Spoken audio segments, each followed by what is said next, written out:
जबरदस्त बारिश हो रही है। बारिश का ये मौसम हमें याद दिलाता है कि जल संरक्षण कितना जरूरी है, पानी बचाना कितना जरूरी है। बारिश के दिनों में बचाया गया पानी जल संकट के महीनों में बहुत मदद करता है और यही कैच द रेन जैसे अभियानों की भावना है। मुझे खुशी है कि पानी के संरक्षण को लेकर कई लोग नई पहल कर रहे हैं। ऐसा ही एक प्रयास उत्तर प्रदेश के झांसी में देखने को मिला है। आप जानते ही हैं कि झांसी बुंदेलखंड में है, जिसकी पहचान पानी की किल्लत से जुड़ी हुई है। यहाँ झांसी में कुछ महिलाओं ने गुरारी नदी को नया जीवन दिया है। ये महिलाएं सेल्फ हेल्प ग्रुप से जुड़ी हैं और उन्होंने जल सहेली बनकर इस अभियान का नेतृत्व किया है। इन महिलाओं ने मृतप्राय हो चुकी गुरारी नदी को जिस तरह से बचाया है, उसकी किसी ने कल्पना भी नहीं की होगी। इन जल सहेलियों ने बोरियों में बालू भरकर चेक डैम तैयार किया, बारिश का पानी बर्बाद होने से रोका और नदी को पानी से लबालब कर दिया। इन महिलाओं ने सैकड़ों जलाशयों के निर्माण और उनके रिवाइवल में भी बढ़ चढ़कर हाथ बटाया है। इससे इस क्षेत्र के लोगों की पानी की समस्या तो दूर हुई ही है, उनके चेहरों पर खुशियां भी लौट आई हैं। साथियों, कहीं नारी शक्ति जल शक्ति को बढ़ाती है तो कहीं जल शक्ति भी नारी शक्ति को मजबूत करती है। मुझे मध्य प्रदेश के दो बड़े ही प्रेरणादायी प्रयासों की जानकारी मिली है। यहाँ डिंडोरी के रायपुरा गांव में एक बड़े तालाब के निर्माण से भूजल स्तर काफी बढ़ गया है। इसका फायदा इस गांव की महिलाओं को मिला। यहाँ शारदा आजीविका स्वयं सहायता समूह, इससे जुड़ी महिलाओं को मछली पालन का नया व्यवसाय भी मिल गया। इन महिलाओं ने फिश पार्लर भी शुरू किया है, जहां होने वाली मछलियों की बिक्री से उनकी आय भी बढ़ रही है। मध्य प्रदेश के छतरपुर में भी महिलाओं का प्रयास बहुत सराहनीय है। यहाँ के खौब गांव का बड़ा तालाब जब सूखने लगा तो महिलाओं ने इसे पुनर्जीवित करने का बीड़ा उठाया। हरी बगिया स्वयं सहायता समूह की इन महिलाओं ने तालाब से बड़ी मात्रा में गाद निकाली। तालाब से जो गाद निकली उसका उपयोग उन्होंने बंजर जमीन पर फूड फॉरेस्ट तैयार करने के लिए किया। इन महिलाओं की मेहनत से न सिर्फ तालाब में खूब पानी भर गया, बल्कि फसलों की उपज भी काफी बढ़ी है। देश के कोने कोने में हो रहे जल संरक्षण के ऐसे प्रयास पानी के संकट से निपटने में बहुत मददगार साबित होने वाले हैं। मुझे पूरा भरोसा है कि आप भी अपने आसपास हो रहे हैं ऐसे प्रयासों से जरूर जुड़ेंगे। मेरे प्यारे देशवासियों, उत्तराखंड के उत्तरकाशी में एक सीमावर्ती गांव है जाला। यहाँ के युवाओं ने अपने गांव को स्वच्छ रखने के लिए एक खास पहल शुरू की है। वे अपने गांव में धन्यवाद प्रकृति या कहें थैंक यू नेचर अभियान चला रहे हैं। इसके तहत गांव में रोजाना 2 घंटे सफाई की जाती है। गांव की गलियों में बिखरे हुए कूड़े को समेटकर उसे गांव के बाहर तय जगह पर डाला जाता है। इससे जाला गांव भी स्वच्छ हो रहा है और लोग जागरूक भी हो रहे हैं। आप सोचिए, अगर ऐसे ही हर गांव, हर गली, हर मोहल्ला अपने यहाँ ऐसा ही थैंक यू अभियान शुरू कर दें तो कितना बड़ा परिवर्तन आ सकता है। साथियों, स्वच्छता को लेकर पुडुचेरी के समुद्र तट पर भी जबरदस्त मुहिम चलाई जा रही है। यहाँ रम्या जी नाम की महिला माहे म्युनिसिपैलिटी और इसके आसपास के क्षेत्र के युवाओं की एक टीम का नेतृत्व कर रही है। इस टीम के लोग अपने प्रयासों से माहे एरिया और खासकर वहां के बीचेस को पूरी तरह साफ सुथरा बना रहे हैं।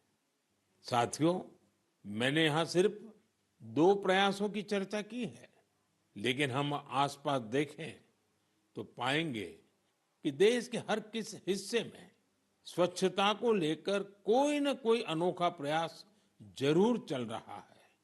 कुछ ही दिन बाद आने वाले 2 अक्टूबर को स्वच्छ भारत मिशन के 10 साल पूरे हो रहे हैं। ये अवसर उन लोगों के अभिनंदन का है जिन्होंने इसे भारतीय इतिहास का इतना बड़ा जन आंदोलन बना दिया। ये महात्मा गांधी जी को भी सच्ची श्रद्धांजलि है, जो जीवन पर्यंत इस उद्देश्य के लिए समर्पित रहे। साथियों, आज ये स्वच्छ भारत मिशन की ही सफलता है कि वेस्ट टू वेल्थ का मंत्र लोगों में लोकप्रिय हो रहा है। लोग रिड्यूस, रीयूज और रिसाइकल पर बात करने लगे हैं, उसके उदाहरण देने लगे हैं। अब जैसे मुझे केरला में कोझिकोड में एक शानदार प्रयास के बारे में पता चला। यहाँ 74 ईयर के सुब्रमण्यम जी 23,000 से अधिक कुर्सियों की मरम्मत करके उन्हें दोबारा काम लायक बना चुके हैं। लोग तो उन्हें रिड्यूस, रीयूज और रिसाइकल यानी RRR चैंपियन भी कहते हैं। उनके इन अनूठे प्रयासों को कोझिकोड सिविल स्टेशन, PWD और LIC के दफ्तरों में देखा जा सकता है। साथियों, स्वच्छता को लेकर जारी अभियान से हमें ज्यादा से ज्यादा लोगों को जोड़ना है और ये अभियान किसी एक दिन का, एक साल का नहीं होता है। ये युगों युगों तक निरंतर करने वाला काम है। ये जब तक हमारा स्वभाव बन जाए स्वच्छता, तब तक करने का काम है। मेरा आप सबसे आग्रह है कि आप भी अपने परिवार, दोस्तों, पड़ोसियों या सहकर्मियों के साथ मिलकर स्वच्छता अभियान में हिस्सा जरूर लें। मैं एक बार फिर स्वच्छ भारत मिशन की सफलता पर आप सभी को बधाई देता हूं। मेरे प्यारे देशवासियों, हम सभी को अपनी विरासत पर बहुत गर्व है और मैं तो हमेशा कहता हूं, विकास भी, विरासत भी। यही वजह है कि मुझे हाल की अपनी अमेरिका यात्रा के एक खास पहलू को लेकर बहुत सारे संदेश मिल रहे हैं। एक बार फिर हमारी प्राचीन कलाकृतियों की वापसी को लेकर बहुत चर्चा हो रही है। मैं इसे लेकर आप सबकी भावनाओं को समझ सकता हूं और मन की बात के श्रोताओं को भी इस बारे में बताना चाहता हूं। साथियों, अमेरिका की मेरी यात्रा के दौरान अमेरिकी सरकार ने भारत को करीब 300 प्राचीन कलाकृतियों को वापस लौटाया है। अमेरिका के राष्ट्रपति बाइडेन ने पूरा अपनापन दिखाते हुए डेलावेयर के अपने निजी आवास में इनमें से कुछ कलाकृतियों को मुझे दिखाया। लौटाई गई कलाकृतियां टेराकोटा, स्टोन, हाथी के दांत, लकड़ी, तांबा और कांसे जैसी चीजों से बनी हुई है। इनमें से कई तो 4000 साल पुरानी है। 4000 साल पुरानी कलाकृतियों से लेकर 19वीं सदी तक की कलाकृतियों को अमेरिका ने वापस किया है। इनमें फूलदान, देवी देवताओं की टेराकोटा पट्टिकाएं, जैन तीर्थंकरों की प्रतिमाओं के अलावा भगवान बुद्ध और भगवान श्री कृष्ण की मूर्तियां भी शामिल है। लौटाई गई चीजों में पशुओं की कई आकृतियां भी हैं। पुरुष और महिलाओं की आकृतियों वाली जम्मू कश्मीर की टेराकोटा टाइल्स तो बेहद ही दिलचस्प है। इनमें कांसे से बनी भगवान श्री गणेश जी की प्रतिमाएं भी हैं, जो दक्षिण भारत की हैं। वापस की गई चीजों में बड़ी संख्या में भगवान विष्णु की तस्वीरें भी हैं। ये मुख्य रूप से उत्तर और दक्षिण भारत से जुड़ी हैं। इन कलाकृतियों को देखकर पता चलता है कि हमारे पूर्वज बारीकियों का कितना ध्यान रखते थे। कला को लेकर उनमें गजब की सूझबूझ थी। इनमें से बहुत सी कलाकृतियों को तस्करी और दूसरे अवैध तरीकों से देश के बाहर ले जाया गया था। यह गंभीर अपराध है। एक तरह से यह अपनी विरासत को खत्म करना जैसा है। लेकिन मुझे इस बात की बहुत खुशी है कि पिछले एक दशक में ऐसी कई कलाकृतियां और हमारी बहुत सारी प्राचीन धरोहरों की घर वापसी हुई है। इस दिशा में आज भारत कई देशों के साथ मिलकर काम भी कर रहा है। मुझे विश्वास है, जब हम अपनी विरासत पर गर्व करते हैं तो दुनिया भी उसका सम्मान करती है। और उसी का नतीजा है कि आज विश्व के कई देश हमारे यहाँ से गई हुई ऐसी कलाकृतियों को हमें वापस दे रहे हैं। मेरे प्यारे साथियों, अगर मैं पूछूं कि कोई बच्चा कौन सी भाषा सबसे आसानी से और जल्दी सीखता है, तो आपका जवाब होगा मातृभाषा। हमारे देश में लगभग 20,000 भाषाएं और बोलियां हैं, और ये सब की सब किसी न किसी की तो मातृभाषा है ही है। कुछ भाषाएं ऐसी हैं जिनका उपयोग करने वालों की संख्या बहुत कम है। लेकिन आपको ये जानकर खुशी होगी कि उन भाषाओं को संरक्षित करने के लिए आज अनोखे प्रयास हो रहे हैं। ऐसी ही एक भाषा है हमारी संथाली भाषा। संथाली को डिजिटल इनोवेशन की मदद से नई पहचान देने का अभियान शुरू किया गया है।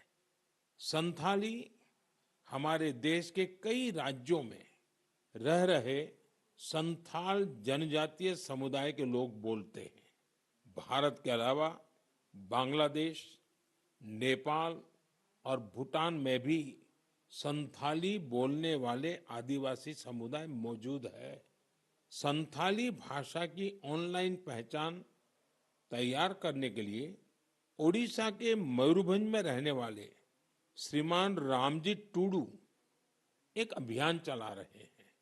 रामजीत जी ने एक ऐसा डिजिटल प्लेटफॉर्म तैयार किया है जहां संथाली भाषा से जुड़े साहित्य को पढ़ा जा सकता है और संथाली भाषा में लिखा जा सकता है। दरअसल कुछ साल पहले जब रामजीत जी ने मोबाइल फोन का इस्तेमाल शुरू किया तो इस बात से दुखी हुए कि वो अपनी मातृभाषा में संदेश नहीं दे सकते। इसके बाद वो संथाली भाषा की लिपि ओल्ड चिकी को टाइप करने की संभावनाएं तलाश करने लगे। अपने कुछ साथियों की मदद से उन्होंने ओल्ड चिकी में टाइप करने की तकनीक विकसित कर ली। आज उनके प्रयासों से संथाली भाषा में लिखे लेख लाखों लोगों तक पहुंच रहे हैं। साथियों, जब हमारे दृढ़ संकल्प के साथ सामूहिक भागीदारी का संगम होता है तो पूरे समाज के लिए अद्भुत नतीजे सामने आते हैं। इसका सबसे ताजा उदाहरण है एक पेड़ मां के नाम। ये अभियान अद्भुत अभियान रहा। जन भागीदारी का ऐसा उदाहरण वाकई बहुत प्रेरित करने वाला है। पर्यावरण संरक्षण को लेकर शुरू किए गए इस अभियान में देश के कोने कोने में लोगों ने कमाल कर दिखाया है।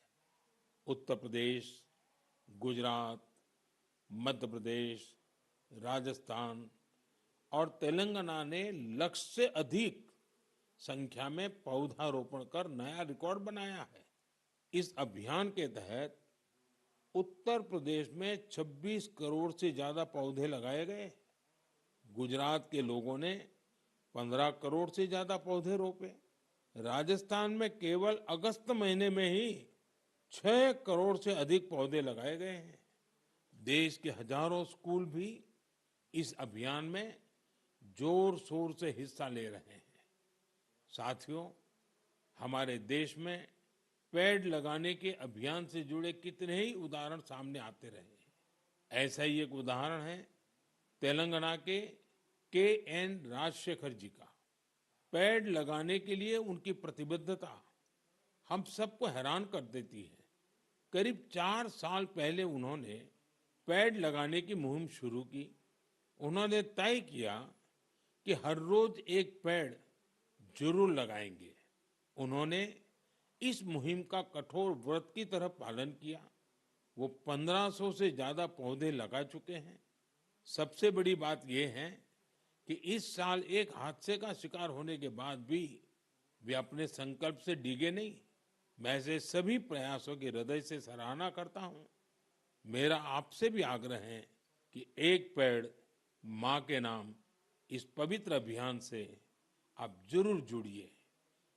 मेरे प्यारे साथियों, आपने देखा होगा हमारे आसपास कुछ लोग ऐसे होते हैं जो आपदा में धैर्य नहीं खोते बल्कि उससे सीखते हैं। ऐसी ही एक महिला है सुभाश्री, जिन्होंने अपने प्रयास से दुर्लभ और बहुत उपयोगी जड़ी बूटियों का एक अद्भुत बगीचा तैयार किया है। वो तमिलनाडु के मदुराई की रहने वाली हैं। वैसे तो पेशे से वो एक टीचर है, लेकिन औषधीय वनस्पतियां, मेडिकल हर्ब्स के प्रति उन्हें गहरा लगाव है। उनका ये लगाव 80 के दशक में तब शुरू हुआ जब एक बार उनके पिता को जहरीले सांप ने काट लिया। तब पारंपरिक जड़ी बूटियों ने उनके पिता की सेहत सुधारने में काफी मदद की थी। इस घटना के बाद उन्होंने पारंपरिक औषधियों और जड़ी बूटियों की खोज शुरू की। आज मदुराई के वेरीचियूर गांव में उनका अनोखा हर्बल गार्डन है, जिसमें 500 से ज्यादा दुर्लभ औषधीय पौधे हैं। अपने इस बगीचे को तैयार करने के लिए उन्होंने कड़ी मेहनत की है। एक एक पौधे को खोजने के लिए उन्होंने दूर दूर तक यात्राएं की, जानकारियां जुटाई और कई बार दूसरे लोगों से मदद भी मांगी। कोविड के समय उन्होंने इम्यूनिटी बढ़ाने वाली जड़ी बूटियां लोगों तक पहुंचाई। आज उनके हर्बल गार्डन को देखने के लिए लोग दूर दूर से आते हैं। वो सभी को हर्बल पौधों की जानकारी और उनके उपयोग के बारे में बताती हैं। सुभाश्री हमारी उस पारंपरिक विरासत को आगे बढ़ा रही हैं, जो सैकड़ों वर्षों से हमारी संस्कृति का हिस्सा है। उनका हर्बल गार्डन हमारे अतीत को भविष्य से जोड़ता है। उन्हें हमारी ढेर सारी शुभकामनाएं। साथियों, बदलते हुए इस समय में नेचर ऑफ जॉब्स बदल रही है और नए नए सेक्टर्स का उभार हो रहा है, जैसे gaming, animation, reel making, film making या पोस्टर मेकिंग। अगर इनमें से किसी स्किल में आप अच्छा प्रदर्शन कर सकते हैं तो आपके टैलेंट को बहुत बड़ा मंच मिल सकता है। अगर आप किसी बैंड से जुड़े हैं या फिर कम्युनिटी रेडियो के लिए काम करते हैं तो भी आपके लिए बहुत बड़ा अवसर है। आपके टैलेंट और क्रिएटिविटी को बढ़ावा देने के लिए भारत सरकार का सूचना और प्रसारण मंत्रालय ने क्रिएट इन इंडिया इस थीम के तहत 25 चैलेंजेस शुरू किए हैं। ये चैलेंजेस आपको जरूर दिलचस्प लगेंगे। कुछ चैलेंजेस तो म्यूजिक, एजुकेशन और यहाँ तक कि एंटी पायरेसी पर भी फोकस्ड है। इस आयोजन में कई सारे प्रोफेशनल ऑर्गेनाइजेशन भी शामिल हैं, जो इन चैलेंजेस को अपना पूरा सपोर्ट दे रहे हैं।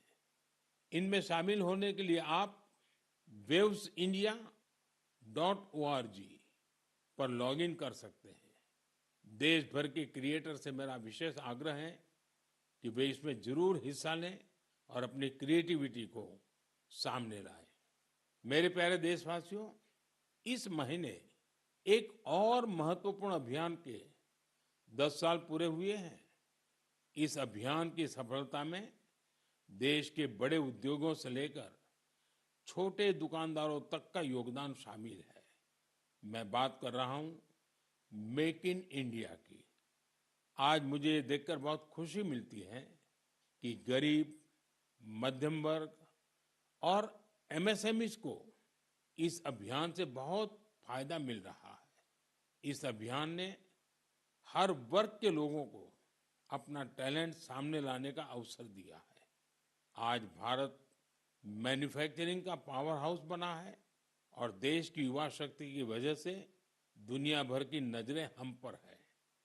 ऑटोमोबाइल्स हो, टेक्सटाइल्स हो, एविएशन हो, इलेक्ट्रॉनिक्स हो या फिर डिफेंस, हर सेक्टर में देश का एक्सपोर्ट लगातार बढ़ रहा है। देश में एफडीआई का लगातार बढ़ना भी हमारे मेक इन इंडिया की सफलता की गाथा कह रहा है। अब हम मुख्य रूप से 2 चीजों पर फोकस कर रहे हैं। पहली है क्वालिटी, यानी हमारे देश में बनी चीजें ग्लोबल स्टैंडर्ड की हों। दूसरी है वोकल फॉर लोकल, यानी स्थानीय चीजों को ज्यादा से ज्यादा बढ़ावा मिले। मन की बात में हमने hashtag my product my pride की भी चर्चा की है। लोकल प्रोडक्ट को बढ़ावा देने से देश के लोगों को किस तरह से फायदा होता है, इसे एक उदाहरण से समझा जा सकता है। महाराष्ट्र के भंडारा जिले में टेक्सटाइल की एक पुरानी परंपरा है, Bhandara tussar silk handloom. Tussar silk अपने डिजाइन, रंग और मजबूती के लिए जानी जाती है। भंडारा के कुछ हिस्सों में 50 से भी अधिक सेल्फ हेल्प ग्रुप इसे संरक्षित करने का काम में जुटे हैं। इनमें महिलाओं की बहुत बड़ी भागीदारी है। यह सिल्क तेजी से लोकप्रिय हो रही है और स्थानीय समुदायों को सशक्त बना रही है। और यही तो मेक इन इंडिया की स्पिरिट है। साथियों, त्योहारों के इस मौसम में आप फिर से अपना पुराना संकल्प भी जरूर दोहराइए। कुछ भी खरीदेंगे वो मेड इन इंडिया ही होना चाहिए। कुछ भी गिफ्ट देंगे वो भी मेड इन इंडिया ही होना चाहिए। सिर्फ मिट्टी के दिए खरीदना ही वोकल फॉर लोकल नहीं है। आपको अपने क्षेत्र में बने स्थानीय उत्पादों को ज्यादा से ज्यादा प्रमोट करना चाहिए। ऐसा कोई भी प्रोडक्ट जिसे बनाने में भारत के किसी कारीगर का पसीना लगा है, जो भारत की मिट्टी में बना है, वो हमारा गर्व है। हमें इसी गौरव पर हमेशा 4 चांद लगाने हैं। साथियों, मन की बात के इस एपिसोड में मुझे आपसे जुड़कर बहुत अच्छा लगा। इस कार्यक्रम से जुड़े अपने विचार और सुझाव हमें जरूर भेजिएगा। मुझे आपके पत्रों और संदेशों की प्रतीक्षा है। कुछ ही दिन बाद त्योहारों का सीजन शुरू होने वाला है। नवरात्र से इसकी शुरुआत होगी और फिर अगले 2 महीने तक पूजा पाठ, व्रत, त्योहार, उमंग उल्लास, चारों तरफ यही वातावरण छाया रहेगा। मैं आने वाले त्योहारों की आप सबको बहुत बहुत बधाई देता हूं। आप सभी अपने परिवार और अपने प्रियजनों के साथ त्योहार का खूब आनंद लें और दूसरों को भी अपने आनंद में शामिल करें। अगले महीने मन की बात कुछ और नए विषयों के साथ आपसे जुड़ेंगे। आप सबका बहुत बहुत धन्यवाद।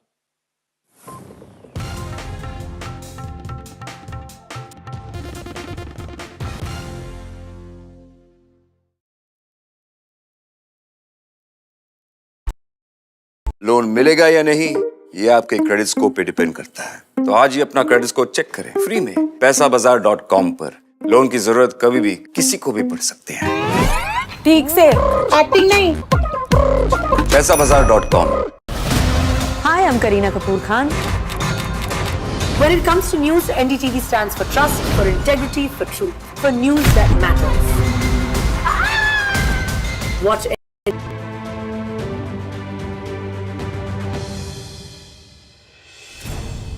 Thank you all of you for being here. And sustainable innovation, like we know, is a business practice that aims to increase efficiency, reduce waste, and provide value to customers. But how does one balance cost effectiveness with what consumers want and what is really good for the earth? Starting with you, Mr. Bigchandani, you've worked so much with corporates, especially startups. Tell us, how is young India looking at something like sustainability? Is it just a responsibility for them, or are they looking at it as a strategy that needs to be aligned with how their own companies are looking at business? So I think start with young people before we start with young companies.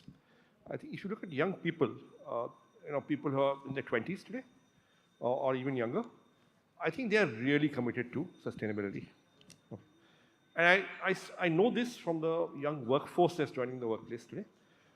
They want to, if a company is seen as more responsible, it will tend to be a more attractive place for young people to work, and we are seeing that. We run Naukri. We ourselves employ 5,500 people. People want to work in a company where they feel that practices and thinking is more aligned to their personal values. And the younger generation is definitely bothered about being green and sustainable. That's young people. Now we come to the startups. I think you've got to distinguish between those that are in the sustainability business and those that are not in the sustainability business but want to do what they're doing in a more sustainable manner, right? So Zomato is not, where we invested with larger shareholders, is not in the sustainability business. It's in the food delivery business. It's in the quick commerce business. There's a very clear commitment that we have to do it in a more sustainable manner. Whether it is, right now 30 to 40% of Zomato delivery vehicles are EVs, right. They're e-bikes, right? That's a significant number. It's up from zero about 4 or 5 years ago.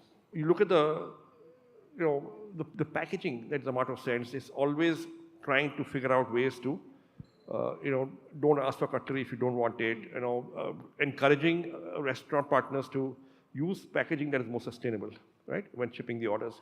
So it's about doing, for very many startups, it's about doing business, the regular business, in a more sustainable manner. And, most are keen and game to do it. Then there are startups which are in the sustainability business.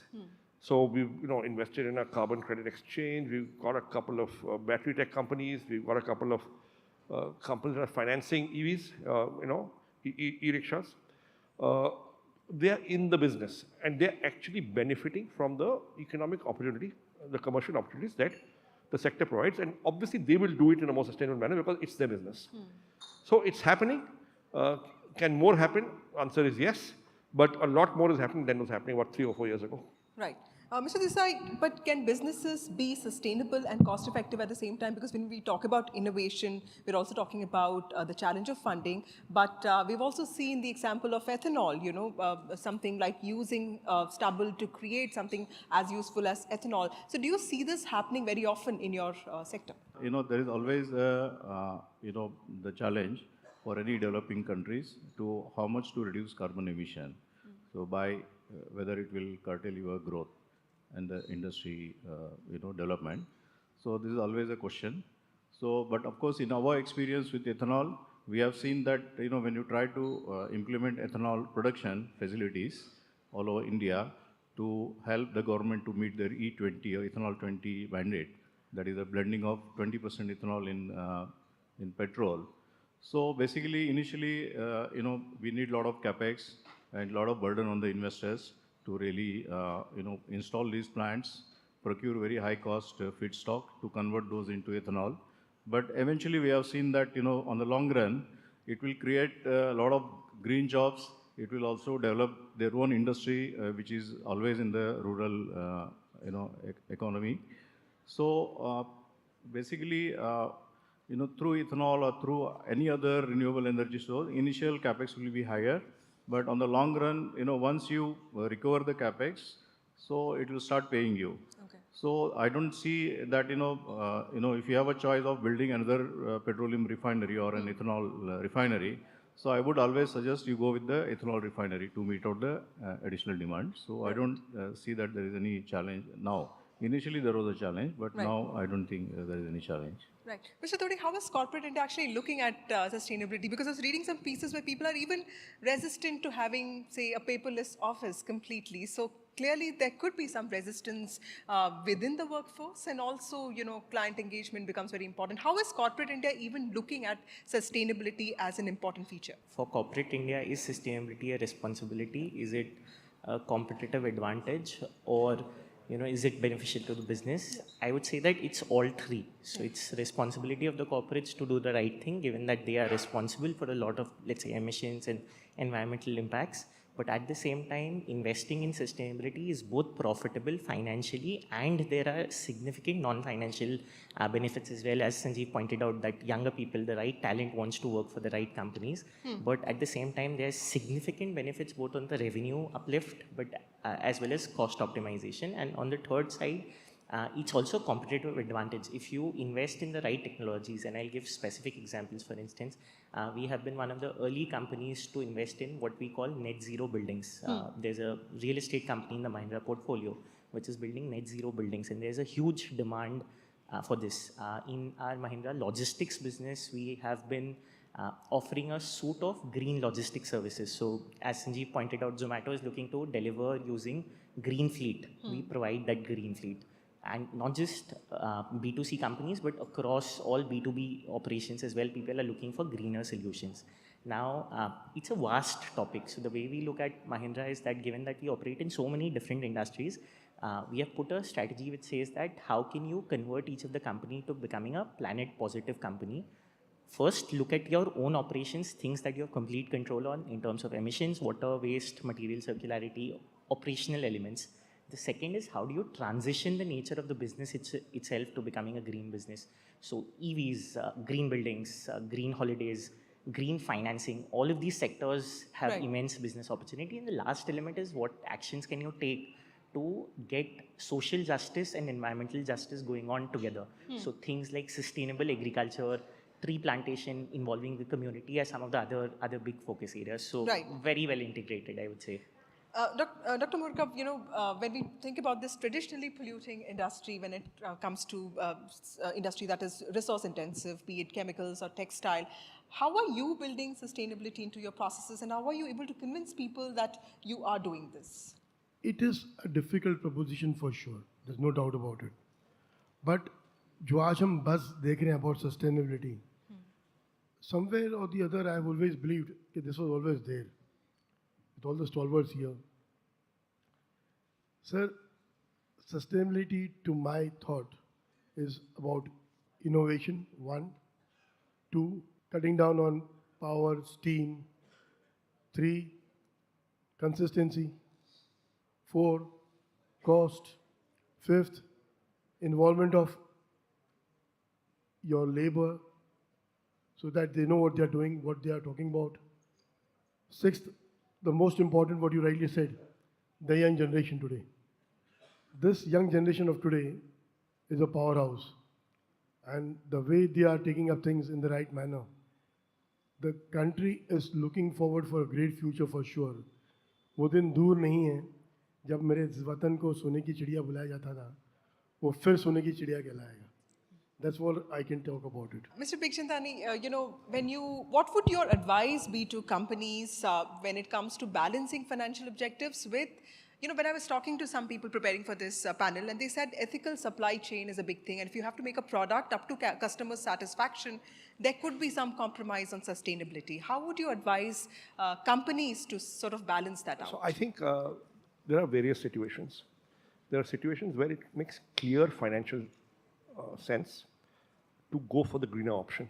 There may be some capex, but on OPEX, ultimately you win out, and over a 5, 7, 10-year period, you're way ahead. So there, I think it's by and large a no-brainer. You are going green, you're going sustainable, and it's making financial sense, right? Then you come to a situation where there's regulation, where the government is mandated. That may make more financial sense, but you better do this, right? There also, the more compliant companies will do it, okay? Now you come to a situation where there's no regulatory mandate, and it doesn't make financial sense. Those are the areas where if the market doesn't reward you, the customer doesn't reward you, the customer doesn't prefer you because you're greener, there will be a challenge. Because if you go for the greener option, but you end up with a higher cost structure or perhaps higher prices, and your competition does not, you will have a challenge. And there, I think there may be some compromises, but we have to wait and watch and see what happens.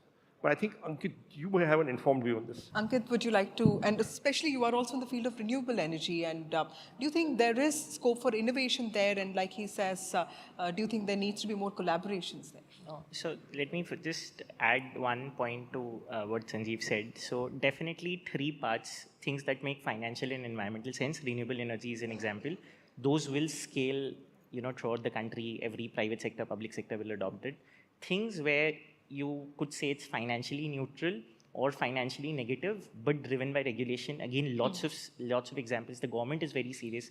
In the last 3 years, there have been extended life responsibility regulations for plastics, for batteries, for tires, for end-of-life vehicles. Increasingly, more and more sectors are being covered by regulation. And the moment there's regulation, automatically there's a financial sense that comes into it. Someone has to recycle, someone has to comply. That's that category.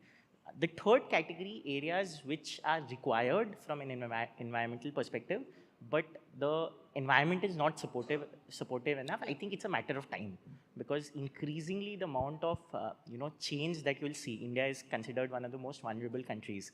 As a result, the kind of implications that you'll see from climate change will mean that one by one, each sector will start making financial sense, either driven by innovation, technology, or driven by regulation. To answer the second part of the question, I think renewables, we are sort of at so renewables have been in India for a really long time, but we are at that stage where we are really accelerating on renewables. The government, with the policies as part of the net zero goal for 2070, has a 500 gigawatt target. What that would mean is about 40-45% of the country's total power will come from renewable energy. There's opportunity to make that even higher, 70-75%. So I think when it comes to renewables, it's all about how quickly can you deploy more and more renewable energy, because it makes financial sense, like strong financial sense, both at the grid level for the country, for a private sector company. So at Mahindra, we recently announced a 1,200 crore project for solar wind hybrid.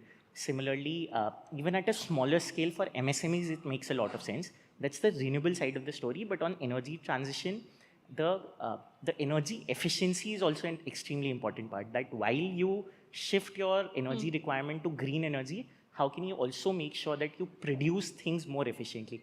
That's another part of the equation that's really important, and that the industry is focusing on. So you wanted to add a point? Yeah, there's one other aspect. It's the role of investors. Okay, we are a listed company. Now, until 5 years ago, I had never ever heard the term ESG or even bothered about it. For the first time, I think it was investors, and these were international investors. We are listed, right? We got institutional investors from overseas. We've got a report saying your ESG score is not as good as it could be. I say, yeah, what is ESG? So the guy showed me, and he showed me a report, and somebody had rated us. Okay, and that's when I came back, and it became an agenda in the company. We've got to be good at this. Right. It is now entering the paradigm, the way investors, the better investors, evaluate companies and therefore reward it by buying or not buying its shares. Right. And therefore, so once that happens, at least the more formal corporate sector, the listed companies, will tend to get nudged from many directions, whether it's employees, younger employees, whether it's investors, whether it's customers, whether it's government, to actually, go for greener solutions.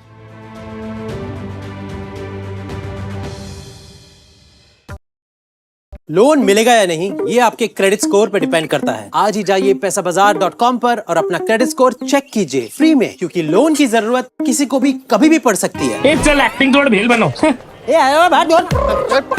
पैसाबाजार.com। Stay informed and entertained with the new and updated NDTV News app. You can watch all our channels live, listen to podcasts, read breaking and exclusive news from around the world and more. Download the NDTV app today and get access to the best journalism and storytelling on your smartphone or tablet. The NDTV app. News that matters to you.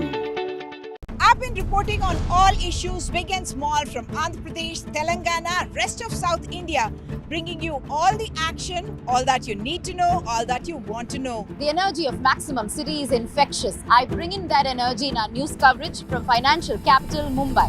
India's IT capital is always buzz. It's literally a city that never sleeps. And I keep you ahead on all the Bengaluru buzz. Covering from the southernmost part of India over the last 23 years, I bring in-depth and 360-degree coverage from the Dravidian heartland. The land of Mishti is also known for its bitter politics. I have seen much water flow under the Howrah Bridge, covering Bengal in all its vivid colors. For every news from every part of the country, download कीजिए NDTV app. सिर्फ एक app जो आपको बताता है क्या हो रहा है in the world of business, politics, sports and entertainment. देखना ना भूलें हमारी movie युद्रा in the theatre. Read all about Yudra on the NDTV app. So download now. Loan मिलेगा या नहीं ये आपके क्रेडिट स्कोर पे डिपेंड करता है। तो आज ही पैसाबाजार.com पर जाइए और अपना क्रेडिट स्कोर चेक कीजिए फ्री में, क्योंकि लोन की जरूरत कभी भी किसी को भी पड़ सकती है। बस एक्टिंग करा लो इनसे। पैसाबाजार.com, क्रेडिट स्कोर चेक, आदत अच्छी है। New day, new show, a new experience. Start your day with the news, not views. We bring you stories that matter And impact your life. news that informs and keeps you ahead. From Maximum City, Mumbai, To the seat of power, Delhi. NDTV brings you the best breakfast show. Breakfast news on NDTV, 8 a.m. every day. Hi, I'm Kareena Kapoor Khan. When it comes to news, NDTV stands for trust, for integrity, for truth, for news that matters. Watch NDTV and don't forget to watch The Buckingham Murders अपने नजदीकी cinema घरों में। कैसे मारा? Loan मिलेगा या नहीं ये आपके क्रेडिट स्कोर पे डिपेंड करता है। आज ही जाइए पैसाबाजार.com पर और अपना क्रेडिट स्कोर चेक कीजिए फ्री में, क्योंकि लोन की जरूरत किसी को भी कभी भी पड़ सकती है। चल एक्टिंग तोड़ भेल बनो। पैसाबाजार.com। Election sunrise is on the proverbial paradise. Jammu and Kashmir gets set to vote in assembly elections after a gap of 10 years. For the BJP, it's a referendum on Article 370. For the Congress and regional parties, it's a battle for survival. An election that will go down in the history. Watch the most comprehensive, the most nuanced, and the most power-packed coverage only on NDTV. NDTV's Yuva Conclave is back. शुरू करते हैं NDTV का youth conclave. NDTV युवा। भारत एक युवा देश है। अगर हम युवा एक हो जाएं, एकजुट हो जाएं, तो दुनिया की कोई ताकत हमें आगे बढ़ने से नहीं रोक सकती। With India's biggest disruptors. So when you tried to understand and have conversation with your parents कि मेरा नाम बांसुरी क्या रखा, उन्होंने क्या बताया? So माँ ने तो बहुत ही स्वीट एक्सप्लेनेशन दी। She said कि कृष्ण की सबसे प्रिय वस्तु पे तुम्हारा नाम रखा गया है। प्रेजेंट में रहो, अपना कर्म पूरी निष्ठा से करो, फल की चिंता मत करो। दूसरी थ्रो लगने के बाद जब कोच साहब ने बताया कि 4639 है, तो मैं काफ़ी खुश हुआ। और सरप्राइज भी हुए थे थोड़ा? सरप्राइज हुआ था मैं, तब इसीलिए वो मैंने पूछा सर खाओ माँ को sir. Yuva, Youth for Change. Stay informed and entertained with the new and updated NDTV News app. You can watch all our channels live, listen to podcasts, read breaking and exclusive news from around the world and more. Download the NDTV app today and get access to the best journalism and storytelling on your smartphone or tablet. The NDTV app. News that matters to you. I've been reporting on all issues big and small from Andhra Pradesh, Telangana, rest of South India.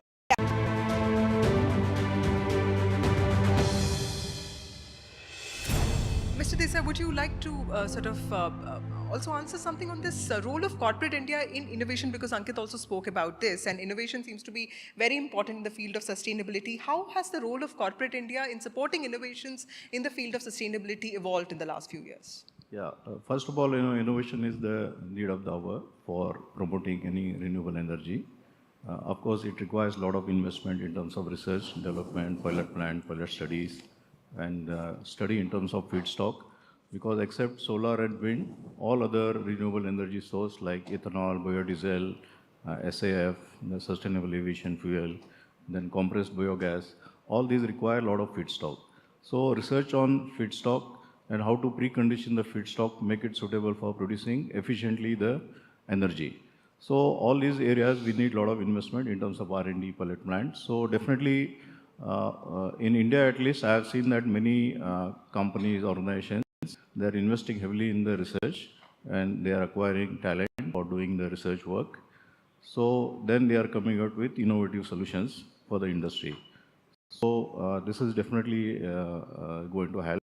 And also from the government side, they're also coming out and giving a lot of caps, incentives for R&Ds, even the pilots. So there are so many announcements made in the past for all these renewable energy R&D work. Yeah.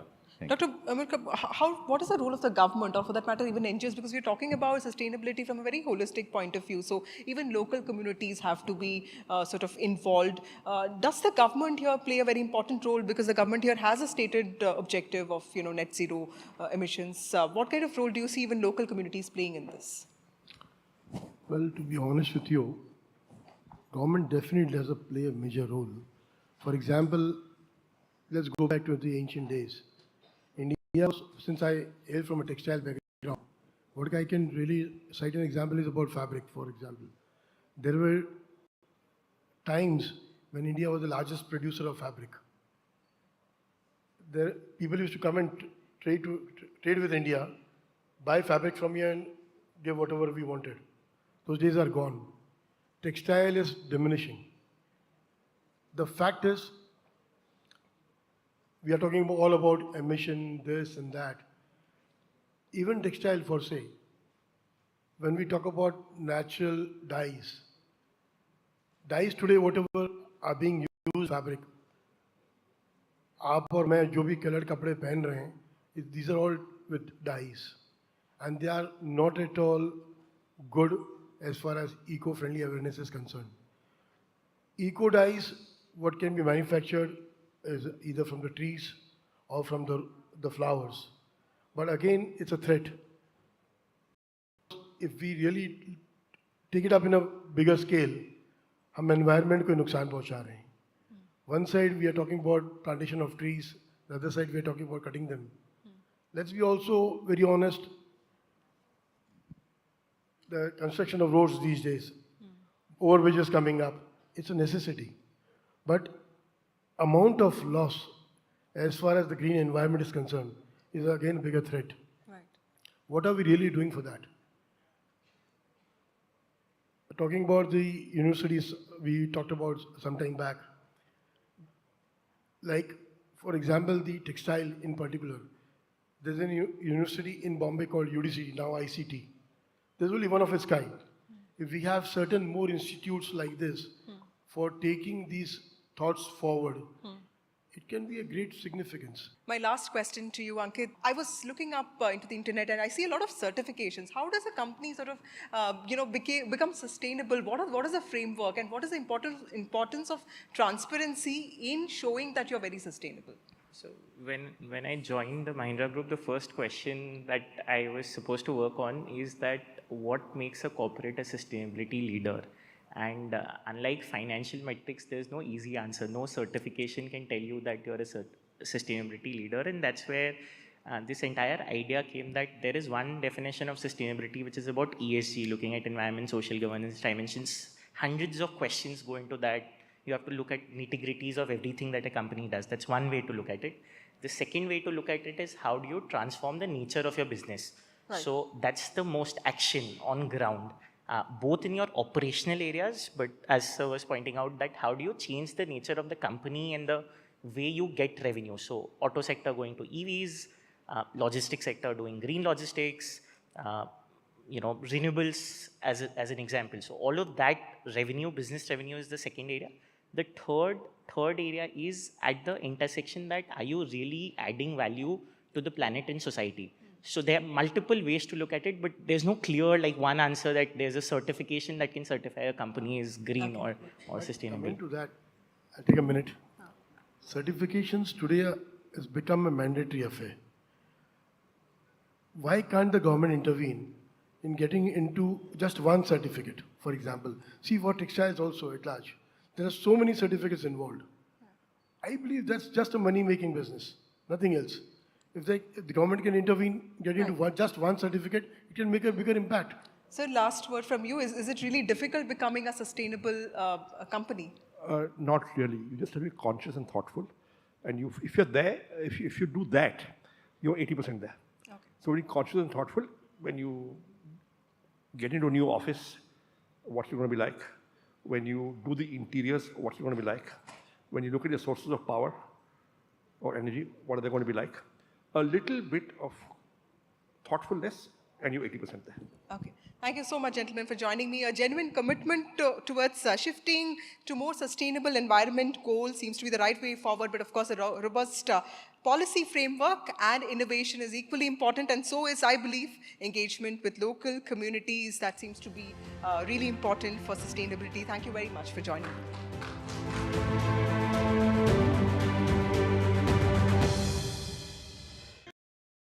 Loan मिलेगा या नहीं, ये आपके credit score पे depend करता है। तो आज ही अपना क्रेडिट स्कोर चेक करें फ्री में पैसाबाजार.com पर।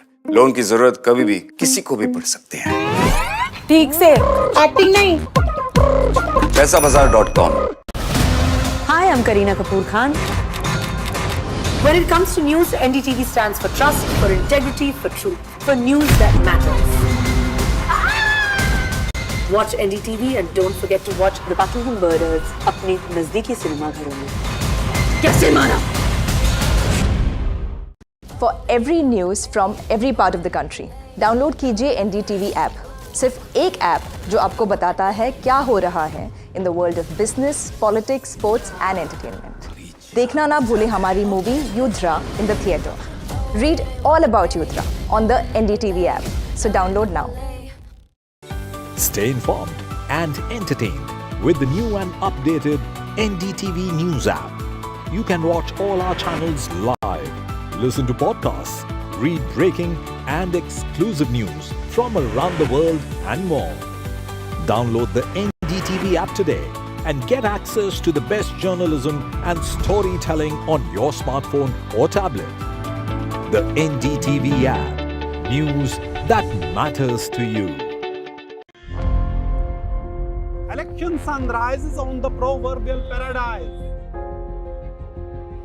Jammu and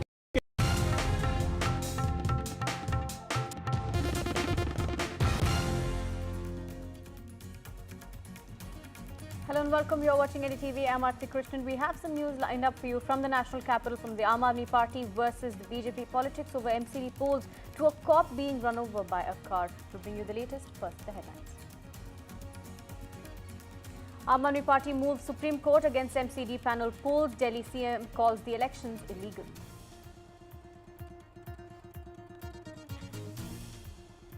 Delhi cop was crushed to death in Nangloi. The constable was hit by a speeding car and dragged for 10 meters.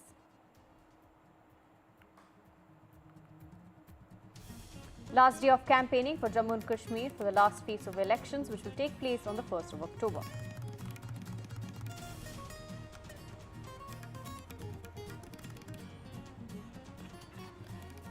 Tamil Nadu CM M.K. Stalin's son, Udayanidhi Stalin, to be elevated as Deputy Chief Minister. Senthil Balaji, who is out on bail, will be back in the Tamil Nadu cabinet.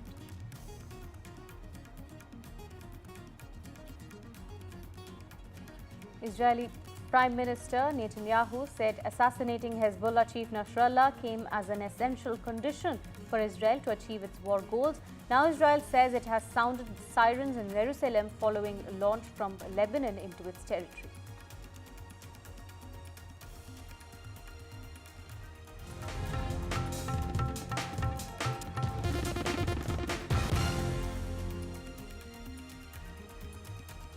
The Aam Aadmi Party is in fact approaching the Supreme Court, saying that the polls in the MCD electoral panel are in fact illegal. That's what Delhi CM Atishi had said earlier as well. The election was for the 6th member of the Municipal Corporation of Delhi for the Standing Committee, and the mayor as well as the CM have maintained that it is illegal, unconstitutional and undemocratic. My colleague Tanushka joins us with more details. Tanushka, take us to the latest as far as the Aam Aadmi Party is concerned. They're approaching the Supreme Court over the MCD elections.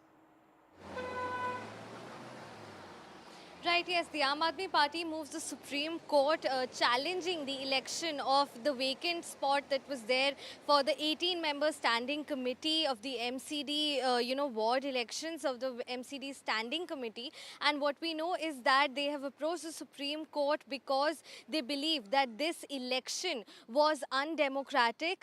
What the Delhi Chief Minister Atishi has said, that these elections were the murder of democracy and that it was illegal and unconstitutional on part of the Lieutenant Governor as well to call upon the House. She added that the standing committee members, election was held in violation of the Delhi Municipal Corporation Act, the DMC Act of the 1957 as well.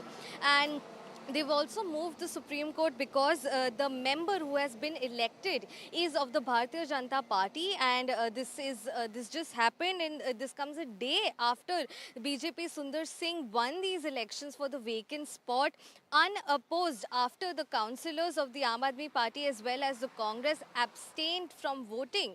So the Aam Aadmi Party believes and claims that these elections were held in an unconstitutional manner and that the Lieutenant Governor has no say to call upon the House for a meeting in this manner, which is why the Aam Aadmi Party has now moved the Supreme Court and will also shortly, Delhi Chief Minister Atishi will also shortly hold a press conference to probably address the media as well as people about this issue about the MCD Standing Committee elections.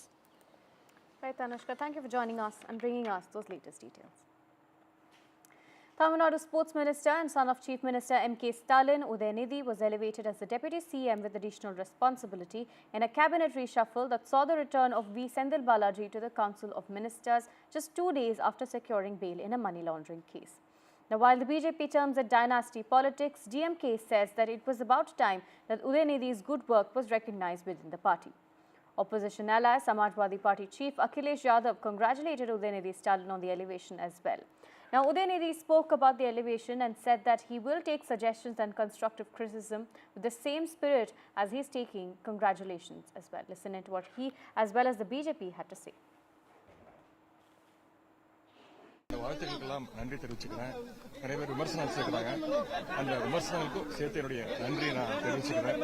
கண்டிப்பா ஒவ்வொரு வாழ்த்துக்களை எப்படி நான் உள்வாங்கிக் கொள்கிறோனோ அதே மாதிரி விமர்சனங்களையும் உள்வாங்கி அதில் தவறுகள் இருந்தால் திருத்திக்கிறதுக்கும் என்னுடைய பணிகள் இன்னும் சிறப்பாக அமைவதற்கும். They conducted another program at Kanchipuram only to prime the minds of the people and to compel the alliance partners to tell that Udayanidhi should become the Deputy Chief Minister. I am asking whether it is democracy or dynasty. Democracy means father Chief Minister, son Deputy Chief Minister. What happened to the senior ministers? Before Udayanidhi was born, so many ministers, so many leaders were involved in the growth of the party. You should have given the Deputy Chief Minister post to a Dalit MLA. According to sources, Sirsa Dera Chief Ram Rahim once again has sought 20 days parole. Haryana government's prison department had sent an application to Haryana Chief Electoral Office for granting parole to Ram Rahim. The Chief Electoral Officer sought clarification from the government and said that compelling reasons must be provided for granting parole during the code of conduct. Remember, on the 13th of August last month, Ram Rahim had already gotten a 21-day furlough. He had returned to Rohtak Suneria jail on the 2nd of September after being released on a 21-day furlough on the 13th of August. He has often also been accused of trying to influence his followers, largely based in Haryana, to vote in a particular manner in the elections.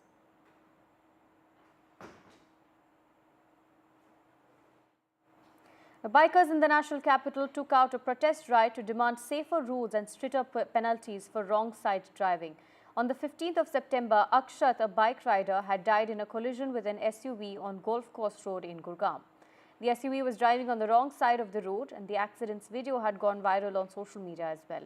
Today, fellow bikers had organized a protest ride demanding justice for Akshat and to raise road safety awareness.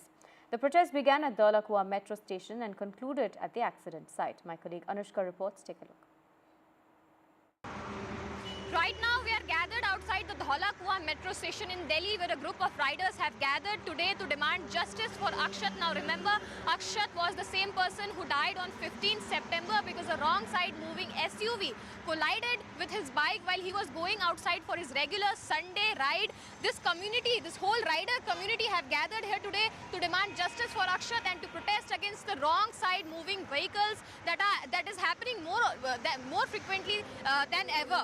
Let's just talk to them directly. Sir, आपका नाम? Anthony. अच्छा, आप लोग यहाँ आज protest के लिए आए हैं? लाइक ए प्रोटेस्ट कह सकती हैं, बिकॉज सरकार के खिलाफ तो हम लोग नहीं जा सकते हैं, because we are as a rider, तो we are as a passionate rider. और हम लोग जो आज यहाँ पे राइड कर रहे हैं, बेसिकली हमारा जो राइड का मोटिव है, हम लोगों के साथ एक लड़का हुआ करता था, कभी हुआ करता था, अब तो हम यही कहेंगे, ही इज़ जस्ट ओनली 24-25। अब अनुमान लगा सकती हैं कि 24-25 साल का लड़का, जिसकी फैमिली का वो लड़का चला जाए और उस फैमिली से, तो उस फैमिली के ऊपर क्या बीत रही होगी। और हम लोगों के साथ में एज ए फैमिली मेम्बर की तरह हम लोग, जब अभी हमारे साथ जितने लोग हैं, we are as a just as a family member, हम लोगों ने कई राइडें हम लोगों ने किया है, ट्रैफिक सेफ्टी अवेयरनेस को लेकर के, स्टॉप चाइल्ड अब्यूज़ को लेकर के, वुमेन्स एम्पावरमेंट को लेकर के, रेप विक्टिम सर्वाइवर्स को लेकर के, एसिड अटैक विक्टिम सर्वाइवर्स को लेकर के।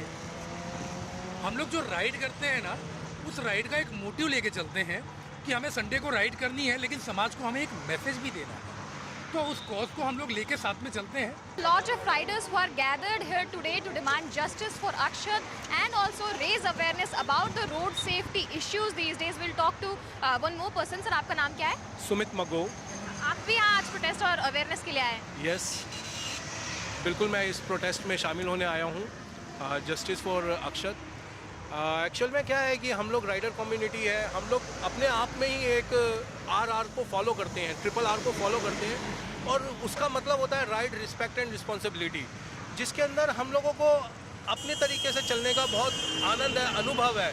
आज मुझे खुद को, मैं 42 ईयर्स का हूँ और मैं लगभग 20 साल से ऊपर हो गया राइड करते हुए, और कई गाड़ियाँ तो मैं बदल चुका हूँ, लेकिन इसका मतलब ये है कि मैं एक सक्षम ड्राइवर हूँ, एक सक्षम राइडर हूँ, एक सक्षम चालक हूँ, लेकिन अगर कोई और मेरे लिए डिसीजन लेगा तो मुझे बुरा लगेगा। किसी और की गलती से मैं क्यों मारूं?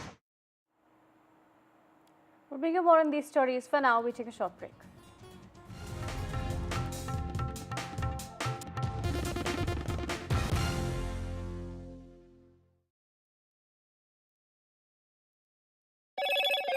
Hello, Moto. Motorola Razr 50 Ultra comes with Google Gemini.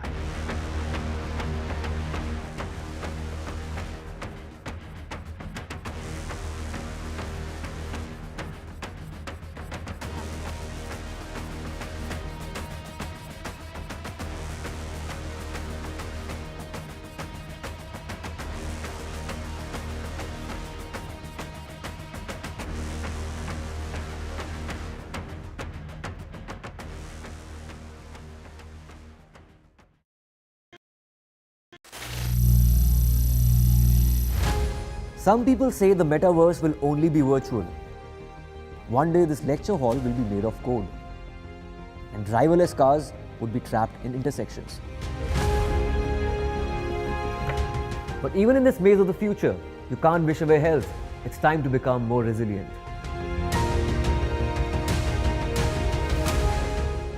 10 years of Banega Swasth India, we have grown and achieved so many milestones.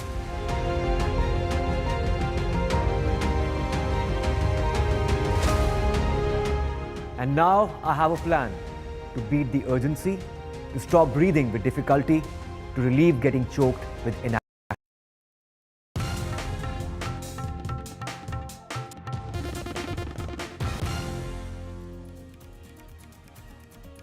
Ahead of IPL 2025 mega auction, the IPL governing body has announced that the IPL Player Regulation 2025 to 2027, which will hold extra significance because all 10 franchisees will be allowed to retain up to 6 players before the IPL 2025 auction. And among those 6 retentions, one has to be an uncapped player. The auction purse for the franchises has been set at 120 crore rupees for IPL 2025. There's also been for the players in the 2025 season, wherein the match fee has been introduced for the first time in IPL history. I'm being joined by Rika with more details. Rika, take us to the retention rules. It could be a game changer in this IPL season. Well, Aarti, yes, I will talk about the retention rules, but before that, one has to talk about a bigger bounty for the IPL players. In fact, this is for the first time they are going to get match fees, and the match fees are not going to be for all members of the squad, but the ones whose names are on the team sheet for a given day, the 12 players. Each player can earn up to 7.5 lakh rupees as match fees, and if they play 12 matches in the season, can earn up to 1.05 crore rupees. That means a very big bounty for players who are bought at a low price. Also, I would like to say for MS Dhoni fans, it may have a way for him back into the IPL as an uncapped player who has retired from the sport.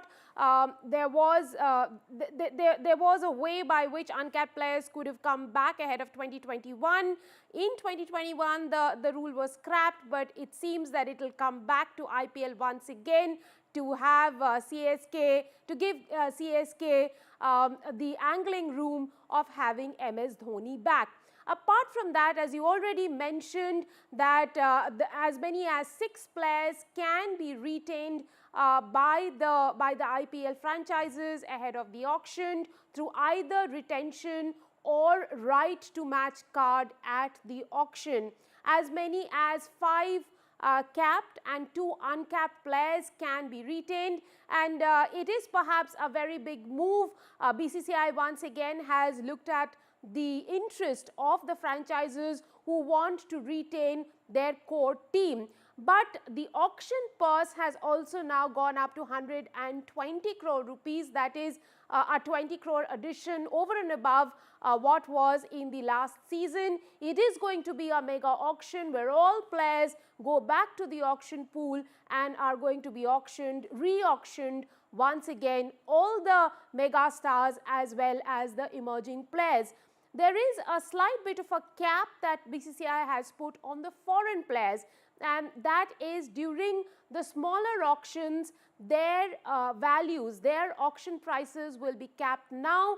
During smaller auctions, we have seen that the dynamics of the auctions have been in such a way that many foreign players and lesser known players have walked away with a very fat salary. That is something that BCCI and the franchises are trying to put a cap on. Overall, some pretty pragmatic moves, and every IPL fan is waiting for the ball to get rolling. Thank you, Rika, for joining us and bringing us those details on this development. A police constable from the Nangloi police station was killed on the spot after being struck by a speeding car allegedly linked to a liquor smuggler in Delhi.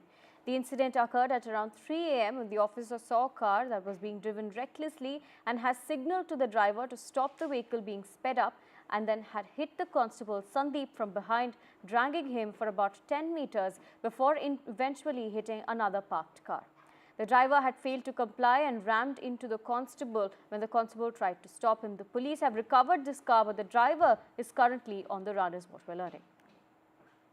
Sandeep जो है अपनी bike से जो है on duty beat patrolling के लिए निकला था एंड वीना एनक्लेव के सामने जब लेफ़्ट टर्न कर रहे थे तो लेफ़्ट टर्न के दौरान एक दूसरा व्हीकल वहाँ पे 4 व्हीलर था वैगनआर एंड उसको क्रॉस करने के लिए उसको जब क्रॉस करके निकला तो शायद उनके बीच में रोकने के लिए कुछ बात हुई होगी, लेकिन जब वो आगे निकल गया तो व्हीकल ने सडनली एक्सेलरेट किया है और पीछे से टक्कर मारा और अराउंड जो एज़ पर जो मौका दिखा है 10 मीटर के करीब जो है ड्रैग किया और दूसरे व्हीकल में हिट किया, जिससे कि क्रश हो गया और क्रश होने की वजह से हेड इंजरी बहुत सीरियस हो गया और इसी आई थिंक हेड इंजरी की वजह से डेथ हुआ और दो पीएम जो करेंगे उससे हमें फर्दर वेरीफाई हो जाएगा।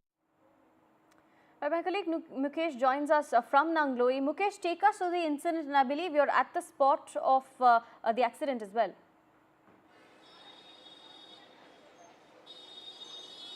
देखिए, दिल्ली पुलिस के मुताबिक ये जो घटना है ये रात करीब 2:15 बजे हुई है, जब कांस्टेबल संदीप सादा कपड़ों में अपनी ड्यूटी पर थे। उसी दौरान ये जो कार है पीछे वैगनआर, इस कार में सवार होकर कुछ लोग जा रहे थे। पुलिस के मुताबिक कांस्टेबल संदीप ने कार को रुकने का इशारा किया, लेकिन कार ने रुकने की बजाय जो इसमें लोग सवार थे उन्होंने कांस्टेबल संदीप के पीछे काफ़ी नज़दीक से काफ़ी हाई स्पीड से इस कार को लगा दिया और आगे जाकर कांस्टेबल संदीप को पीछे से हिट किया और कांस्टेबल संदीप इस कार के अंदर फंस गए और करीब 10 मीटर तक आगे ये कार उनको घसीटती हुई आगे ले गई। तो इस पूरे हादसे में कांस्टेबल संदीप की मौत हो गई है। पुलिस का कहना यह है कि जो पूरा मामला है वो बेसिकली कांस्टेबल संदीप को ये लगा कि कार में कुछ ऐसे लोग बैठे हैं जो कि काफ़ी हाई स्पीड से और बहुत लापरवाही से कार को चला रहे हैं, इसीलिए कार को रोकने का इशारा किया गया। लेकिन कार को रोकने की बजाय जो इसमें लोग सवार थे उन्होंने संदीप के ऊपर कार को चढ़ा दिया, जिससे उनकी मौत हो गई। इस मामले में दिल्ली पुलिस ने हत्या का मुकदमा, हत्या का केस दर्ज कर लिया है और जो लोग इसमें बैठे हुए थे उनकी तलाश जारी है। कार को बरामद कर लिया गया है, लेकिन जो आरोपी हैं वो फिलहाल फरार हैं। वहीं सूत्रों के मुताबिक इस कार में एक जांगड़ा नाम का शख्स सवार था जो कि इलाके का शराब माफिया है, ये भी जानकारी मिल रही है। हालांकि पुलिस का कहना ये है कि इस कार में जो लोग सवार थे वो उनका शराब कारोबार से कोई लेना देना नहीं था। तो फिलहाल इस पूरे मामले में जांच जारी है, लेकिन दिल्ली पुलिस ने हत्या का मुकदमा दर्ज कर लिया है। जी। Right, Mukesh. Thank you for joining us and bringing us those details from the ground. Shifting focus now, as flood situation in Nepal continues, the death toll rises to 112 after torrential rainfall induced landslide and flooding sweeps across the country. Dozens have been reported missing as per the Armed Police Force and Nepal Police database. Kathmandu Valley on Saturday witnessed the highest rainfall since at least 1970 when records began.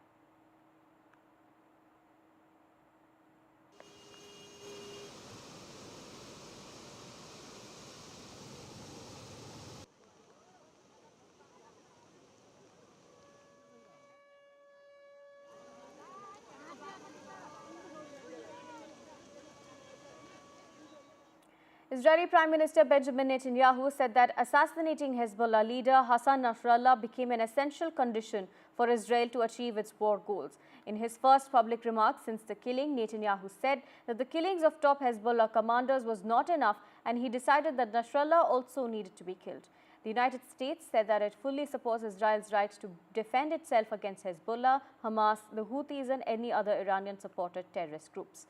Now Israel says it has sounded sirens in Jerusalem following a missile launch from Lebanon into Israeli territory.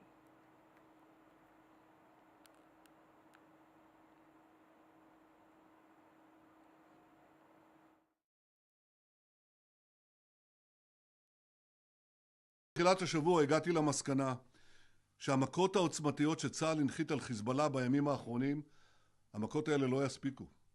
חיסולו של נסראללה הוא תנאי הכרחי להשגת היעדים שהצבנו. החזרת תושבי הצפון בבטחה לבתיהם, ושינוי מאזן הכוחות באזור לאורך שנים. כי כל עוד נסראללה חי, הוא היה משקם במהירות את היכולות שגרענו מחיזבאללה. ולכן נתתי את ההנחיה, ונסראללה כבר לא איתנו. In 2014, Prime Minister Modi launched the Swachh Bharat mission, making it a Jan Andolan, adopting an intensive multi-pronged approach to national sanitation. From 2014 to 2020, the Government of India constructed over 100 million household toilets and as a result declared more than 6 lakh villages open defecation free. A recent study published in Nature journal by leading experts tells that India's ambitious national sanitation program has contributed significantly to reducing infant and under 5 mortality rates across the country, averting 60,000 to 70,000 infant deaths annually. Take a look at this special report.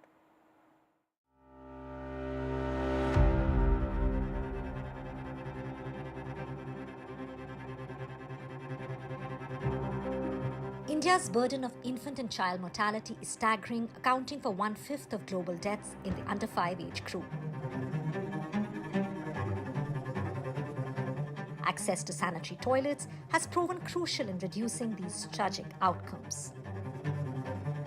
Another key factor has been access to hand washing and hygiene. Anchored by the Swachh Bharat mission, launched by Prime Minister Narendra Modi, aimed to transform India by providing toilets to all households. This ambitious program has had a profound impact on child health. Analyzing data from multiple large nationally representative surveys covering 35 states and union territories and over 600 districts over 20 years, the relation between increased toilet access and infant and child mortality reduction from 2000 to 2020 was studied by Nature. According to the study, Swachh Bharat mission has contributed significantly to reducing infant and under 5 mortality rates across the country, averting 60,000 to 70,000 infant lives annually. Construction of toilets, in different states at district level, right up till rural and urban areas has brought out that there is very much, decline in infant and under 5 mortality. And many factors are responsible. First is that, construction of toilets, along with this sanitation and hygiene plays a very, very important role. So, there is overall change in behavior, change communication. The impact of Swachh Bharat mission is undeniable. Infant mortality rates have declined at a much faster pace since the launch of the mission, demonstrating its effectiveness in improving child health outcomes. Beyond the health benefits, Swachh Bharat mission has also empowered women and girls by providing them with greater dignity and security. The NDTV Detol Banega Swasth India campaign has played a vital role in supporting Swachh Bharat mission and promoting behavioral change. We're very sure the efforts which have been put by Reckitt into this direction of making India open defecation free, then working towards ODF++, and then putting some special efforts in the states like Uttar Pradesh, in Bihar and Maharashtra. And till date, we have not stopped working on making India Swasth and Swachh both. As at Reckitt, we always say hygiene is the foundation for the good health. And as soon as the Prime Minister Modi actually announced from the Red Fort on Swachh Bharat mission, we were among the first few companies who actually, committed for the first 100 crores from RTT. Together, the Swachh Bharat mission and the NDTV Detol Banega Swasth India campaign have been a game changer in the fight against infant and child mortality. In fact, by providing access to clean toilets and promoting healthier behavior, they have helped millions of children and their families.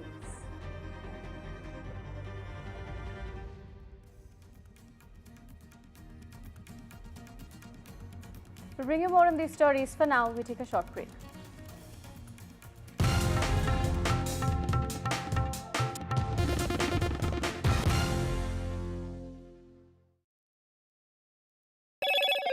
Hello, Moto.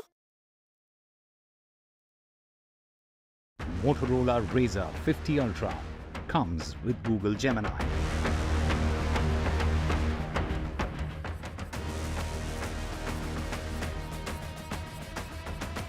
Superstar Shah Rukh Khan bagged the trophy for Best Actor in a leading role for his performance in Jawan at IFA 2024 in Abu Dhabi.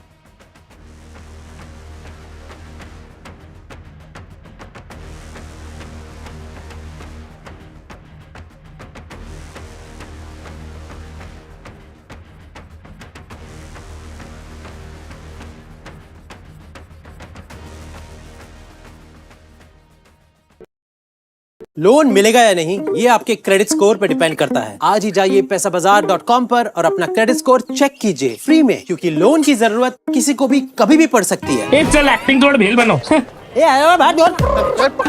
पैसाबाजार.com। I've been reporting on all issues, big and small, from Andhra Pradesh, Telangana, rest of South India, bringing you all the action, all that you need to know, all that you want to know. The energy of Maximum City is infectious. I bring in that energy in our news coverage from financial capital Mumbai. India's IT capital is always buzz. It's literally a city that never sleeps. And I keep you ahead on all the Bengaluru buzz. Covering from the southernmost part of India over the last 23 years, I bring in-depth and 360-degree coverage from the Dravidian heartland. The land of Mishti is also known for its bitter politics. I have seen much water flow under the Howrah Bridge, covering Bengal in all its vivid colors. Loan मिलेगा या नहीं ये आपके credit score पे depend करता है। तो आज ही पैसाबाजार.com पर जाइए और अपना क्रेडिट स्कोर चेक कीजिए फ्री में, क्योंकि लोन की जरूरत कभी भी किसी को भी पड़ सकती है। बस एक्टिंग करा लो इनसे। पैसाबाजार.com, क्रेडिट स्कोर चेक, आदत अच्छी है। For every news from every part of the country, download कीजिए NDTV ऐप। सिर्फ एक ऐप जो आपको बताता है क्या हो रहा है in the world of business, politics, sports and entertainment. देखना ना भूले हमारी movie Yudhra in the theatre. Read all about Yuddra on the NDTV app. So download now. Stay informed and entertained with the new and updated NDTV News app. You can watch all our channels live, listen to podcasts, read breaking and exclusive news from around the world and more. Download the NDTV app today and get access to the best journalism and storytelling on your smartphone or tablet. The NDTV app. News that matters to you. Election sunrise is on the proverbial paradise. Jammu and Kashmir gets set to vote in assembly elections after a gap of 10 years. For the BJP, it's a referendum on Article 370. For the Congress and regional parties, it's a battle for survival. An election that will go down in the history. Watch the most comprehensive, the most nuanced, and the most power-packed coverage only on NDTV.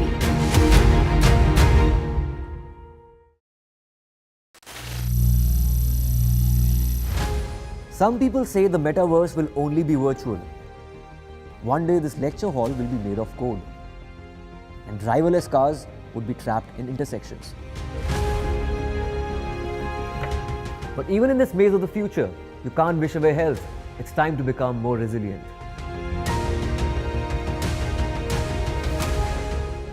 "10 years of Banega Swasth India, we have grown and achieved so many milestones.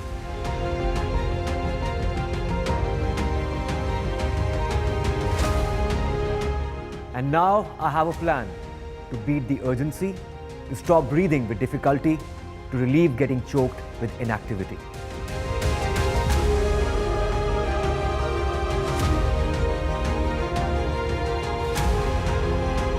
Energize our government, our environment, our society, and ourselves. Everyone, everywhere, every day.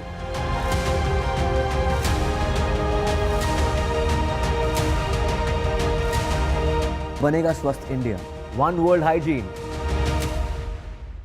Loan मिलेगा या नहीं ये आपके credit score पे depend करता है। आज ही जाइए पैसाबाजार.com पर और अपना क्रेडिट स्कोर चेक कीजिए फ्री में, क्योंकि लोन की जरूरत किसी को भी कभी भी पड़ सकती है। चल एक्टिंग तोड़ भेल बनो।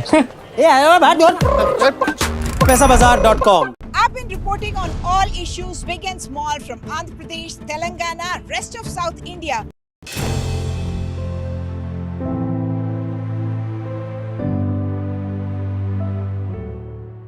Welcome to another episode on India Health Mission, a campaign that aims to have critical conversations around health and healthcare in India and how we make it more accessible and affordable.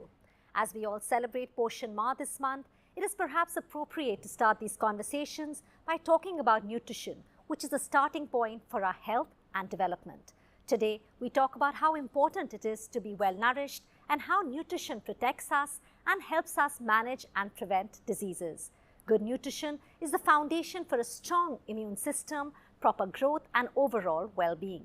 A well-balanced diet rich in essential nutrients like vitamins, minerals, proteins and healthy fats is crucial for preventing malnutrition, enhancing immunity and reducing the risk of chronic diseases such as diabetes, heart condition and obesity. So for this very important conversation, joining us today, we have with us, let me introduce, we have Dr. Swachh Gopalan, President, Nutrition Society of India, Consultant Pediatric Gastroenterologist, Madhukar Rainbow Children's Hospital, New Delhi. Also joining us, Dr. Nikhil Tandon, Professor and Head of Department Endocrinology and Metabolism, AIIMS, Dr. Sameer Gupta, Senior Interventional Cardiologist, Director, Metro Group of Hospitals, and Dr. Manjul Joshipura, Senior Vice President, Innovations and New Product, Cadila Pharmaceuticals. Thank you all so much for joining, I think, in this very crucial and critical conversation. To begin with, Dr. Gopalan, I would like to ask you the first question here. The state of malnutrition in our country is one of the most significant threats to human health, something, we've been grappling with since independence. Where are India's nutritional challenges when it comes to pregnancy and infancy, and what is India's malnutrition crisis at this point? Okay. Thank you, Amika. So, being a pediatrician and a pediatric gastroenterologist, let me start right at the beginning, where the life begins. If you start from infancy, the first and foremost thing is ensuring exclusive breastfeeding up to 6 months of age. These are the national guidelines, and despite persistent efforts, things could definitely improve when it comes to exclusive breastfeeding, but a lot has been achieved over the years. Having said this, that being the first objective, while the emphasis is on exclusive breastfeeding, it is equally important to ensure that at 6 months of age, the young infant is exposed to other foods, which are referred to as complementary foods, the weaning foods to start with, other food items other than breast milk. One of the main highlights of the dietary guidelines for complementary feeding, which have been very recently rolled out, are the emphasis on cutting down on high-fat, salt and sugar-containing foods. And in this regard, use of home-based foods which are adapted to decrease the amount of salt and sugar which are added, keeping in mind the guidelines, would go a long way in ensuring optimum health when it comes to the complementary feeding practice. The third aspect when it comes to infants and young children is, when should we introduce animal milk in the diet?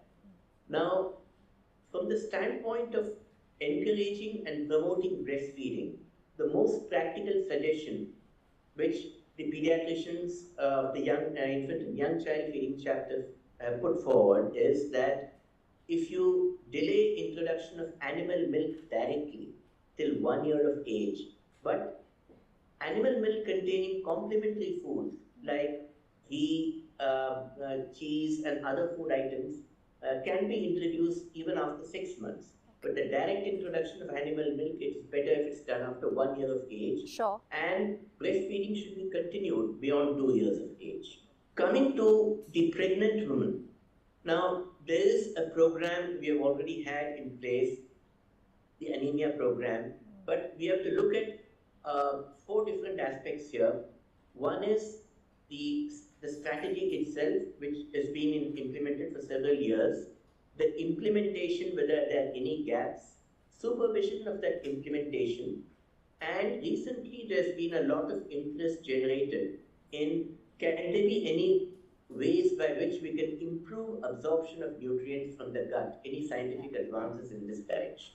And there's the concept of a life cycle approach from womb to tomb, starting right from when the infant is born, right through to the elderly stage.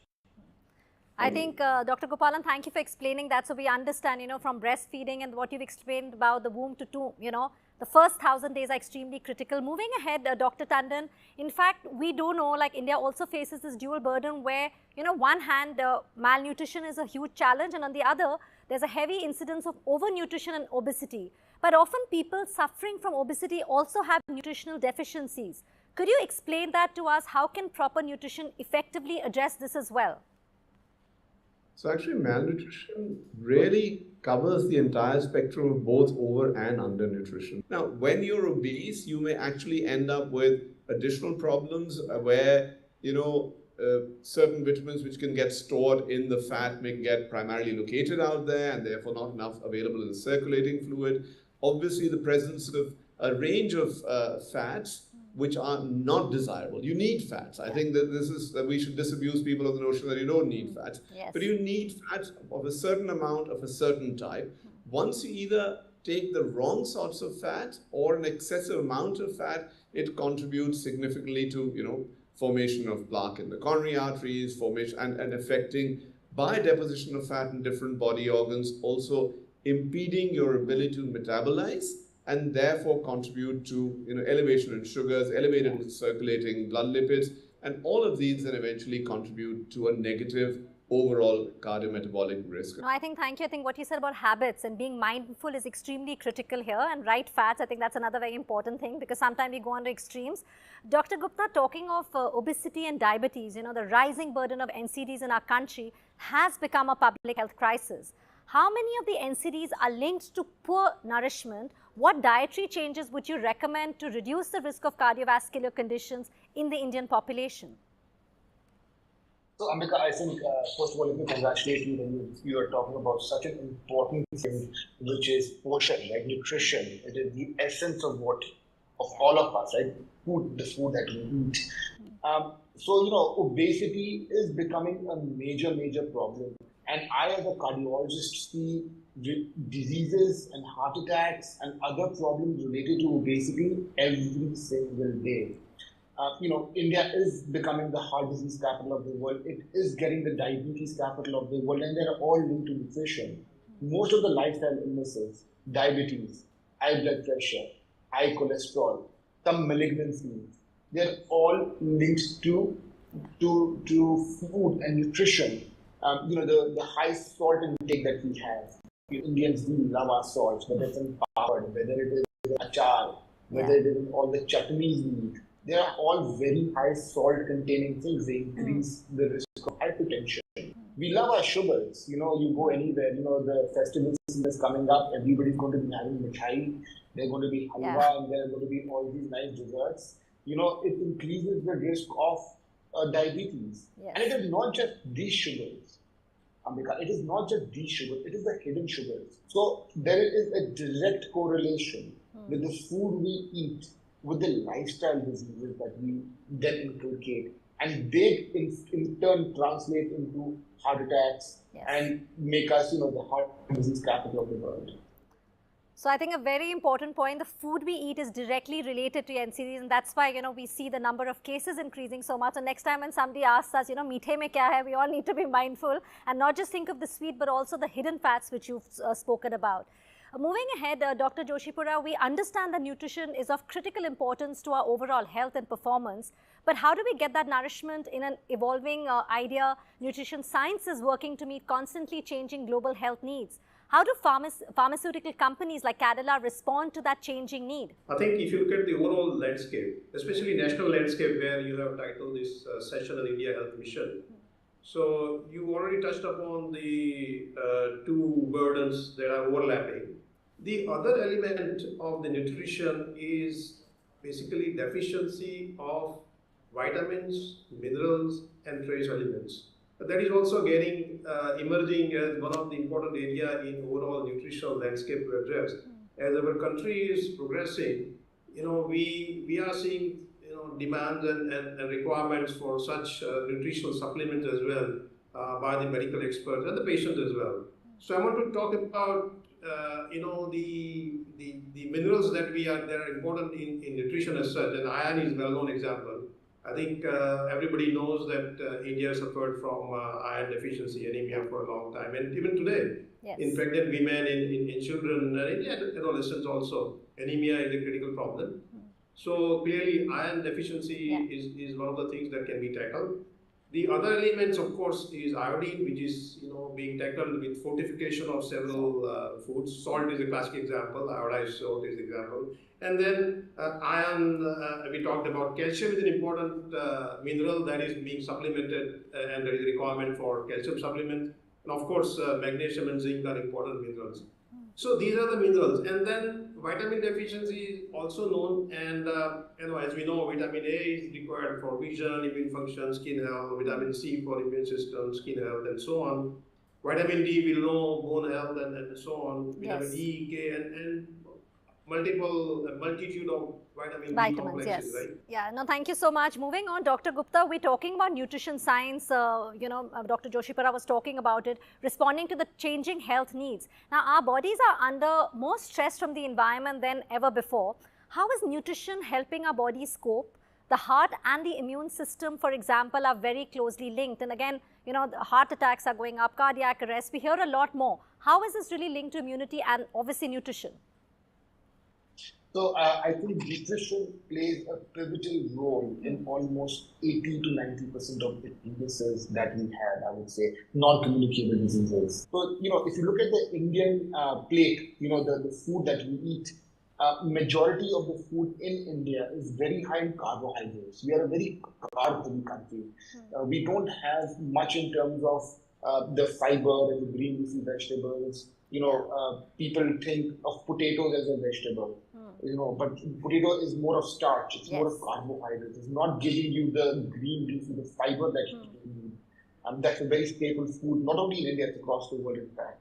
So, the type of food you eat, the quality of the food you eat plays a very, very important and pivotal role. And there's also data to show that if you are having a good nutritious meal, you may not need supplements. Your micronutrient deficiency is going to be taken care of. A lot of your overall health is going to be taken care of. So the quality of the food is equally important for just good general health. Yeah, so it's not just about eating. I think it's about what you're eating. I think that's the very important point. Dr. Tandon, while Dr. Gupta did tell us a little bit about the food aspect, I want to ask you specifically for our viewers, what is a healthy diet and what do you mean by a balanced diet? Just adding to what Dr. Gupta said. So I look at diet, very simplistically as sort of four components, right?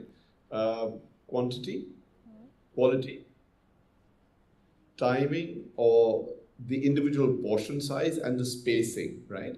So obviously if you eat too much, it's not good for you. Same as if you eat too little, it's not good for you. So quantity is what your caloric requirement is based on your height, based on your current weight, based on what your physical activity levels are. The second part is the quality, and I think Dr. Gupta highlighted that. We are traditionally a very carb-rich nation, which is unfortunate. I mean, there's many of the diets go up to 65, 70% of carbs, whereas you possibly need to get by with nearer 55 or something in that sort of range, realizing that you still have 45% to make up with, and you have a judicious combination of protein and fats for that. It has to be there, but it has to be a judicious balance. The third thing is, how do you space your meals out, right? And how do you sort of divide? 2 large meals in a day perhaps is not a great idea, because you're actually dumping a lot of calories into your system at one point in time. And therefore dividing them allows much less of what we call glycemic swings or sugars going up and down. And then of course the spacing. You can say, well, I eat 5 meals a day, but I cluster them all together between 10 a.m. and 3 p.m. Again, not a good idea, because you're actually getting everything very close to each other. Spacing them out reasonably. So I think these are practical suggestions which would be of utility for a common person. Practical and absolutely, I think, very, very doable. Sometimes, very often we tell our children, oh, how many rotis did you eat? We're not focusing on how much dal or the vegetable they've had, but we're looking at, okay, you've had 3 rotis or 4 rotis, you're good. So I think it's not just practical, very informative. Thank you for that. Moving on, Dr. Gopalan, what is the nutrition gap? How does it affect and how do we deal with, or how can we deal with it? You see, the most important thing is we've had our leading bodies in the country which have come up with nutritive value of foods. And now, most recently, an important step forward has been the practical dietary guidelines are now available and they are being rolled out. And these guidelines address various age groups, and they are also looking at showing practical pictorial depictions of recipes for different age groups.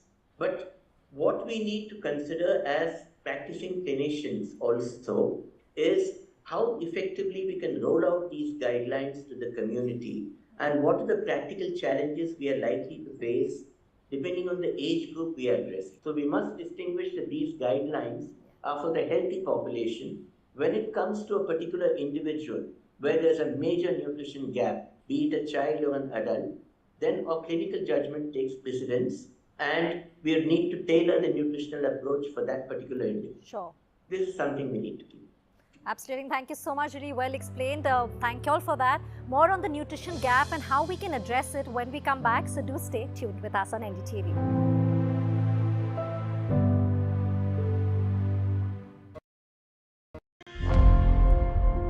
Election sun rises on the proverbial paradise. Jammu and Kashmir gets set to vote in assembly elections after a gap of 10 years. For the BJP, it's a referendum on Article 370.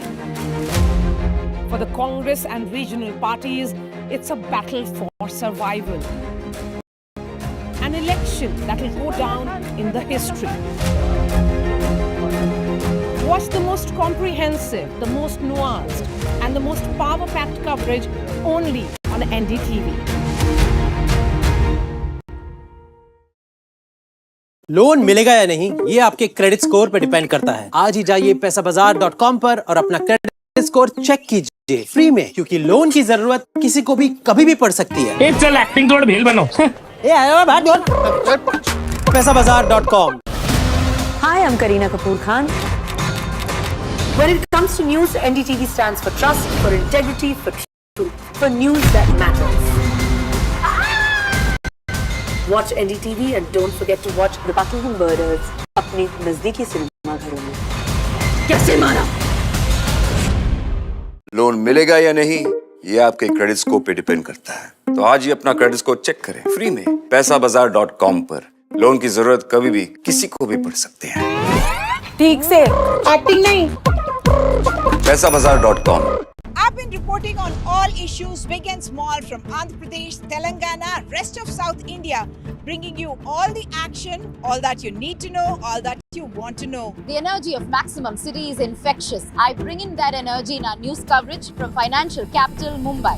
India's IT capital is always buzz. It's literally a city that never sleeps. And I keep you ahead on all the Bengaluru buzz. Covering from the southernmost part of India over the last 23 years, I bring in-depth and 360-degree coverage from the Dravidian heartland. The land of Mishti is also known for its bitter politics. I have seen much water flow under the Howrah Bridge, covering Bengal in all its vivid colors. Loan मिलेगा या नहीं, ये आपके credit score पे depend करता है। तो आज ही पैसाबाजार.com पर जाइए और अपना क्रेडिट स्कोर चेक कीजिए फ्री में, क्योंकि लोन की जरूरत कभी भी किसी को भी पड़ सकती है। बस एक्टिंग करा लो इनसे। पैसाबाजार.com। क्रेडिट स्कोर चेक, आदत अच्छी है। New day, new show, a new experience. Start your day with the news, not views. We bring you stories that matter And impact your life. news that informs and keeps you ahead. From maximum city Mumbai To the seat of power, Delhi. NDTV brings you the best breakfast show. Breakfast news on NDTV, 8 a.m. every day. NDTV's Yuva Conclave is back. शुरू करते हैं NDTV का youth conclave. NDTV युवा।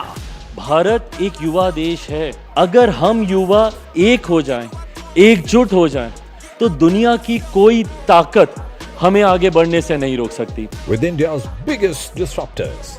So when you tried to understand and have conversation with your parents कि मेरा नाम बांसुरी क्या रखा, उन्होंने क्या बताया?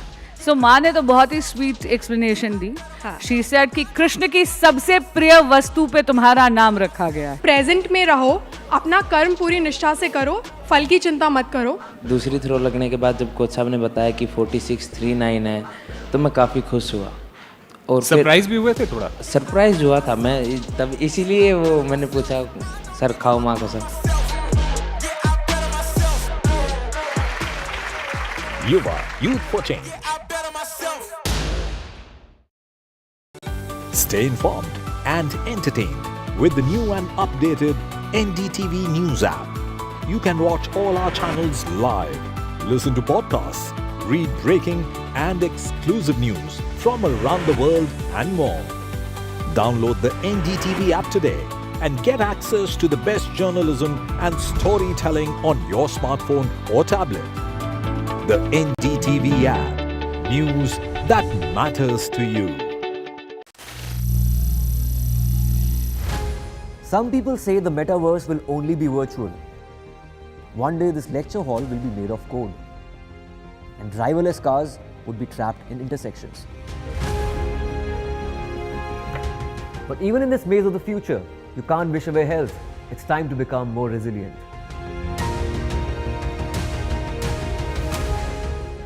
"10 years of Banega Swasth India, we have grown and achieved."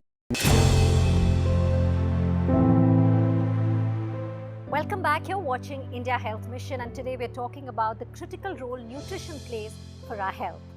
Talking about solutions now, let's move ahead. Dr. Gopalan, how do you assess the impact of Poshan Abhiyan on improving nutritional outcomes in India, and what key areas should be focused on during Poshan Maah, especially since we're in it, to further strengthen its effectiveness? We have to adopt the practical approach. As the dietary guidelines are now being formulated and are being rolled out, which I mentioned, how do you practically convey the important nutritional scientific messages when it applies to the community?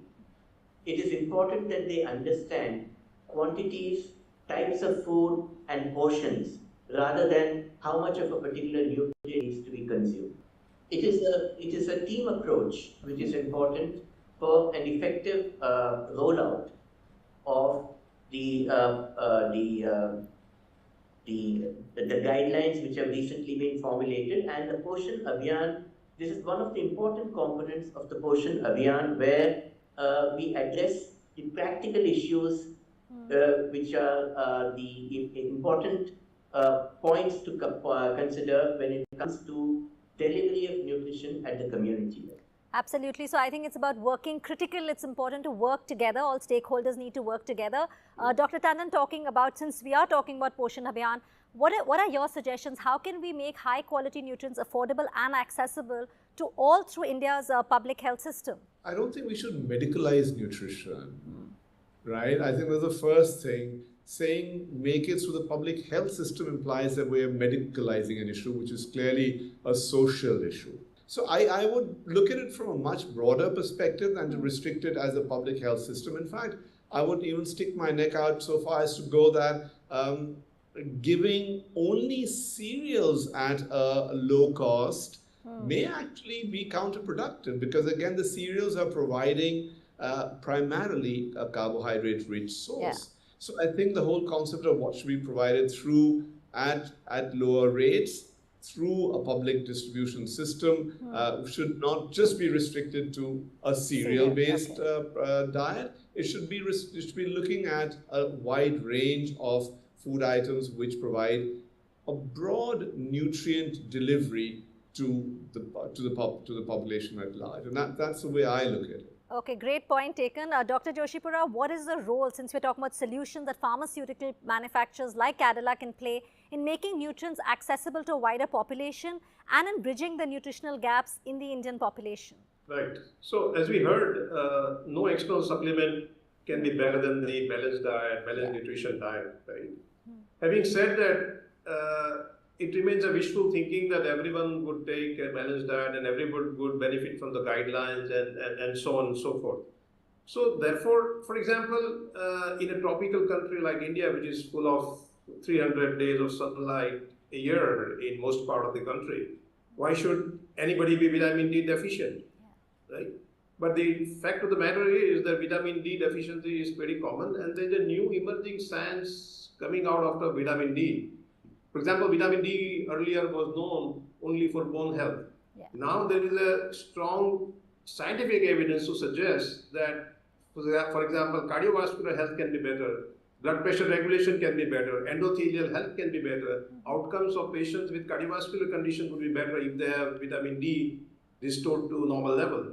There is an evidence in diabetes management that diabetic patient will have a better beta cell function, they will have a better insulin support if their vitamin D levels are restored. Similarly, mental health, respiratory health, pregnancy and lactation. So there are new indications and new scientific evidences emerges where role of elements and vitamin D supplements, in this case, would require an external support. So therefore, the industry would need to come out and be ready with this newer, to meet the newer requirements and newer evidences, and therefore making it accessible and affordable. Absolutely. I think that's why everybody needs to work together like we were talking.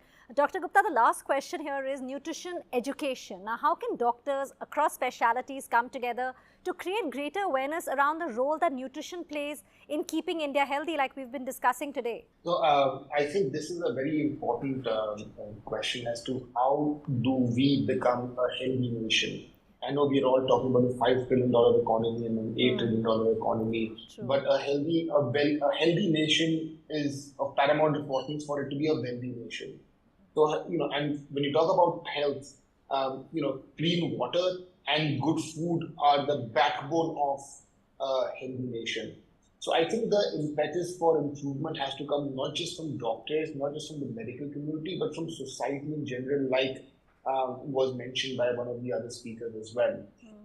Education becomes of paramount importance. It has to start at the school level, where the cafeteria in the school, the type of food that they are serving. Are they giving more nutritious?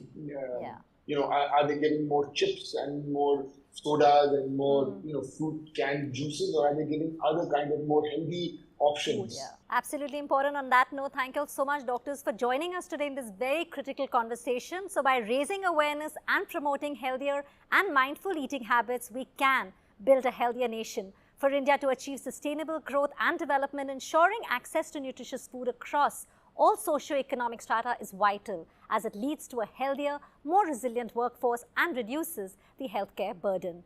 Do stay tuned for more on India Health Mission as we bring to you these critical conversations through the series. Thank you so much for watching.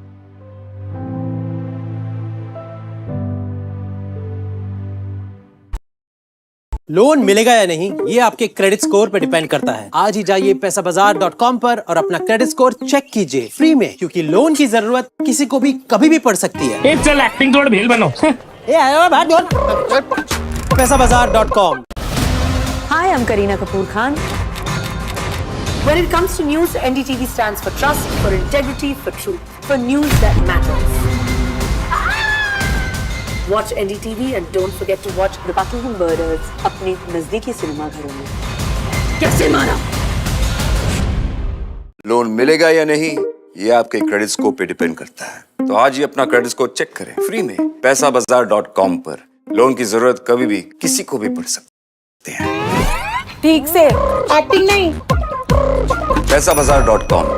I've been reporting on all issues, big and small, from Andhra Pradesh, Telangana, rest of South India, bringing you all the action, all that you need to know, all that you want to know. The energy of maximum city is infectious. I bring in that energy in our news coverage from financial capital Mumbai. India's IT capital is always buzz. It's literally a city that never sleeps. And I keep you ahead on all the Bengaluru buzz. Covering from the southernmost part of India over the last 23 years, I bring in-depth and 360-degree coverage from the Dravidian heartland. The land of Mishti is also known for its bitter politics. I have seen much water flow under the Howrah Bridge, covering Bengal in all its vivid colors.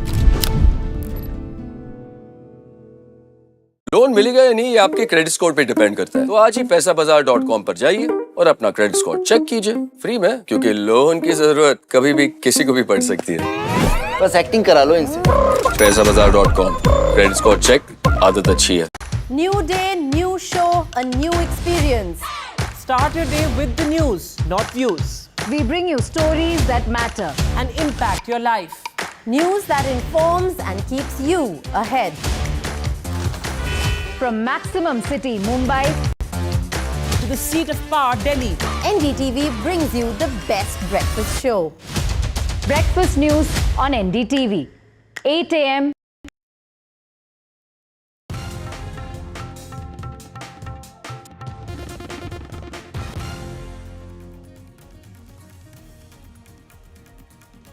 Grammy winner flags systematic issue in Air India. Ricky Cage shares 2 incidents with Air India.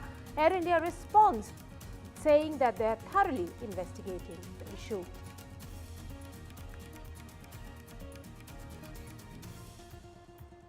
A Delhi cop was crushed to death in Nangloi.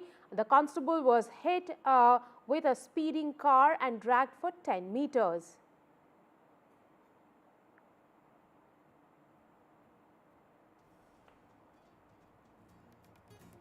Aam Aadmi Party moved Supreme Court against MCD panel polls. Delhi CM called the elections illegal.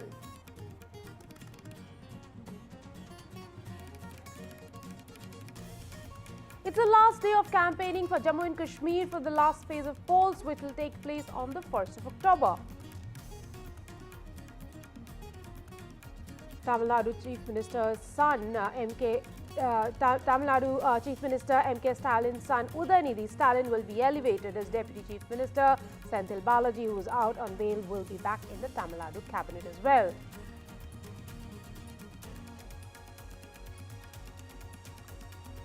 Everyone wants to jump onto the gravy train as bigger salaries for IPL players have just been revealed. The teams can also retain up to 6 players as mega auctions for IPL Season 18 have been announced.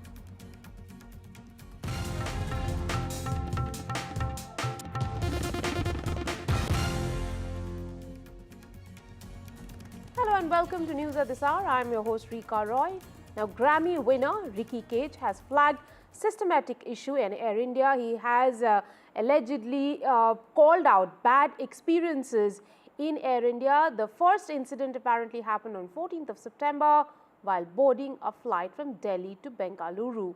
He alleged that Air India staff was non-cooperative and he had to go at multiple counters for payment for extra luggage. He alleged that they refused to accept UPI and after 15 minutes he could pay and board the flight. He also cited another incident that happened on the 20th of September on the flight from Mumbai to San Francisco, and he has put out a series of tweets. After that, Air India assured that the matters will be looked into thoroughly and the fact that they are investigating the issue. After this, Ricky Cage said that he is not giving up on Air India or calling for any boycott. He is going to continue flying with the airline unless it turns out that there are major safety issues. On your screen is the tweet that Ricky Cage put out about Air India. There have been multiple grievances as he's been talking about. I'm talking to my colleague at this hour, Ishika Verma. Ishika, this is not the first time that Ricky Cage has complained about Air India, but a few times, in fact, he has cited a few issues. What has really happened in the previous occasions, or is Air India looking at all of this as one issue to address this one person?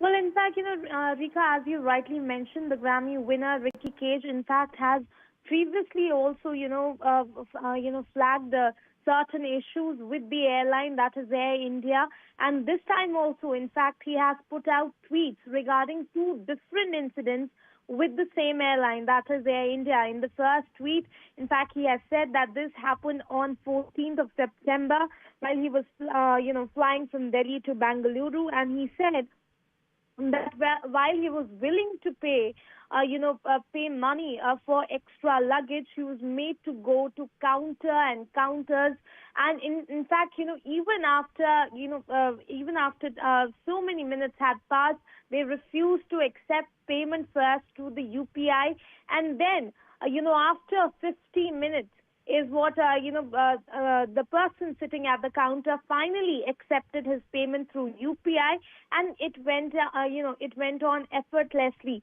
So Ricky Cage, in fact, has called this incident as a clear case of airline bullying a customer. He has also mentioned yet another incident that happened with him on 20th September, where he said that in a 17-hour flight, while the customer, in fact, the passenger was switching on the blue light to call the flight attendant. The flight attendant was busy speaking to each other, gossiping rather, and switching off the blue light. While he, in fact, called out the flight attendant regarding this issue, he says that those flight attendants who were there, they made a face and then went to the passenger who was calling them. So certainly these two incidents, Ricky Cage has said that these are in fact systemic issues that will take years to address, is what he is saying in his tweet. And also we have a response now coming from Air India, where Air India is saying that they are thoroughly investigating this entire matter, and after investigation they will be taking appropriate action. So certainly they are talking about both the issues. The Air India is saying that the investigation is going to be done in both these incidents. So certainly after that we are also seeing that Ricky Cage has now said that he's not boycotting the airline. But as you mentioned, Rika, this is not the first time that he has, complained about the airline. So we'll have to wait and watch if after this tweet, Air India actually takes up, some measures that would actually, in fact, get some results. Over to you. Right. He has really taken up the issue of a common man, of a common passenger. One incident really concerned him, the other did not concern him. But the fact that, something like this is happening, keeps on happening, it took a Ricky Cage to call out this sort of behavior by the cabin crew, by the flight attendants. That itself is extremely sad. However, Ricky Cage has said that he is not boycotting the airlines altogether. He'll continue to fly with them unless there are safety hazards to flying with Air India.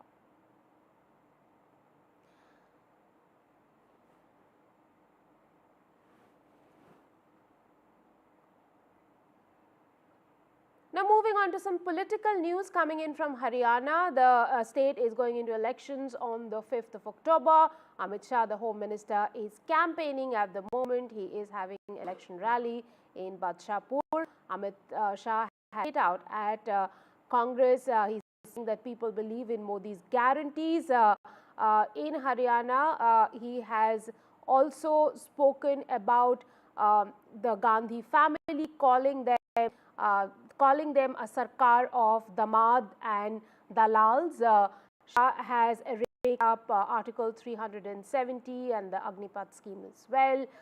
He said he wants to bring back Article 370. He says Congress is politicizing the Agnipath scheme. Haryana, as we mentioned, will go into polls on the 5th of October. ये राहुल बाबा जो है कांग्रेस के, जानते हो ना जरा? अरे जानते हो या नहीं जानते हो? ये राहुल बाबा ये झूठ बोलने का मशीन है। ये राहुल बाबा कहते हैं कि अग्निवीरों को इसलिए योजना लाए हैं कि सरकार उनको पेंशन वाली नौकरी नहीं देना चाहती। मैं आज कहकर जाता हूं हरियाणा की माताओं को, बहनों को, आपके नौनिहाल में सेना में भेजते वक्त मत झिझकिएगा। हरियाणा के एक अग्निवीर को हरियाणा सरकार और भारत सरकार पेंशन वाली नौकरी देने वाली है, पेंशन वाली। Back in Delhi, Aam Aadmi Party has moved the Supreme Court against the MCD Standing Committee elections. Delhi Chief Minister Atishi earlier said that the Aam Aadmi Party, in fact, the election of the 6th member of the Municipal Corporation of Delhi MCD Standing Committee was illegal, unconstitutional and undemocratic, while the mayor said that the elections were held keeping rules and regulations in mind. I'm joined by my colleague Anushka Datta for more on the story. Anushka, Tanushka in fact joins me for more on the story. Tanushka, what is the latest in this Aam Aadmi story? The Chief Minister clearly calling the elections illegal and unconstitutional. Right, Rika, the Aam Aadmi Party has moved the Supreme Court with respect to the election of the standing committee member in the Municipal Corporation of Delhi, and this move comes just a day after the BJP won the elections from the Bharatiya Janata Party. Sundar Singh won the vacant spot in the standing committee elections, and the Aam Aadmi Party has moved the Supreme Court. Why? Because the Delhi Chief Minister Atishi claims that these elections were illegal and unconstitutional. She also accuses the Bharatiya Janata Party of the murder of democracy in terms of these MCD standing committee elections. Remember, this is an 18-member committee, and it was for the vacant spot of in the standing committee. And what we're understanding is that the BJP member won, unopposed, as all the other councils of the Aam Aadmi Party as well as the Congress abstained from voting. And what the Delhi Chief Minister Atishi has also claimed is that these elections were also in violation of the Delhi Municipal Corporation Act of the 1957. So the DMC Act is also being violated, which is what the Delhi CM claims. And what we're understanding also is that she believes that the Lieutenant Governor cannot just call upon the House for a meeting. She also says that this is unconstitutional, and owing to all of this, the Aam Aadmi Party has now moved the Supreme Court with respect to the election of this BJP member into the MCD standing committee panel, and this was the last one vacant spot for which the BJP member Sundar Singh has taken up and won in the elections unopposed when Aam Aadmi Party abstained from voting. Right, thank you very much, Tanushka, for getting us that story. Now, moving to Tamil Nadu, the sports minister and son of Chief Minister M.K. Stalin, Udayinidhi, was elevated as the deputy chief minister with additional responsibility in a cabinet reshuffle that also saw the return of Senthil Balaji to the Council of Ministers 2 days after securing bail in a money laundering case. While BJP terms it dynasty politics, DMK says it was time Udayinidhi's good work was recognized within the party. Opposition, in fact, ally Samajwadi Party chief Akhilesh Yadav has congratulated Udayinidhi Stalin. He also spoke about the elevation and said that he will take suggestions and constructive criticism with the same spirit as before. வாழ்த்துக்களுக்கெல்லாம் நன்றி தெரிவிச்சுக்கிறேன். நிறைய பேர் விமர்சனம் வச்சிருக்கிறாங்க. அந்த விமர்சனங்களுக்கும் சேர்த்து என்னுடைய நன்றி நான் தெரிவிச்சுக்கிறேன். கண்டிப்பா ஒவ்வொரு வாழ்த்துக்களை எப்படி நான் உள்வாங்கிக் கொள்கிறோனோ அதே மாதிரி விமர்சனங்களையும் உள்வாங்கி அதில் தவறுகள் இருந்தால் திருத்திக்கிறதுக்கும் என்னுடைய பணிகள் இன்னும் சிறப்பாக அமைவதற்கும். Today they conducted another program at Kanchipuram only to prime the minds of the people and to compel the alliance partners to tell that Udayinidhi should become the deputy chief minister. I am asking whether it is democracy or dynasty.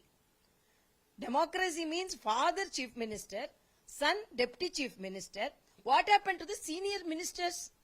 Before Udayinidhi was born, so many ministers, so many leaders were involved in the growth of the party. You should have given the deputy chief minister post to a Dalit MLA. A police constable from Nangloi police station in Delhi was killed on the spot after being struck by a speeding car allegedly linked to a liquor smuggler in Delhi. The incident occurred around 3 a.m. when the officers saw that a car was being driven recklessly and signaled to the driver to stop. The vehicle sped up and hit Constable Sandeep from behind, dragging him for about 10 meters before eventually hitting another parked car. The driver failed to comply and rammed into the constable. The police have recovered the car, but the driver is currently on the run. Sandeep जो है अपनी bike से जो है on duty beat patrolling के लिए निकला था एंड वीना एनक्लेव के सामने जब लेफ्ट टर्न कर रहे थे तो लेफ्ट टर्न के दौरान एक दूसरा व्हीकल वहाँ पे 4-व्हीलर था वैगनआर एंड उसको क्रॉस करने के लिए उसको जब क्रॉस करके निकला तो शायद उनके बीच में रोकने के लिए कुछ बात हुई होगी, लेकिन जब वो आगे निकल गया तो व्हीकल ने सडनली एक्सेलरेट किया है और पीछे से टक्कर मारा और अराउंड जो एज पर जो मौका दिखा है 10 मीटर के करीब जो है ड्रैग किया और दूसरे व्हीकल में हिट किया, जिससे कि क्रश हो गया और क्रश होने की वजह से हेड इंजरी बहुत सीरियस हो गया और इसी आई थिंक हेड इंजरी की वजह से डेथ हुआ। और PM जो करेंगे उससे हमें फर्दर वेरीफाई हो जाएगा. It's a terrible story of a cop on duty being crushed to death by a speeding car. I'm joined for more by my colleague Anushka Garg, who is reporting live from Nangloi. Anushka, what do we have at this hour? What do we know more into the investigations of this incident? Well, certainly a startling incident of road rage has come to light from Delhi's Nangloi area. This whole incident took place on Sunday around 2:15 a.m. as per the Delhi police officials. Right now, we're at the very spot where this incident took place. Let me get you some visuals from here. We can clearly see bits and pieces of, car and bikes that are scattered at this whole spot. The Delhi police has also marked the spots of blood stains, and right now also let me tell you, the police officer who is identified as Sandeep, he was a constable, he was on his duty dressed as a civilian. In the view of increased burglary in this whole area, he was patrolling the whole street while an over-speeding wagoner was seen here. He pointed out to the driver not to overspeed the car, but then the car oversped and hit him from behind and then dragged him for 10 meters. We can clearly see the marks of the dragging that can be seen in the road here. He was dragged for about 10 meters and then eventually hit by another vehicle, and then in this whole process he died. While he was taken to the hospital, the doctors declared him dead. Also, let me tell you this, that while all of this incident happened, the police officer was on duty. He was patrolling the streets in the view of increased burglary in Nangloi area. While this whole incident has shaken up, the people who are living here are very much in shock as to how a police officer who was on duty patrolling this whole area was dragged to his death. While the police is investigating into this whole matter, the two accused who were inside the vehicle at the time when this incident happened are right now also absconding. The police officials are right now also have launched an operation to find out the people who are accused, who are behind this whole incident. But right now we are getting you the visuals from Nangloi, and this is what can be seen here. The people who are living in this whole area, in this whole colony, are very much in shock that the police officials, while on duty, was dragged and crushed to his death. Back to studio. Thank you very much, Anushka, for getting us that story. Time now for a quick break on the show. More on the other side. Stay tuned.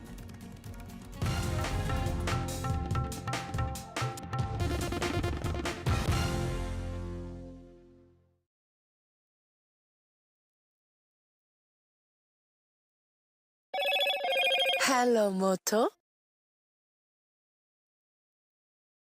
Motorola Razr 50 Ultra comes with Google Gemini.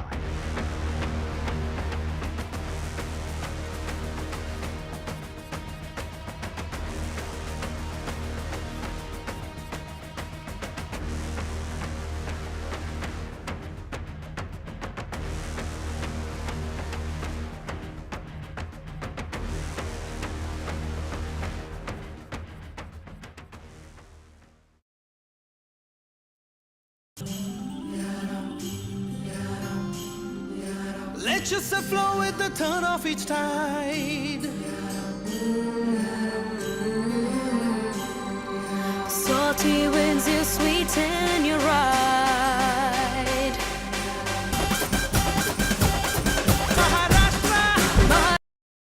Loan मिलेगा या नहीं, ये आपके credit score पे depend करता है. आज ही जाइए पैसाबाजार.com पर और अपना क्रेडिट स्कोर चेक कीजिए फ्री में, क्योंकि लोन की जरूरत किसी को भी कभी भी पड़ सकती है. चल एक्टिंग तोड़ भेल बनो. पैसाबाजार.com. I've been reporting on all issues, big and small, from Andhra Pradesh, Telangana, rest of South India, bringing you all the action, all that you need to know, all that you want to know. The energy of maximum city is infectious. I bring in that energy in our news coverage from financial capital Mumbai. India's IT capital is always buzz. It's literally a city that never sleeps. And I keep you ahead on all the Bengaluru buzz. Covering from the southernmost part of India over the last 23 years, I bring in-depth and 360-degree coverage from the Dravidian heartland. The land of Mishti is also known for its bitter politics. I have seen much water flow under the Howrah Bridge, covering Bengal in all its vivid colors. Stay informed and entertained with the new and updated NDTV News app. You can watch all our channels live, listen to podcasts, read breaking and exclusive news from around the world and more. Download the NDTV app today and get access to the best journalism and storytelling on your smartphone or tablet. The NDTV app. News that matters to you. Some people say the metaverse will only be virtual. One day this lecture hall will be made of code, and driverless cars would be trapped in intersections. The final section of the Pune Metro Rail project, a significant milestone in enhancing the city's urban connectivity. अभी district court से स्वार gate section root का लोकार्पण हुआ है। इस root पर भी अब मेट्रो चलना शुरू हो जाएगी। स्वार गेट कात्रज सेक्शन का आज शिलान्यास भी हुआ है। आज ही हम सबके श्रद्धेय क्रांति ज्योति सावित्रीबाई फुले मेमोरियल की नींव भी रखी गई है। पुणे शहर में ईज ऑफ लिविंग बढ़ाने का हमारा जो सपना है, मुझे खुशी है कि हम उस दिशा में तेज गति से आगे बढ़ रहे हैं। भाइयों बहनों, आज भगवान विट्ठल के आशीर्वाद से उनके भक्तों को भी स्नेह उपहार मिला है। सोलापुर को सीधे एयर कनेक्टिविटी से जोड़ने के लिए एयरपोर्ट को अपग्रेड करने का काम पूरा कर लिया गया है। Moving on to another story of disaster as the flood situation in Nepal continues. The death toll has risen to 112 after torrential rainfall induced landslide and flooding has swept across the country. Dozens have been reported missing. As per armed police force and Nepal police database, Kathmandu Valley on Saturday witnessed the highest rainfall since at least 1970 when records began.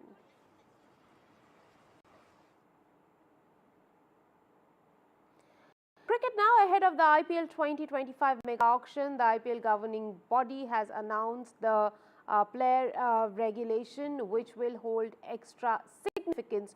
All 10 franchises will be allowed to retain up to 6 players before the Indian Premier League. Let's have a look at how this impacts the players. Well, it is going to be a big bounty for the players because for the first time they will get match fees. Each player will get 7.5 lakh rupees per match, and the franchise will put together an extra purse of 12 crore rupees for paying the players. If each player manages to play all 14 matches, they will get 1.5 crore rupees. So this is the match fee in addition to contracted amount. There are a lot of changes that have also been brought about in the retention process. We'll of course keep getting you all those stories throughout the day. Time for a quick break on the show. More on the other side. Stay tuned.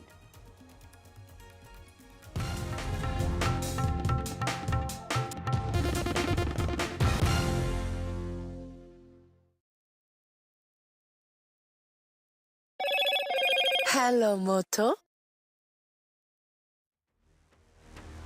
Motorola Razr 50 Ultra comes with Google Gemini.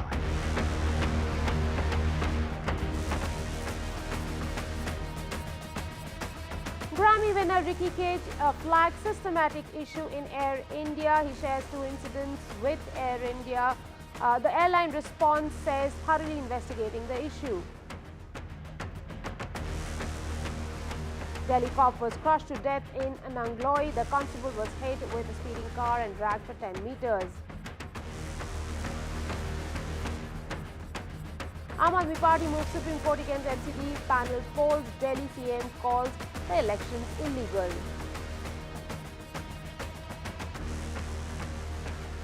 It's the last day of campaigning for Jammu and Kashmir for the last phase of polls, which will take place on the 1st of October.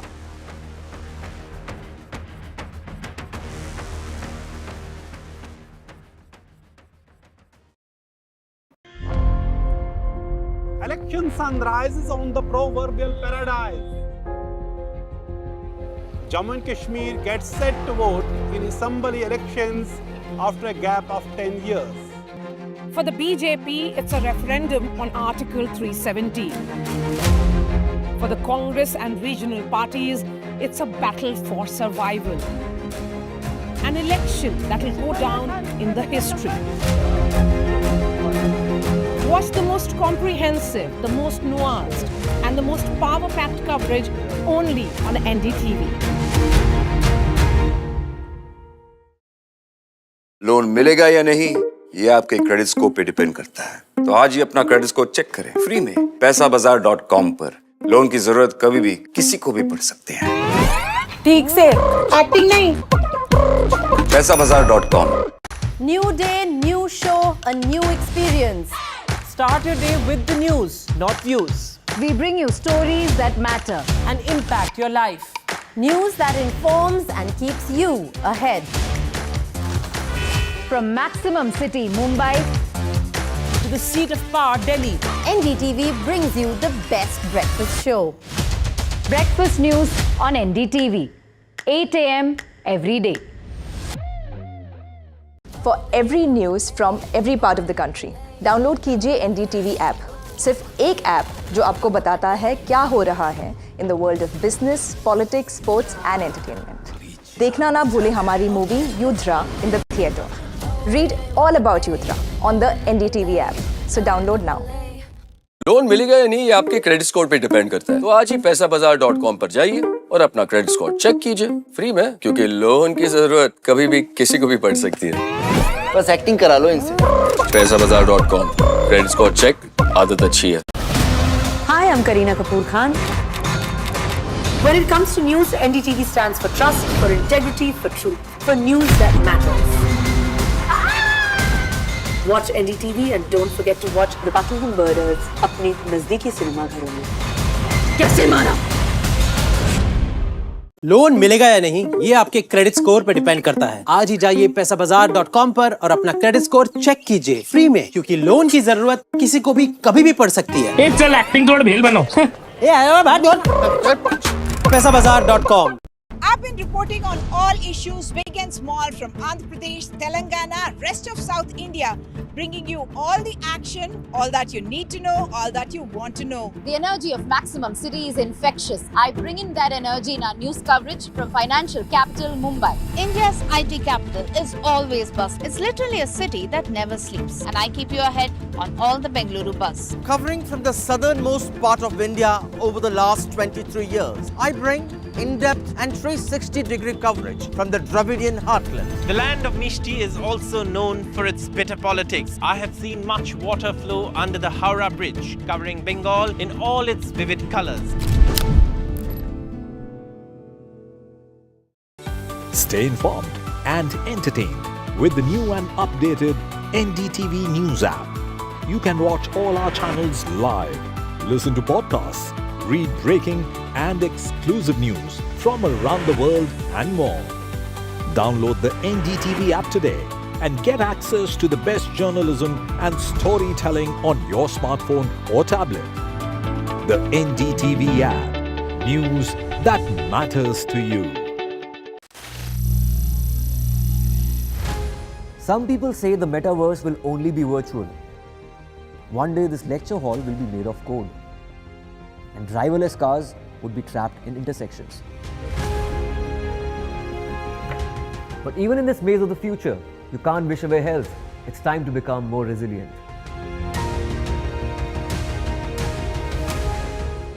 "10 years of Banega Swasth India, we have grown and achieved so many milestones.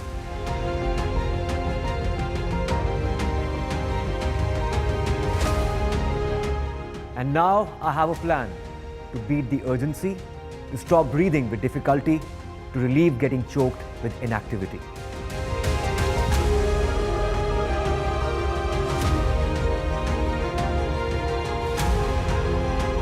Energize our government, our environment, our society, and ourselves. Everyone, everywhere, every day.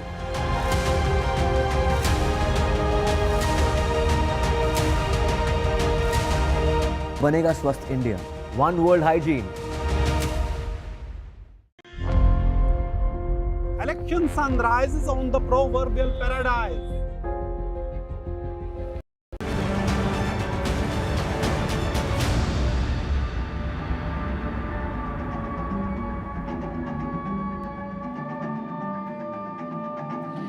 Atmanirbharta in defense is all about India's quest for self-reliance and self-sufficiency in its defense capabilities. The government of India under Prime Minister Modi has launched several initiatives to promote indigenous defense manufacturing with the aim of reducing reliance on imports and increasing domestic production.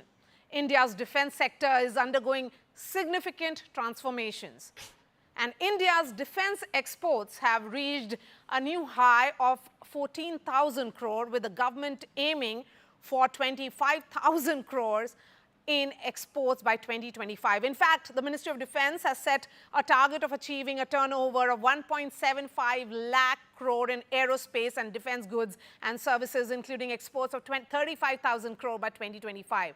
We at NDTV are holding a series of defense conversations to move the needle of Bharat's Atmanirbharta in defense forward. And joining us in this very special broadcast is a high-powered panel of experts and stakeholders. We have Vice Admiral Sanjay Vatsayan, Deputy Chief of Integrated Defense Staff. We have Air Chief Marshal R.K.S. Bhadoria, former Air Force Chief, who is now advisor to UP government on Defense Industrial Corridor. Puneet Kaura is MD and CEO of Samtel Avionics Limited and also co-chair of CII, National Committee on Defense. And Samir Joshi is joining us as well. He's the CEO and Director of New Space Research and Technologies Private Limited. Admiral Vatsayan, beginning with you, how do you define Atmanirbharta? Is it more of an import substitution strategy or realizing the potential of what India stands for? Atmanirbharta today is a strategic necessity which has been proven in the last 2 years or so in the conflicts that are going on all over the world, and therefore as a preamble, I like to say that it actually brings to focus the efforts of the government in the last 5 to 7 years, where probably we preconceived this issue that's happening today, where the supply chains have got disrupted and across the domains of warfare, and therefore the focus for the last 5 to 7 years to progress on Atmanirbharta was very well thought through. And as you rightly brought out, Atmanirbharta is not about just providing support to the existing equipment or replicating it, but it is a bottom-up approach wherein we conceptualized, design, produce, manufacture, and thereafter for not only for the Armed Forces of India, but export as well. Air Chief Marshal Bhadoria, we have been talking about the Indian ecosystem, how India-specific specifications are needed and the requirements of India. Have we reached that point where our ecosystem is at par with our requirements? Okay, if you are talking of specifications, let me first explain that. I think specifications is important to understand the kind of adversaries we face and the kind of technologies in our neighborhood and the kind of weapon systems. So our specifications virtually need to be something that needs to cater for the threat. So you have to analyze the threat very carefully, and also thereafter plan to get your weapons and your systems, your platforms to be able to build your combat capability to cater for the threat. So for Atmanirbharta, the important aspect is when we started with Make in India drive and Atmanirbharta, the R&D and D&D aspects of it is the core pillar of Atmanirbharta, and that is where I think the attention is required to really shift, to really achieve, have our own IPRs, have our own R&D development. That area was what was weak. So when you talk of specifications, what we should always aim for what the defense services need. So our industry, starting with, let's say, initially R&D was largely within DRDO and DPSUs, and now increasingly in private sector, startups, huge innovation going on. So with this Atmanirbharta drive, the kind of involvement of private sector and startup that is happening, they must target to achieve the defense services requirements specification. It is also important to understand that it won't happen overnight. So when our own products come up, they may be short on our defense services requirement in some areas, and that is where the dialogue between services and industry is essential to understand our industry capability, to take the step 1, let us say induction, with some limitations, gradually build up the capability to the next level. So initial mark, thereafter improve it, and therefore it has to be a continuous dialogue between services and industry. So you are essentially talking about the public-private partnership. No, it could be any model. The public-private partnership is essential as you increase the private sector participation, but increasingly the private sector participation, the orders going to big private players, MSMEs, the R&D that is required in the private sector and startups, you have to enable that.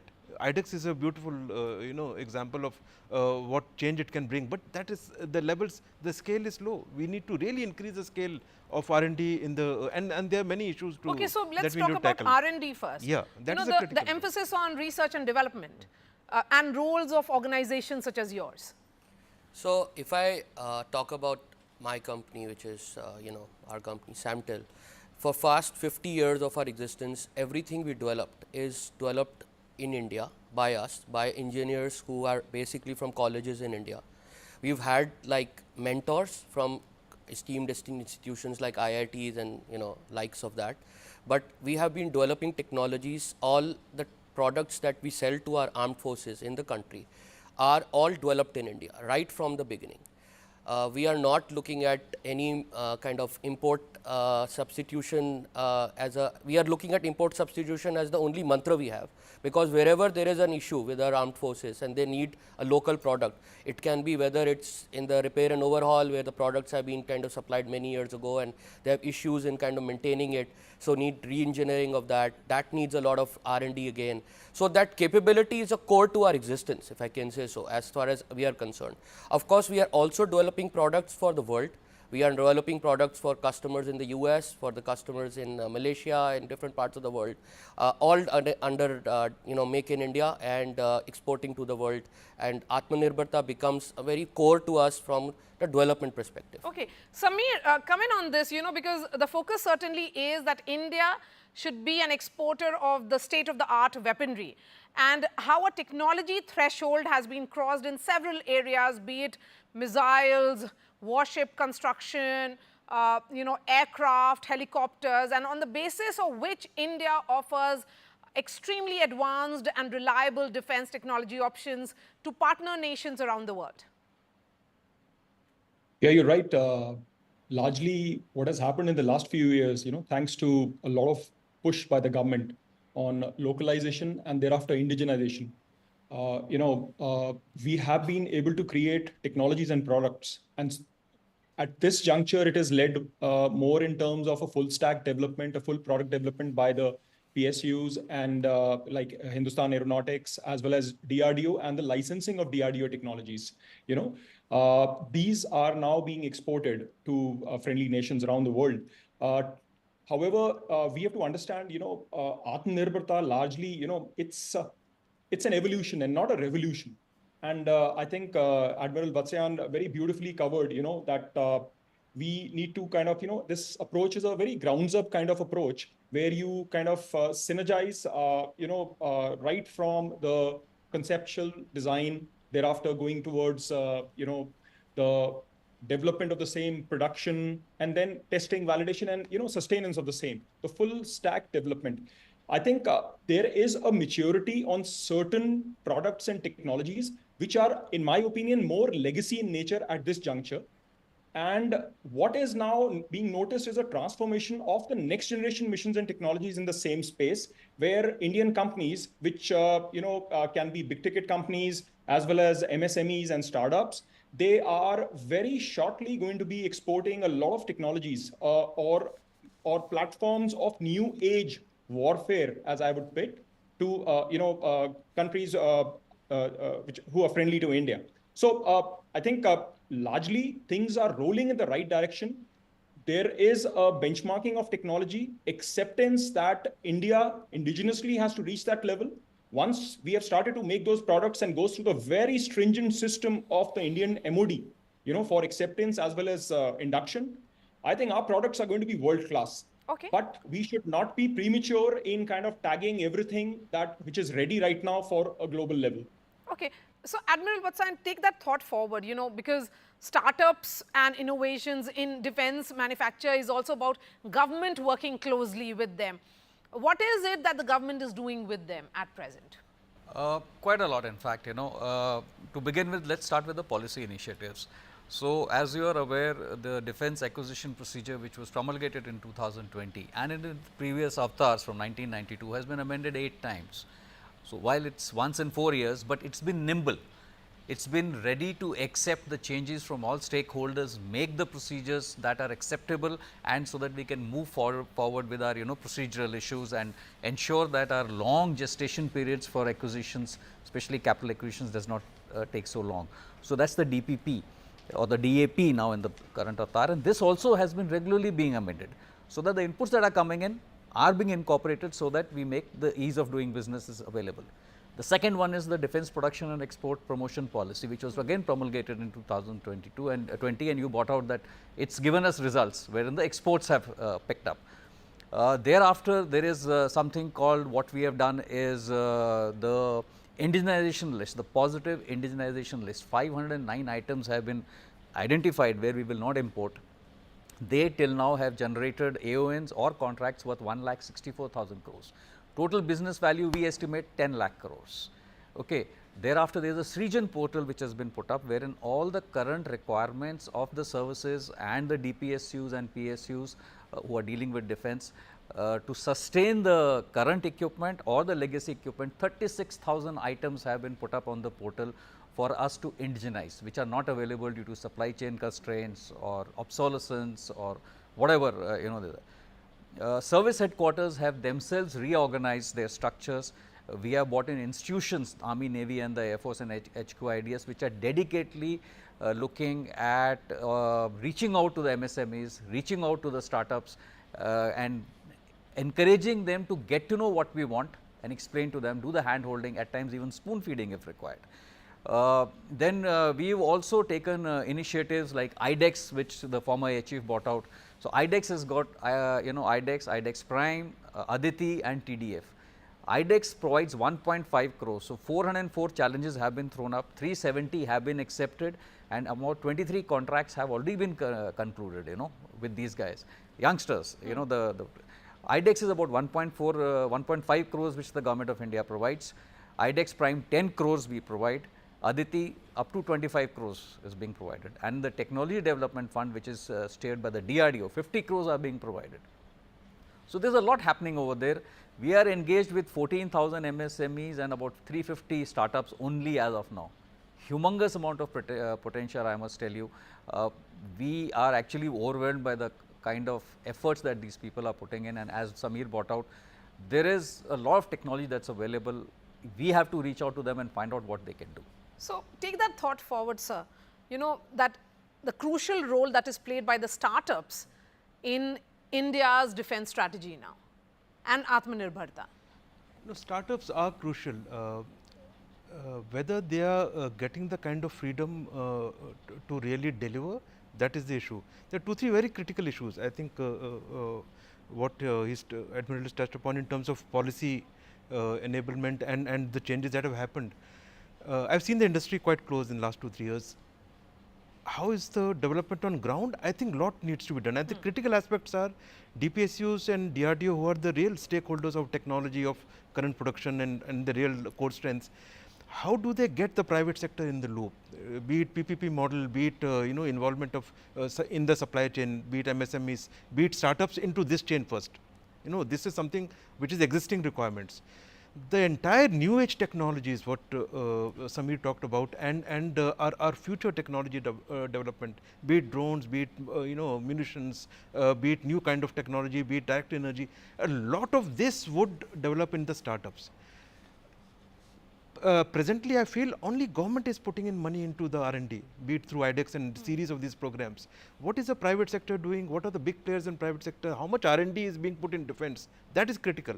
So we need to change this entire, it can't be only on government money. Even the private sector players have to put their own, confidence in it and put the money there. The startup have to get connected with various hubs, be it, Center of Excellence, be it with DRDO, be it with PSUs, be it with big private players. So this ecosystem needs to evolve faster. So I feel the pace of technology development, what is possible with the kind of energy in our MSMEs and startup, huge change is possible. The crux is lack of funding, lack of money into R&D, and if they only keep waiting of government funding, it will grow, but it will grow at a certain pace. So a lot of funding needs to be generated by other means and meet our requirements, and huge potential for exports. So this ecosystem that is changing, I think the change is happening. All the players in this, be it DRDO, be it DPSUs, be it big private players, be it MSME, they need to now shift focus, bring their own confidence high, and put the money in this and move. So it's a lack of R&D funds, I think, which is at the startup, which we need to look at. R&D funds, how much are the private players ready to invest? I mean, for how long will they continue to wait for the government? Because of course, it moves from budget to budget. They have to make their own assessment. We are seeing the defense budget increase, but there are other considerations that also. So, if I look at our journey, if we go back like 12 or 14 years, although we are a group which is a very old group, but this particular division of our business was a startup only. We got our initial roots through our technology development we've been doing for many years, but we got our first contract from DRDO as a startup. I can say that because they funded our first development for the cockpit display we developed for the Sukhoi 30. And after that, once that picked up and kind of gave us wings for other platforms, we tied up with HAL in a joint venture and public-private partnership right over there, which is a very successful joint venture we have now with them actually. We have also kind of continued to reinvest a big portion of our turnover and profit into the future. A lot of the development which we were doing was not necessary. That was not necessary we could see a purchase order in a year or two from then, but we were having belief it will happen. In defense, you need to have a gestation period which is 5 or 10 years or maybe beyond that. It's not like any other industry, it takes time. But a lot of our efforts which were 8 or 10 years old have started giving fruits now. We have started giving purchase orders not only from domestic customers but overseas customers also, because the capabilities were there. Obviously, you have to decide what percentage of what you are kind of making every year you want to invest into developing technologies. My own suggestion is in a technology industry like aerospace and defense, a pretty significant portion. In our case, 18 to 20% of that was going every year into developing new technologies which necessarily didn't have purchase orders for the future. And we continue to do that. Okay. Sameer Joshi, we are talking, of course, of an ideal situation where it should be private, public-private partnership, but the larger question is about tangible results. As Sir was pointing out here, it cannot be that startups and companies continue to wait for government funding. Yeah, absolutely. I think the startups need to walk the talk, and walking the talk is in various facets of the development and evolution of a startup. In fact, the term startup is a little kosher right now, but eventually any company back, starting a new business line or anything going on before is technically deemed a startup. So first and foremost, I want to put on record the government's huge policy, as well as the roadmap laying down, the budgetary, as well as the process, implementation towards empowering companies like us, New Space Research and Technologies, towards creating products which are in sync with the requirements and the mission needs of the end user has been fantastic. I mean, this has already been elaborated. I think the time has come that we in the industry now need to continue to maintain our agility and deliver what we have, committed to deliver. Now, there are some challenges, largely two kinds of challenges which hit people like us. As one of the best funded private sector startup, I can say that, we have invested more than 50% of whatever we have raised from all cycles of fundraise back into R&D. And one lesson which stands out is that, at times you are doing a lot of work which may not be there on the board, at this juncture. Neither as part of maybe a TPCR or any kind of evolution which the services are pointing, but you understand that this is a technology which is finding a form and fit. So here companies again need to focus a lot on fundraise after committing. Largely technology is something which will be remaining as a challenge. This is something which can be addressed by a very agile team, which you have got down to committing these facets. However, funding is what kind of kills you, especially the valley of death. IDEX, TDF, they give you initial grants. They also want a matching contribution from you. Now, any company who's getting into this field has to make sure that you don't jump into the arena without having a promised source of funding. Because eventually what will happen, I think there are more than about 400 IDEX programs, and we are partaking in about 3 of them. A lot of these companies are not able to deliver simply because the mid-course funding levels, through the value of that is taking a prototype development from a technology readiness level of 3 to about 7, which the government wants, just does not happen. And whatever said and done, while the onus is on the industry, on this thing, there is a lack of trust in aerospace and defense in the private sector. A lot of funding is coming. Thankfully, this has changed over the years, and a lot of funding is coming. I just want to end by saying is that, it's going to be a healthy balance between all facets. Funding plays a major part as well as technology development. But last but not the least, while companies like us are delivering a prototype, as part of our R&D cycle, the end user is looking at a product. And this disconnect also digs us in at times. Okay, that brings me to the last segment of this conversation. And Admiral Vatsa, I'm beginning with you, because the changing nature of warfare and Atmanirbharta, if we were to talk about that, and how India's defense manufacturing, are you really alive to the changes that we are seeing in the warfare trends around the world? Absolutely, and it's been proven quite evidently in the last 2 years that the entire nature of warfare has changed with what's happening in Russia, Ukraine, or what's happening in the with Israel, and what's happening in the Red Sea itself. So different facets of warfare, different actors on both the sides.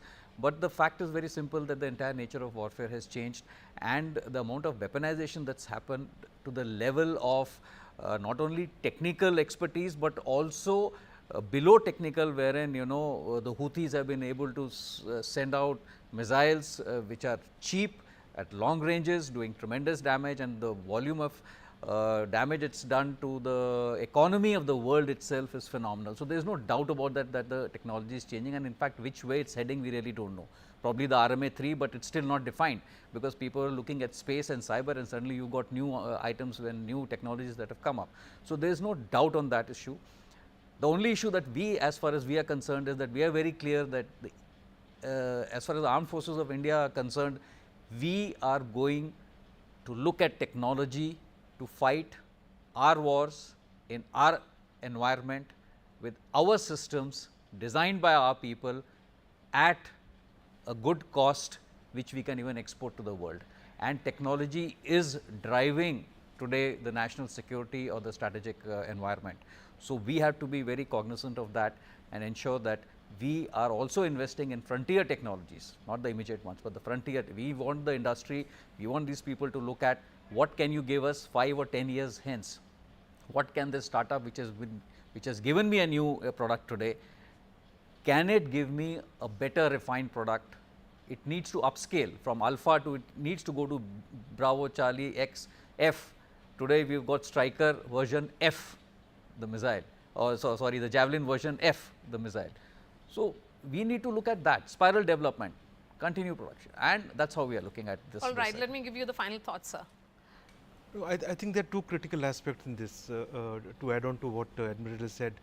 Firstly, on the low cost end and easy accessibility end, that is the drones, flying munitions, huge technological change. You know, the kind of weapons that are being used in Russia, Ukraine, for example. So any long protracted war, any non-state actors, you know, these kind of people, easy access, low cost.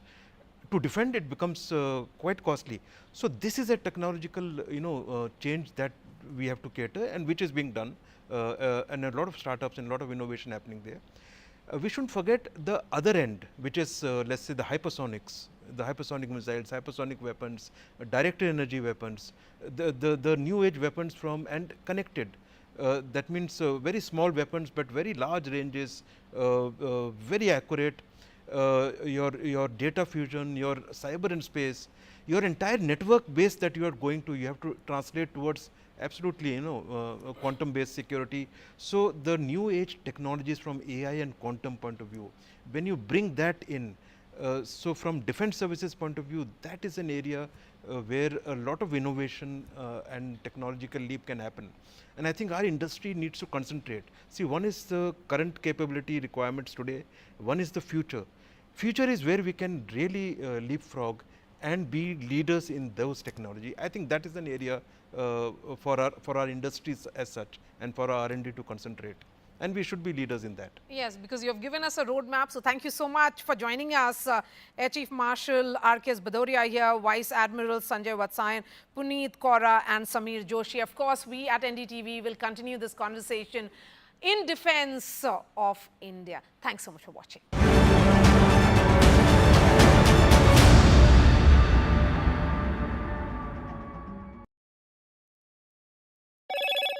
Hello, Moto. Motorola Razr 50 Ultra comes with Google Gemini.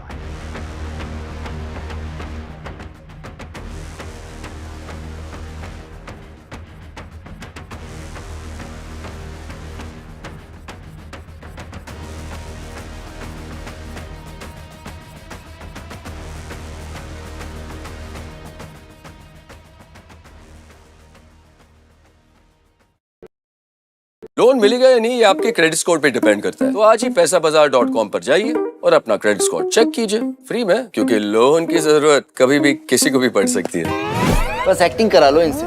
पैसाबाजार.com, credit score check, आदत अच्छी है। For every news from every part of the country, download कीजिए NDTV app. सिर्फ एक app जो आपको बताता है क्या हो रहा है in the world of business, politics, sports and entertainment. देखना ना भूलें हमारी movie युद्रा in the theatre. Read all about Yudra on the NDTV app. So download now. Loan मिलेगा या नहीं, ये आपके क्रेडिट स्कोर पे डिपेंड करता है। तो आज ही अपना क्रेडिट स्कोर चेक करें फ्री में पैसाबाजार.com पर। लोन की जरूरत कभी भी किसी को भी पड़ सकती है। ठीक से एक्टिंग नहीं। पैसाबाजार.com। Hi, I'm Kareena Kapoor Khan. When it comes to news, NDTV stands for trust, for integrity, for truth, for news that matters. Watch NDTV and don't forget to watch The Buckingham Murders अपने नजदीकी सिनेमाघरों में। कैसे मारा? I've been reporting on all issues, big and small, from Andhra Pradesh, Telangana, rest of South India, bringing you all the action, all that you need to know, all that you want to know. The energy of Maximum City is infectious. I bring in that energy in our news coverage from financial capital Mumbai. India's IT capital is always buzz. It's literally a city that never sleeps. And I keep you ahead on all the Bengaluru buzz. Covering from the southernmost part of India over the last 23 years, I bring in-depth and 360-degree coverage from the Dravidian heartland. The land of Mishti is also known for its bitter politics. I have seen much water flow under the Howrah Bridge, covering Bengal in all its vivid colors. Stay informed and entertained with the new and updated NDTV News app. You can watch all our channels live, listen to podcasts, read breaking and exclusive news from around the world and more. Download the NDTV app today and get access to the best journalism and storytelling on your smartphone or tablet. The NDTV app. News that matters to you. Some people say the metaverse will only be virtual. One day this lecture hall will be made of code, and driverless cars would be trapped in intersections. But even in this maze of the future, you can't wish away health. It's time to become more resilient.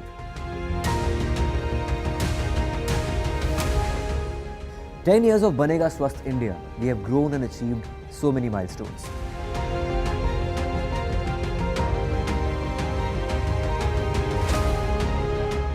And now I have a plan to beat the urgency, to stop breathing with difficulty, to relieve getting choked with inactivity.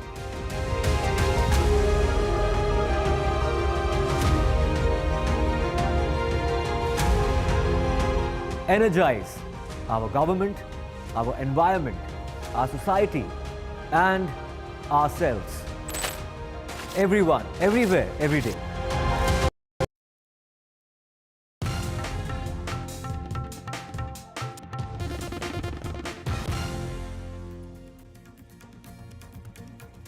Two shooters are arrested in Nangloi shop firing.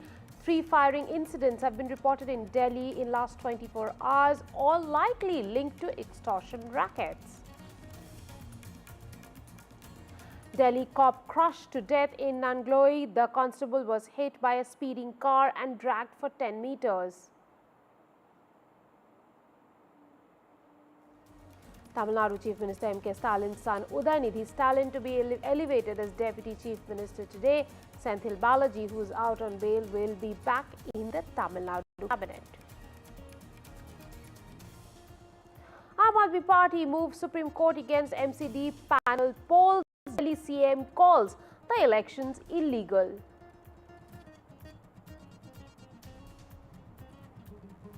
It's the last day of campaigning for Jammu and Kashmir, last phase of polls, which will take place on the 1st of October.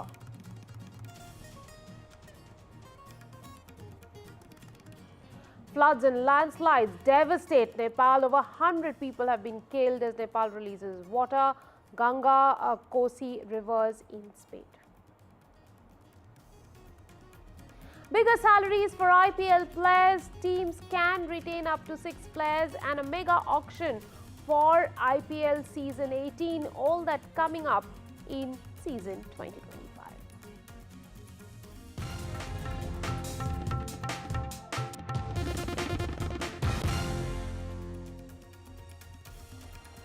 Hello and welcome to News at this hour, and here is our top story. The Delhi Police Special Cell has arrested 2 shooters involved in the firing that took place yesterday in Nangloi. 2 shooters fired multiple rounds at a shop in Nangloi. After the firing, they left a note at the scene mentioning the name of notorious gangster Deepak Boxer, who is currently imprisoned in Tihar jail. We are joined by our colleague Anushka Garg, who is reporting from the area. Anushka, there's been several incidents in Nangloi. One is definitely of this firing, and another constable also dragged by a speeding car. And we are reporting at this hour that all of this can be traced back to an extortion cell. Tell us a little bit more about what you are hearing at this hour. Well, certainly about the incident that happened in Nangloi, the firing incident that took place in Nangloi at a sweet shop where 2 people opened fire at the shop, and note was recovered in which a notorious gangster, Deepak Boxer's name was mentioned there. The Delhi police has arrested 2 people who were involved in this whole case, and right now also, as we can clearly see, another incident has happened in Nangloi where a constable, Sandeep, had been crushed to death here, on the wee hours of Sunday at around 2:15 a.m. Right now we're at the Nangloi police station. Let me show you the visuals of the bike which Constable Sandeep was riding while he was on duty around 2:15 a.m.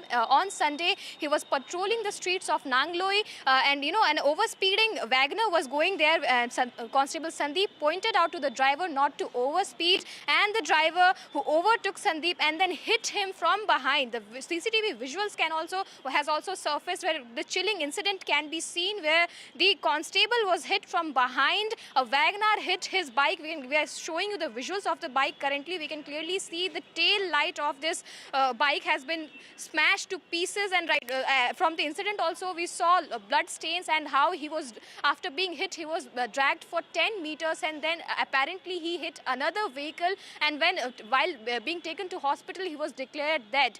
While the police is still investigating about the matter, it seems upon initial investigation the police have declared that this is a case of road rage, while the constable was in civil dress patrolling the city in view of the a lot of cases of burglary taking place in Nanglo area. We can clearly see that this whole incident took place where a constable who was on duty around 2:15 a.m. in the morning was crashed to death, and also he was dragged for 10 meters, and after being taken to hospital he was declared dead there.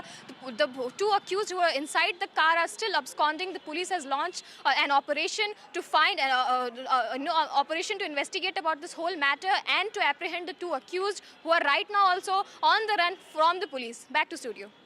But Anushka, two people we believe have been arrested in the firing case, not this case in particular, but firing on the shops case. Those two people have been arrested today. Well, certainly yesterday an incident took place in Nangloi's sweet shop where two people who were riding a bike came to the sweet shop, opened fire at the shop, and a note was also recovered from that whole area in which it was written, a notorious gangster's name was written, Deepak Boxer, who is right now inside Tihar jail. His name had been mentioned there. Upon investigation, the police said that this whole case is being linked to extortion. But let me tell you this, within 24 hours, 3 extortion-related crime had happened in Delhi yesterday. One in Mahipalpur, second in Narayana, and third in Nangloi. In Narayana also 3 people were arrested. All 3 of them were from Haryana. And in Nangloi also 2 people are arrested by the Delhi police.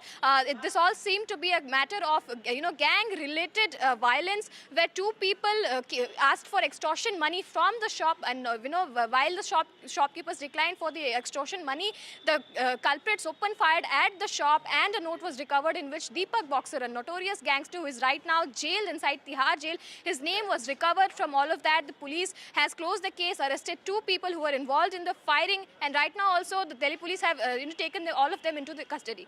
Back to studio. Right, thank you very much. Well, Anushka has been reporting on the story of a police constable who was killed last night, and he was at the spot. He was struck by a speeding car allegedly linked to a liquor smuggler in Delhi. The incident occurred around 3 a.m. when the officer saw that a car was being driven recklessly and he signaled to the driver to stop. The vehicle sped up and hit Constable Sandeep from behind, dragging him for about 10 meters before eventually hitting another parked car. The driver failed to comply and rammed into the constable. The police have recovered the car, but the driver is currently on the run. Let's listen into the DCP of the area.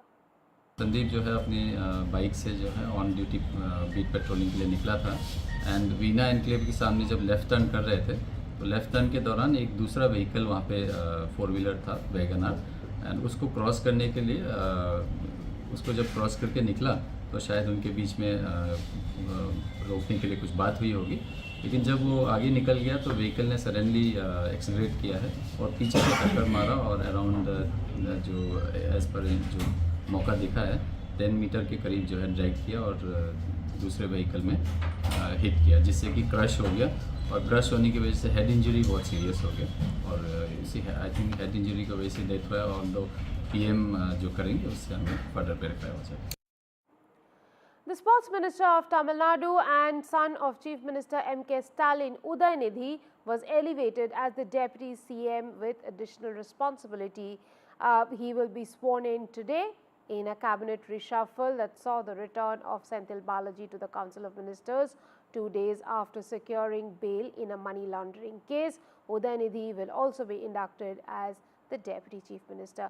While BJP terms it dynasty politics, DMK says it was about time Udayanidhi's good work was recognized within the party. Opposition ally. In fact, Samajwadi Party chief Akhilesh Yadav has congratulated Udaynidhi. He also spoke, in fact, Udaynidhi Stalin spoke about the elevation and said that he will take suggestions and constructive criticism with the same spirit. வாழ்த்துக்களுக்கெல்லாம் நன்றி தெரிவிச்சுக்கிறேன். நிறைய பேர் விமர்சனம் வச்சிருக்கிறாங்க. அந்த விமர்சனங்களுக்கும் சேர்த்து என்னுடைய நன்றி நான் தெரிவிச்சுக்கிறேன். கண்டிப்பா ஒவ்வொரு வாழ்த்துக்களை எப்படி நான் உள்வாங்கிக் கொள்கிறோனோ அதே மாதிரி விமர்சனங்களையும் உள்வாங்கி அதில் தவறுகள் இருந்தால் திருத்திக்கிறதுக்கும் என்னுடைய பணிகள் இன்னும் சிறப்பாக அமைவதற்கும். Today they conducted another program at Kanchipuram only to prime the minds of the people and to compel the alliance partners to tell that Udaynidhi should become the Deputy Chief Minister. I am asking whether it is democracy or dynasty. Democracy means father Chief Minister, son Deputy Chief Minister. What happened to the senior ministers? Before Udaynidhi was born, so many ministers, so many leaders were involved in the growth of the party. You should have given the Deputy Chief Minister post to a Dalit MLA. My colleague Sam Daniel joins me for more on this story. Sam, it seems to be an interesting move by the party elevating Udaynidhi Stalin as the Deputy Chief Minister, a son of the Chief Minister, and the opposition clearly claiming that it is undemocratic. But tell us a little bit about the good work that Udaynidhi Stalin has done for him to warrant this position. Rika, this elevation was quite expected. At least over the last few months, both MK Stalin and the party leadership were tacitly suggesting building towards this kind of an elevation. From the party side, they cite Udaynidhi's campaign during the 2019 and 2024 Lok Sabha elections, a key factor in the DMK sweeping these two elections. This time they won all the 40 seats in Tamil Nadu and Pondicherry. As a minister, they say Udaynidhi had turned Chennai into an international sporting hub by bringing Asian hockey, beach volleyball, more recently Formula 4 night street racing. Even before becoming a minister, they say he was also responsible for the smooth conduct and coordination of the Chennai, the chess Olympiad that was held in Chennai. And they say it's time the party recognizes these, the good work done by Udaynidhi Stalin in their words. And more importantly, they're also preparing the party for the 2026 assembly elections, particularly when the popular star Vijay is expected to make his debut, electoral debut, ahead of the 2026 assembly elections. He has a huge following, fan following. To counter any possible dent by active Vijay, party feels Udaynidhi being an actor-turned politician would keep the party in good stead. But the criticism, of course, is that Udaynidhi, the DMK, yet again promotes family politics. Earlier it was Karunanidhi, then MK Stalin, now Udaynidhi. The larger political picture emerging is, although now he has become the second in command in the Tamil Nadu government, the larger picture MK Stalin, the DMK chief, is trying to push is that he is the point person who is in line for the throne in the DMK. So he is being groomed in that sense as the political heir in the DMK. The larger question in a mature democracy like India, is it okay to have this kind of power being held within one particular family? That's the larger criticism. But the DMK argues that Udaynidhi has gone to the people, has the people's mandate, being a democratically elected MLA. It's the prerogative of the chief minister to appoint anyone as his deputy. Along with this, there will be 3 ministers who will also be inducted into Stalin's cabinet, and 3 ministers have been shown the door. More interestingly, Senthil Balaji, who was behind bars for 15 months on allegations of money laundering, has now got bail from the Supreme Court, walked out of the jail a couple of days ago. He will also be reinstated. The big question, will he get the electricity portfolio yet again? Right. Thank you very much, Sam. We will keep an eye on that story and we'll keep coming back to you as the hour approaches when Udaynidhi Stalin will be sworn in as the Deputy Chief Minister of the state of Tamil Nadu. Moving to Haryana now, a battle heats up for the state elections, which are going to be held on the 5th of October. Both Aam Aadmi Party and BJP have deployed top guns for their rallies in the state. Amit Shah held a rally in Badshahpur, while Arvind Kejriwal had an outreach in Gurugram. In fact, the top guns like Shah and Kejriwal were seen campaigning all day today for the Haryana poll. Amit Shah's mega public rally happened in Badshahpur. He launched an attack on Congress once again, saying that Rahul Gandhi wants to bring back Article 370. Kejriwal made 5 guarantees ahead of the Haryana polls as well. He said there will be free electricity, Mohalla clinic for Haryana, and he's promised a Delhi model in Haryana, as well as launched a sharp attack on BJP. Let's listen in to the leaders. ये राहुल बाबा जो है कांग्रेस के, जानते हो ना जरा? अरे जानते हो या नहीं जानते हो? ये राहुल बाबा ये झूठ बोलने का मशीन है। ये राहुल बाबा कहते हैं कि अग्निवीरों को इसलिए योजना लाए हैं कि सरकार उनको पेंशन वाली नौकरी नहीं देना चाहती। मैं आज कहकर जाता हूं हरियाणा की माताओं को, बहनों को, आपके नौनिहाल में सेना में भेजते वक्त मत झिझकिएगा। हरियाणा के एक एक अग्निवीर को हरियाणा सरकार और भारत सरकार पेंशन वाली नौकरी देने वाली है, पेंशन वाली। आज मैं आपको 5 गारंटी देके जा रहा हूं, और ये केजरीवाल की गारंटी है, पक्की वाली गारंटी। जो काम दिल्ली और पंजाब में करके आया हूं वही गारंटी दे रहा हूं, झूठी बात नहीं कर रहा। पहली गारंटी, आम आदमी पार्टी को वोट दोगे, सबसे पहले आपकी 24 घंटे बिजली कर दूंगा, बिजली फ्री कर दूंगा। दूसरी गारंटी, जैसे दिल्ली के सरकारी स्कूल शानदार बनाए, आपके बच्चों के भी सरकारी स्कूल शानदार बनाएंगे, आपके बच्चों को अच्छी शिक्षा देंगे, मुफ्त शिक्षा देंगे। तीसरी गारंटी, शानदार सरकारी अस्पताल बनाएंगे। चौथी गारंटी, आपके बच्चों के लिए रोजगार का इंतजाम करूंगा, जैसे दिल्ली और पंजाब में किया है। और 5वीं गारंटी, इतनी सारी माँ बहनें मेरी बैठी हैं, हर एक 18 साल से ऊपर की हर एक महिला के अकाउंट में हर महीने 1000 रुपए डलवाया करेंगे। Well, it is the last day for the last phase of polling last day of campaigning. In fact, for the last phase of polling in Jammu and Kashmir, parties have taken out mega rallies as they're campaigning for the last phase of voting to be held on 1st of October. People's Conference Chief Sajjad Lone and Syed Bukhari are some of the key faces who will be fighting it out in the last phase. As far as the key seats are concerned, they're Kupwara, Baramulla and Kathua. They will be going into polls in the final phase.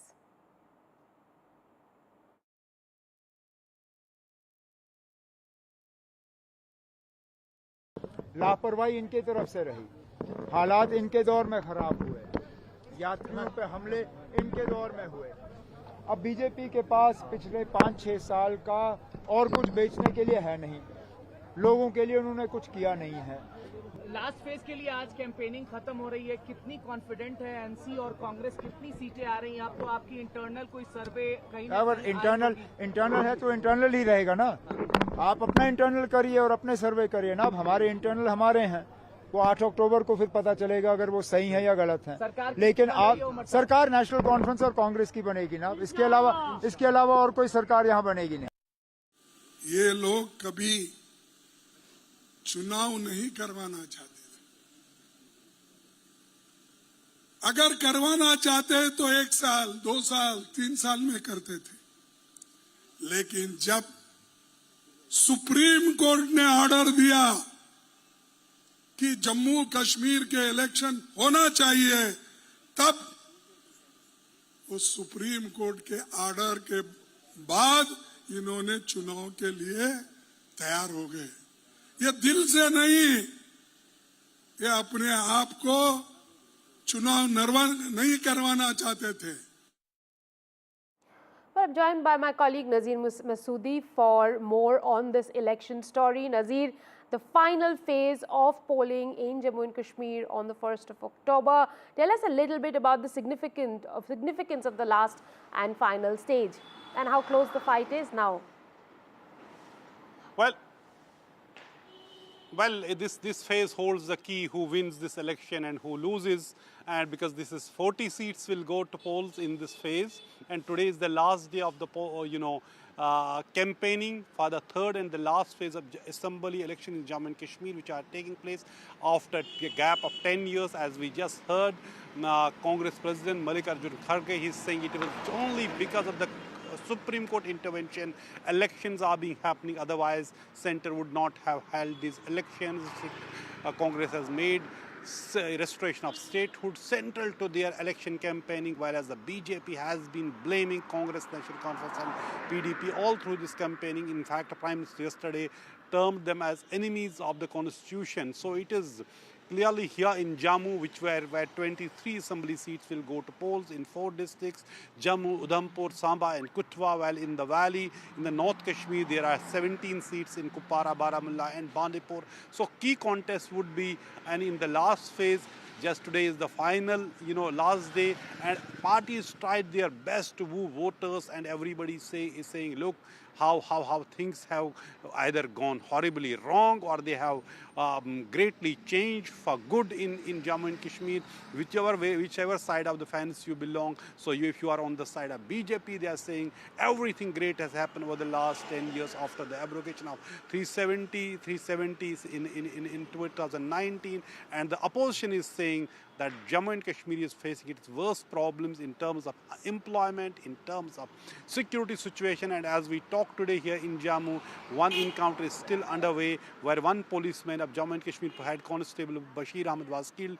2 other police officers, including a DSP rank officer, were injured. There are reports 1 militant may have been killed in that encounter. We are waiting for the confirmation, but that encounter is underway in an area which is poll bound, where also we have the last day of the campaigning today. So really interesting election in many ways, where every party is saying we have won. BJP is saying, in fact, Prime Minister himself saying this will be the first time BJP will be forming government on its own. But Umar Abdullah hits back, look, people will tell on 8th of the October, we will all know who is forming government. He is claiming it is the National Conference which will form Nazir, several key seats, as we are reporting, will go to polls on the 1st of October, like Kupwara, Baramulla, Kathua, the areas that we time and again have heard about disturbances in the valley. What is really the sentiment of the people? Are they willing to come out and vote and embrace democracy? Well, if we see largely both the regions, whether it is the North Kashmir, where 17 seats will go to polls, Kupwara, Baramulla and Bandipur, they are traditionally high voter turnout area. Or we see Jammu, Samba, Udhampur and Kutwa, traditionally very high voter turnout areas. Jammu has seen a series of terror attacks. As I said, only yesterday evening, 1 policeman was killed during an encounter. 2 police officers, including a DSP, were injured. 1 militant is believed to be killed in the encounter, which is still going on in Bilawar area of Kutwa. But militancy or the violence has lost coercive power to prevent voters to come out. It is since long, despite the boycott calls, threats, people have always defied them and voted. But when it comes to less voting, without any boycott, we saw Srinagar, that urban factor, less than 30% voting in Srinagar, while as in the rest of the Jammu and Kashmir, we saw brisk polling. So what is expected that in this phase, it's expected to moderate to brisk polling, because both areas, whether it is the North Kashmir or this is here in Jammu, they have been traditionally high voter turnout area, and no situation militancy can deter people to come out. They have proved it before, they can prove it when there's a voting. And that is the beauty of democracy, that gives strength and courage to a common man to defeat bullet with ballot. Well, interesting. We will keep following the Kashmir elections with you, Nazir. Thank you very much for bringing us those details.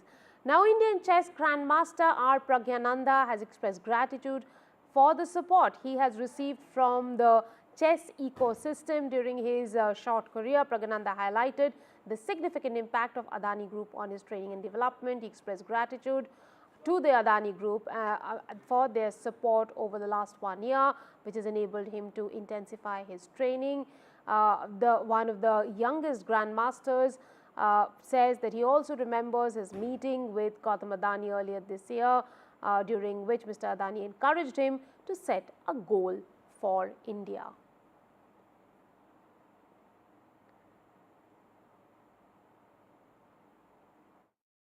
Yeah, there are many people in the journey who have supported me, and yeah, first of all, starting with my parents, my trainers, and right now Adani Group has been supporting me in the last 1 year, to whom I've been truly grateful. For the candidates also, I needed to train a lot, which was made possible by the Adani Group, and I also met Gautam Adani sir at the start of the year, and sir also mentioned about that I should get a gold for India this year, and we managed in Chess Olympiad. So yeah, truly grateful to Gautam Adani sir for his support.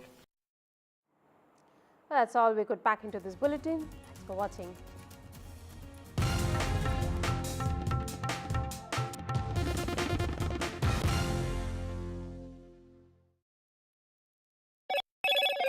Hello, Moto. Motorola Razr 50 Ultra comes with Google Gemini.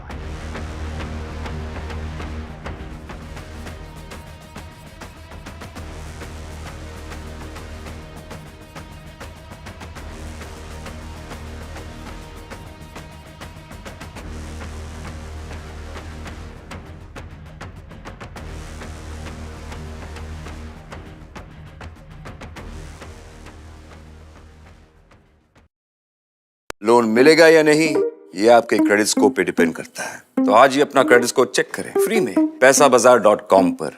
Loan की जरूरत कभी भी किसी को भी पड़ सकती है। ठीक से एक्टिंग नहीं। पैसाबाजार.com। For every news from every part of the country, download कीजिए NDTV ऐप। सिर्फ एक ऐप जो आपको बताता है क्या हो रहा है in the world of business, politics, sports and entertainment. देखना ना भूले हमारी movie Yudhra in the theatre.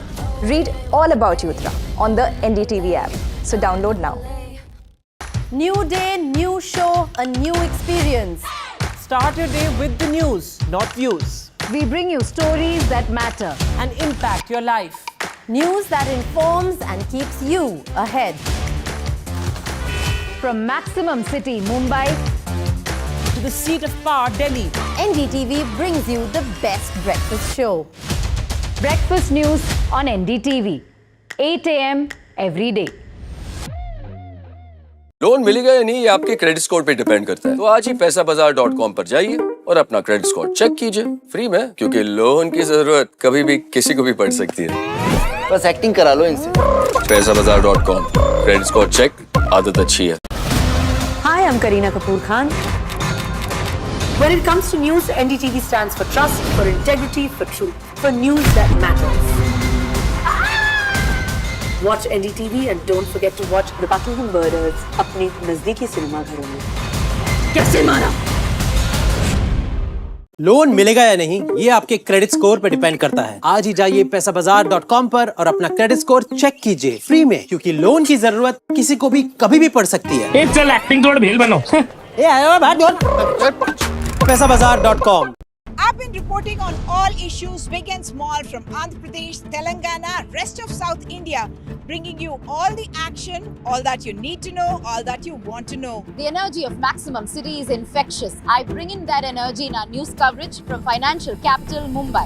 India's IT capital is always buzz. It's literally a city that never sleeps. And I keep you ahead on all the Bengaluru buzz. Covering from the southernmost part of India over the last 23 years, I bring in-depth and 360-degree coverage from the Dravidian heartland. The land of Mishti is also known for its bitter politics. I have seen much water flow under the Howrah Bridge, covering Bengal in all its vivid colors.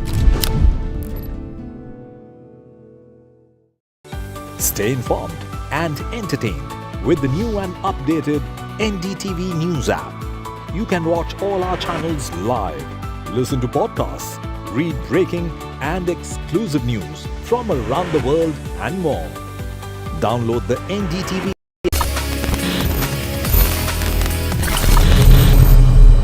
Hello friends and welcome back to another fresh episode of your favorite show Tech with TG. This is the show basically jahan pe what we do is essentially we compress all the information, जो भी technology है, जो भी gadgets हैं, जो भी उनके पीछे की साइंस है, हम उसको कंप्रेस करते हैं, kind of present to you in a very nice fashion.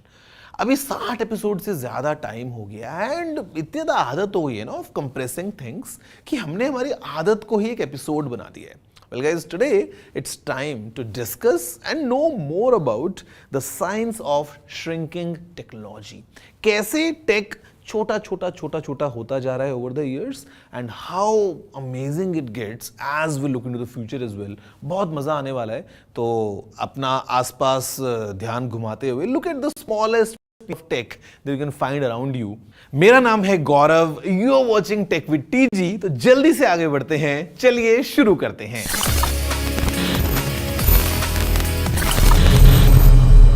So friends, unlike our aspirations for a bigger bank balance, maybe bigger muscles and also bigger cars, अगर हम बात करते हैं टेक की तो basically it's shrinking no matter where you look. मतलब just take an example of a computer from years ago. उस time पे कंप्यूटर के लिए पूरा बंगला बनाना पड़ता था जिसमें कंप्यूटर पूरा रह के काम करेगा, मतलब as big as a house. Today computers are so tiny कि हम कई बार तो उनको रख के भूल जाते हैं. मोबाइल फोन्स की बात कर लेते हैं तो the old mobile phones were so big and so heavy कि शायद आपको 2 हाथों से उसको यूज करना पड़े और शायद ज़्यादा लंबा आप यूज भी ना कर पाओ. बट टुडे 2 हाथ नहीं चाहिए. इनफैक्ट आप एक पॉकेट में 2 फोन्स कैरी करते हो बड़े कंफर्टेबल तरीके से. हाँ okay, I get the idea कि छोटे वाले फोन्स जो हैं, small screen phones, basically they are dying. Then again it comes to the fact कि maybe people prefer phones with bigger screens for media consumption. But in a nutshell अगर आप देखोगे ना तो आपके फोन्स भी काफी श्रिंक हो गए हैं, काफी स्लीक हो रहे हैं with each generation coming up.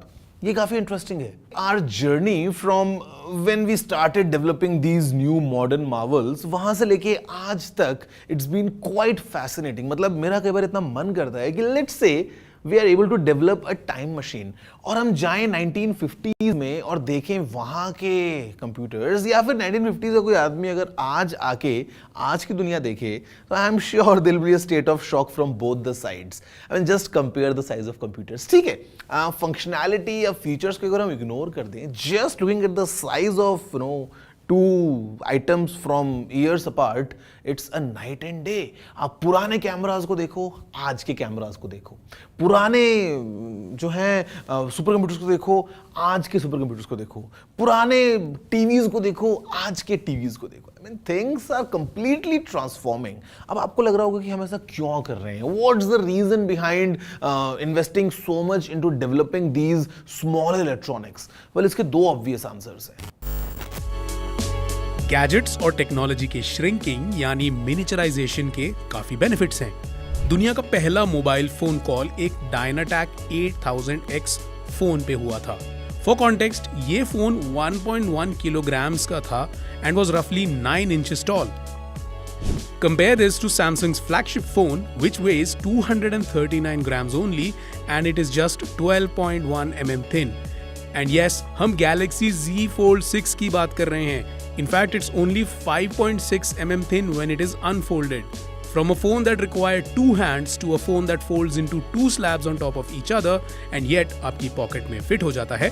This is just one example of what the miniaturization of tech has helped achieve. Portability and convenience. छोटे gadgets टेक्नोलॉजी को accessible बनाते हैं.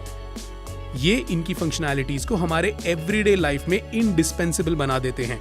Tasks like checking emails, making video calls, using wearables to monitor health metrics, using GPS technology to avoid traffic and navigating to a destination, ये सब इसीलिए possible हो पाया है क्योंकि ये सारी टेक्नोलॉजीज मिनिएचराइज हो गई हैं. Second major benefit of this shrinking is the increase in performance and energy efficiency. While you can notice this easily in everyday devices like phones, laptops, and even Medicare equipment, fields like aerospace have also benefited vastly. छोटे और more efficient components के चलते overall aircrafts का weight कम हो गया है. Payload capacity better हो गई है and we can now plan more ambitious projects on earth and beyond. Friends, अभी time for a really tiny short break. अब देखो, जब एपिसोड ही है मिनिचराइजेशन के ऊपर और छोटे छोटे इलेक्ट्रॉनिक्स के ऊपर, तो ब्रेक एकदम छोटा होगा, बट ब्रेक के बाद आपके लिए कुछ और एक्साइटिंग होगा और जानने के लिए about the science of shrinking technology. See you after the short break.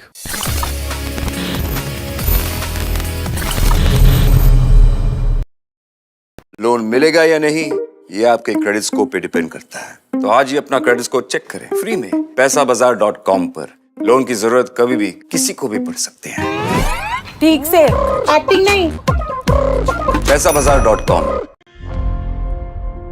Election sunrise is on the proverbial paradise. Jammu and Kashmir gets set to vote in assembly elections after a gap of 10 years. For the BJP, it's a referendum on Article 370. For the Congress and regional parties, it's a battle for survival. An election that will go down in the history. Watch the most comprehensive, the most nuanced, and the most power-packed coverage only on NDTV. For every news from every part of the country, download कीजिए NDTV app. सिर्फ एक app जो आपको बताता है क्या हो रहा है in the world of business, politics, sports and entertainment. देखना ना भूलें हमारी movie Yudhra in the theatre. Read all about Yuddra on the NDTV app. So download now. New day, new show, a new experience. Start your day with the news, not views. We bring you stories that matter And impact your life. News that informs and keeps you ahead. From Maximum City, Mumbai, To the seat of power, Delhi. NDTV brings you the best breakfast show. breakfast news on NDTV, 8 a.m. every day. Loan मिलेगा या नहीं, ये आपके credit score पे depend करता है। तो आज ही पैसाबाजार.com पर जाइए और अपना क्रेडिट स्कोर चेक कीजिए फ्री में, क्योंकि लोन की जरूरत कभी भी किसी को भी पड़ सकती है। बस एक्टिंग करा लो इनसे। पैसाबाजार.com, क्रेडिट स्कोर चेक, आदत अच्छी है। Hi, I'm Kareena Kapoor Khan. When it comes to news, NDTV stands for trust, for integrity, for truth, for news that matters. Watch NDTV and don't forget to watch The Buckingham Murders अपने नजदीकी cinema घरों में। कैसे मारा? Loan मिलेगा या नहीं, ये आपके क्रेडिट स्कोर पर डिपेंड करता है। आज ही जाइए पैसाबाजार.com पर और अपना क्रेडिट स्कोर चेक कीजिए फ्री में, क्योंकि लोन की जरूरत किसी को भी कभी भी पड़ सकती है। चल एक्टिंग थोड़ा भेल बनो। पैसाबाजार.com। I've been reporting on all issues, big and small, from Andhra Pradesh, Telangana, rest of South India, bringing you all the action, all that you need to know, all that you want to know. The energy of Maximum City is infectious. I bring in that energy in our news coverage from financial capital, Mumbai. India's IT capital is always buzz. It's literally a city that never sleeps. And I keep you ahead on all the Bengaluru buzz. Covering from the southernmost part of India over the last 23 years, I bring in-depth and 360-degree coverage from the Dravidian heartland. The land of Mishti is also known for its bitter politics. I have seen much water flow under the Howrah Bridge, covering Bengal in all its vivid colors. Stay informed and entertained with the new and updated NDTV News app. You can watch all our channels live, listen to podcasts, read breaking and exclusive news from around the world and more. Download the NDTV app today and get access to the best journalism and storytelling on your smartphone or tablet. The NDTV app. News that matters to you. Loan मिलेगा या नहीं, ये आपके credit score पे depend करता है। तो आज ही अपना क्रेडिट स्कोर चेक करें फ्री में पैसाबाजार.com पर। लोन की जरूरत कभी भी किसी को भी पड़ सकती है। ठीक से एक्टिंग नहीं। पैसाबाजार.com। Election sunrise is on the proverbial paradise. Jammu and Kashmir gets set to vote in assembly elections after a gap of 10 years. For the BJP, it's a referendum.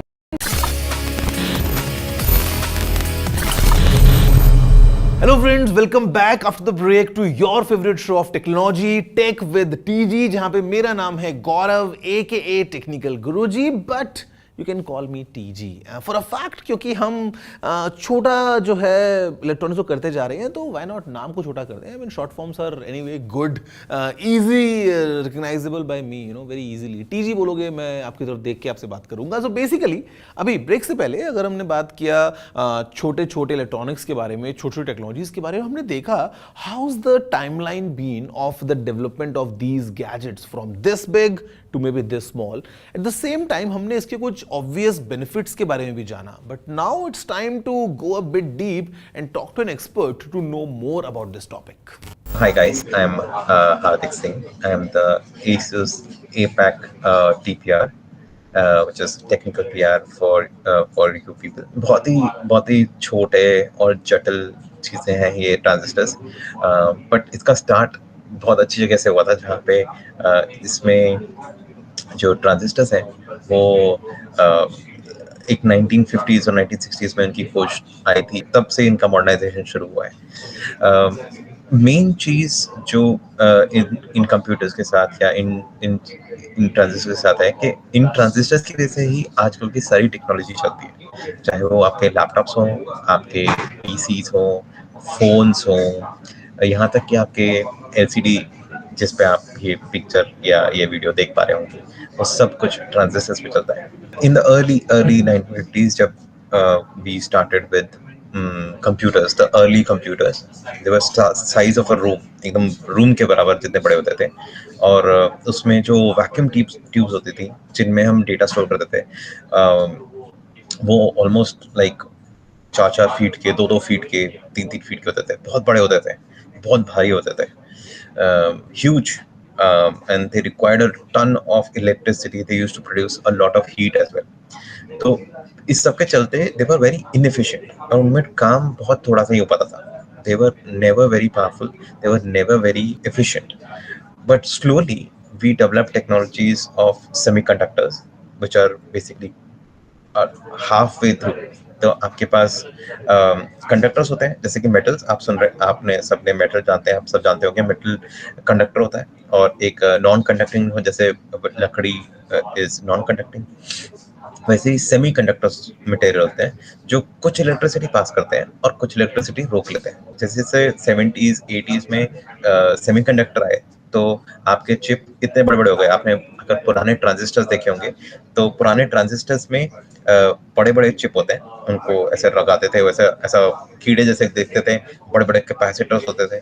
अगर आपने कोई पुराना कंप्यूटर, पुराना टीवी या पुराना radio खुला देखा हो तो उसमें वैसा चीज़ें होती थी, और उनको हम लोगों ने हमारे साइंटिस्ट वगैरह लोगों ने छोटा करके बहुत छोटा कर दिया, मिनिचराइज कर दिया, उसको इतना छोटा कर दिया कि वो आपके नाखून के बराबर फिट हो जाए. तो बहुत सारे छोटे छोटे सर्किट को हम नाखून जितना छोटा कर पाए, और वो जो नई टेक्नोलॉजी है, वो नई टेक्नोलॉजी आज के टाइम में हमारे लैपटॉप्स, फोन्स, टीवीज इन सबको चलाती है. इवन आपकी कारों में भी जो चिप्स लगी हुई हैं वो सब ऐसे ही बनाई जाती है. जो गॉर्डन मूर थे, इंटेल में काम करते थे, in 1965 he stated something like number of transistors on a microchip double approximately every 2 years, and this leads more powerful processors without increasing physical size. So you can have more transistors every 2 years in a same size. तो आप एक ही size में double transistors करते जा रहे हैं. आज के टाइम में ये मूर लॉ थोड़ा फेल होता जा रहा है, बिकॉज हमने बहुत सारे ट्रांजिस्टर्स भर दिए. बट जो हमारी नैनो टेक्नोलॉजी है, या ये जो नैनो टेक जो हम बात करते हैं, वो इसी से आधारित है. जितना छोटा सर्किट है उतनी जल्दी उसमें से इलेक्ट्रिसिटी पास करती है. तो अगर आप 7 नैनोमीटर की बात करें तो जो डिस्टेंस बिटवीन सर्किट्स है वो 7 नैनोमीटर का है, और नैनोमीटर बहुत छोटा होता है. जो ट्रांजिस्टर्स हैं वो बेसिकली बहुत सारे सर्किट्स का एक कंबाइंड ग्रुप है, उसे ट्रांजिस्टर कहते हैं. एक सर्किट नहीं है, वो मल्टीपल सर्किट्स हैं, उनको एक साथ कंबाइन कर दिया, वो ट्रांजिस्टर. अब उस ट्रांजिस्टर को पहले वो इतने बड़े बड़े होते थे वो ट्रांजिस्टर, अब वो इतने बड़े से आपके बाल के भी छोटे साइज के। जब आप इलेक्ट्रिसिटी पास कराते हैं तो एक सर्किट से दूसरे सर्किट को कनेक्ट करना है।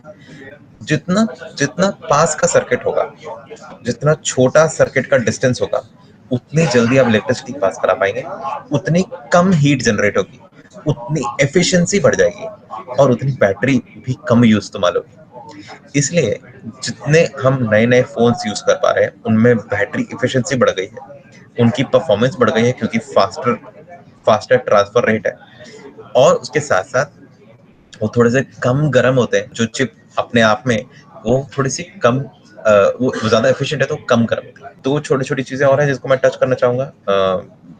One is the material science. currently everything we have is made up of silicon, and there are scientists who are trying to figure out different other materials which we can be used for this. if कल को हम ऐसा भी हो सकता है कि हम ये ग्लास में या किसी और सब्सटेंस में सर्किट्स बनाने शुरू करें, पर अभी के लिए silicon is the most apt element for making circuits और चिप्स फॉर एग्जांपल। एंड इन सब को जब कंबाइन करके हम इंटीग्रेटेड सर्किट्स डिफरेंट बनाते हैं, तो that is what makes us make our current modern day laptops and products. I'm trying to explain this the easiest way possible. There is much more complexity in this system, but I'm trying to give a very layman approach. The major problem we have in shrinking down these circuits to a smaller size, and why the Moore's law is failing today, is one very new thing which we have found after doing all of this for so many years is quantum tunneling. Now, quantum tunneling is an effect where the circuits are so small that the electron, which is because electricity is made up of electrons, it actually, instead of passing from one circuit to another, like this circuit, these circuits should connect, right? Instead of passing from here to here, it just jumps off. It just leaves the entire system altogether. And this means that this electron, which should have been powered, connected here, is now going to a different circuit altogether, giving you a false or a error in the application. और quantum tunneling में एक और जो चीज हो गई है, because we are looking at a very new age problem, तो उसकी वजह से हम लोग अभी के लिए बहुत धीमे बढ़ रहे हैं आगे। हम पहले बहुत जल्दी बढ़ रहे थे इन सर्किट्स। हम हर साल थोड़े ऑलमोस्ट हाफ साइज सर्किट कर रहे थे, and currently we are at 3 nanometers. There have been some developments in 1 nanometer circuits as well, but those are very small and they are not consumer focused or commercially used at the moment. Whenever we make new chips, first of all, there is a lot of R&D which goes that they are performing correctly, and every time we go from a higher, let's say from 5 nanometer to, let's say, 3 nanometer today, the chipsets are actually made smaller, but the thing is they're in the same space as before, giving them enough space to breathe, as in to have some dissipation of heat, so that they can dissipate heat easily. And uske saath saath there are multiple measures inside the chip, both on a thermal level as well as on an efficiency level, which ensures ke wo chal raha hai. The miniaturization part is the key here, because I can explain this in three different examples. So let's start with the user.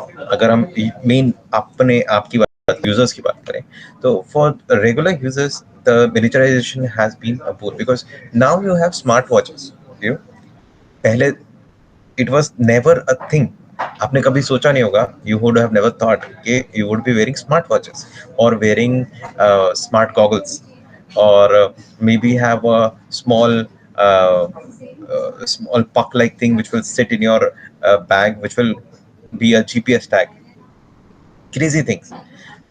This was not possible before. अगर हम इसे business perspective से देखें, from business perspective, it's now become slightly difficult to make the products, but at the same time, the products can go in different variations.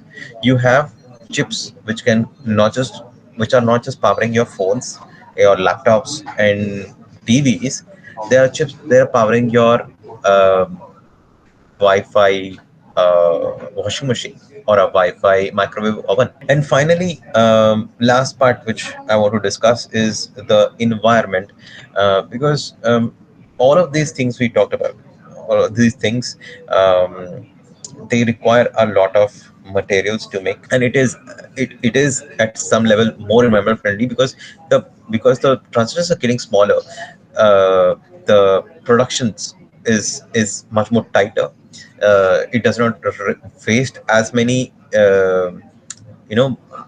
those metals. So all of that combined is only going to help the ecosystem. All this technology in future will bring everybody a little more closer, because आप जो देख पा रहे हैं या basically हम जैसे देख पा रहे हैं, there is a whole generation of people जिन्होंने पहले कभी लैपटॉप नहीं लिया या पहले कभी स्मार्टफोन नहीं खरीदा, और वो पहली बार स्मार्टफोन या पहली बार लैपटॉप खरीद पा रहे हैं. All this has solved the digital divide in a way that more penetration is going through, more people are buying these laptops, and more digital India stuff is happening. But that is for now. Like that is something which we are happy doing right now, and it is happening. But in the future, it might be even more. If you consider what all being done today and what all can be done 50 or 100 years from now, it will be a complete shift of how technology will be working. Currently, we are already talking about a technology called embedded technology. Embedded technology as in आपके brain में हम chip implant कर दें, आपके हाथ पे आपका cell phone या जो आपका मोबाइल वगैरह है वो आपके हाथ में ऐसा पतला सा चिप या टैटू जैसा बना देंगे. These are technologies which are being experimented with. A lot of these things combined is what you will see in the future. Like you will see computing at a molecular level, where smaller structures which are smaller, like for example DNA, you will see computers at the size of a DNA in your bloodstream working and trying to take away that bad cell which is there. It is science fiction. I'm sure it does sound like science fiction, but a lot of the current generation technology is science fiction for people who are 150 years in the past. Friends, that's all from this week's episode of Tech with TG. अगर आपका कुछ भी कहना है, if you want to share any of your thoughts, you know the email address. It's again quite small, tg@ndtv.com. Drop in all your emails, all your queries, suggestions, या फिर in fact there's a challenge for you. अगर आपको लगता है कि there is a piece of tech जो size में बड़ा हुआ है and उसका साइज बढ़ने से कुछ हमको फायदा मिला है, let me know, drop your emails. और मैं आपसे मिलने वाला हूं नेक्स्ट एपिसोड में with some more fun, some more tech. थोड़ा सा और जानेंगे behind the scenes जाते हुए किसी और इंटरेस्टिंग फील्ड के बारे में. बड़ा मजा आने वाला है. Till then, enjoy your time, take care, see you soon.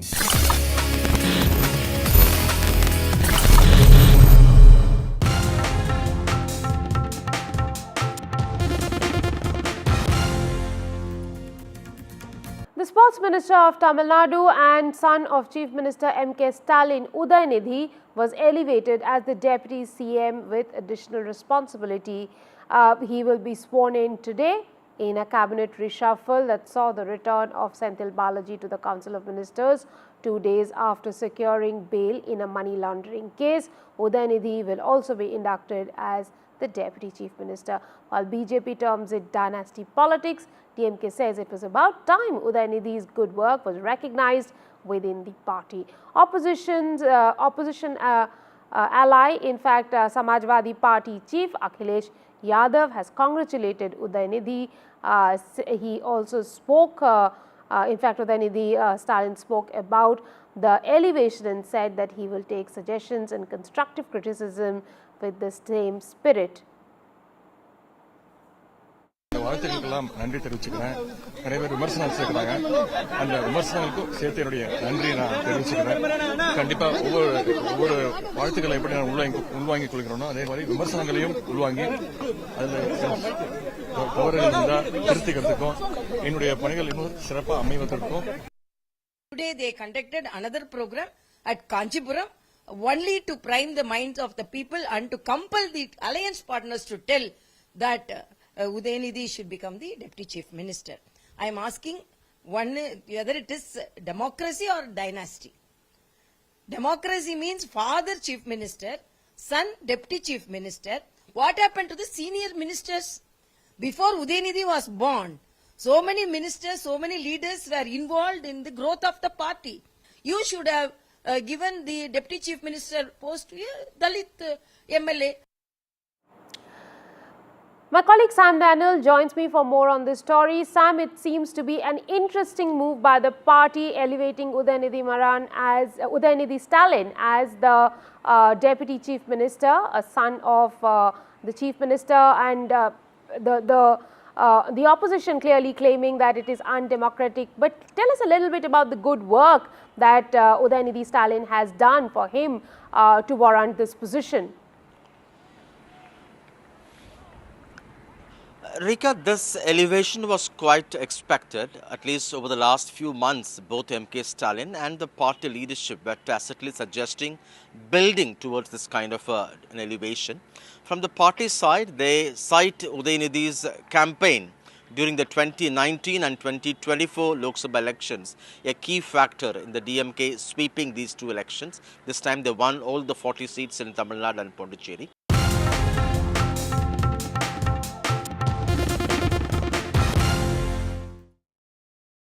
For every news from every part of the country, download कीजिए NDTV ऐप।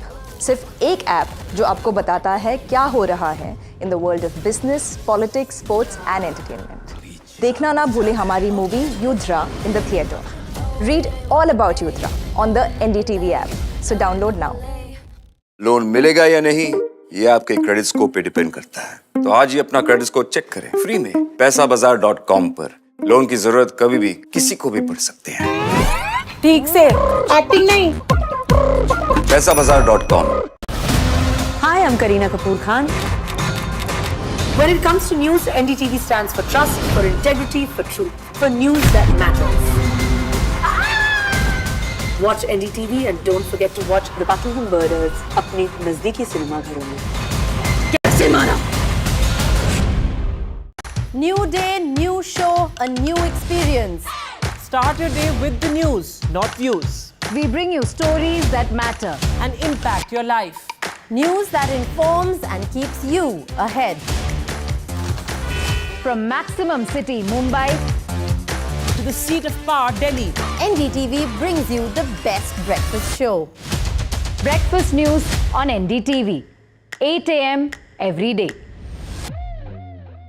लोन मिलेगा या नहीं ये आपके क्रेडिट स्कोर पे डिपेंड करता है, तो आज ही पैसाबाजार.com पर जाइए और अपना क्रेडिट स्कोर चेक कीजिए फ्री में, क्योंकि लोन की जरूरत कभी भी किसी को भी पड़ सकती है। बस एक्टिंग करा लो इनसे।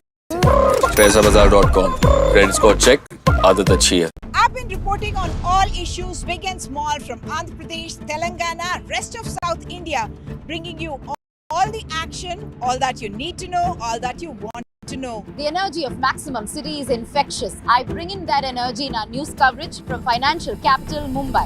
India's IT capital is always buzz. It's literally a city that never sleeps. And I keep you ahead on all the Bengaluru buzz. Covering from the southernmost part of India over the last 23 years, I bring in-depth and 360-degree coverage from the Dravidian heartland. The land of Mishti is also known for its bitter politics. I have seen much water flow under the Howrah Bridge, covering Bengal in all its vivid colors.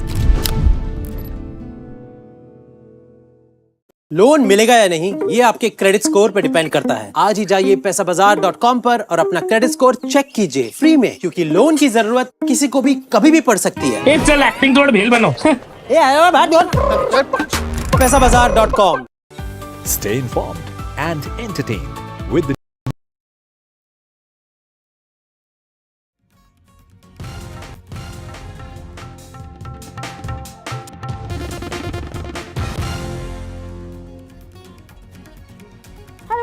Welcome to News at this hour. I'm your host Rika Roy. We bring you news from across the country. First up, the headlines at this hour. Tamil Nadu CM M.K. Stalin's son Udayanidhi Stalin to be elevated as Deputy Chief Minister. Senthil Balaji, who's out on bail, will be back in the Tamil Nadu cabinet. Two shooters have been arrested in the Nangloi shop firing incident. 3 firing incidents have been reported in Delhi in the last 24 hours, all linked to extortion rackets. A Delhi cop has been crushed to death in Nangloi. The constable was hit by a speeding car and dragged for 10 meters.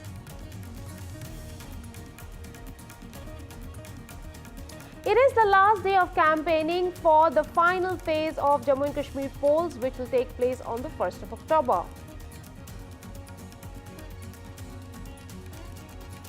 Floods, landslides devastate Nepal as over 100 people are killed. Nepal releases water, Ganga, Kosi rivers in space.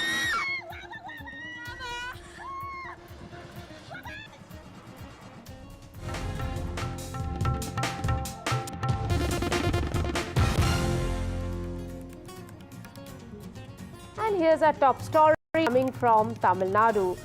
Sports Minister and son of Chief Minister M.K. Stalin, Udayanidhi, was elevated as the Deputy CM with additional responsibility.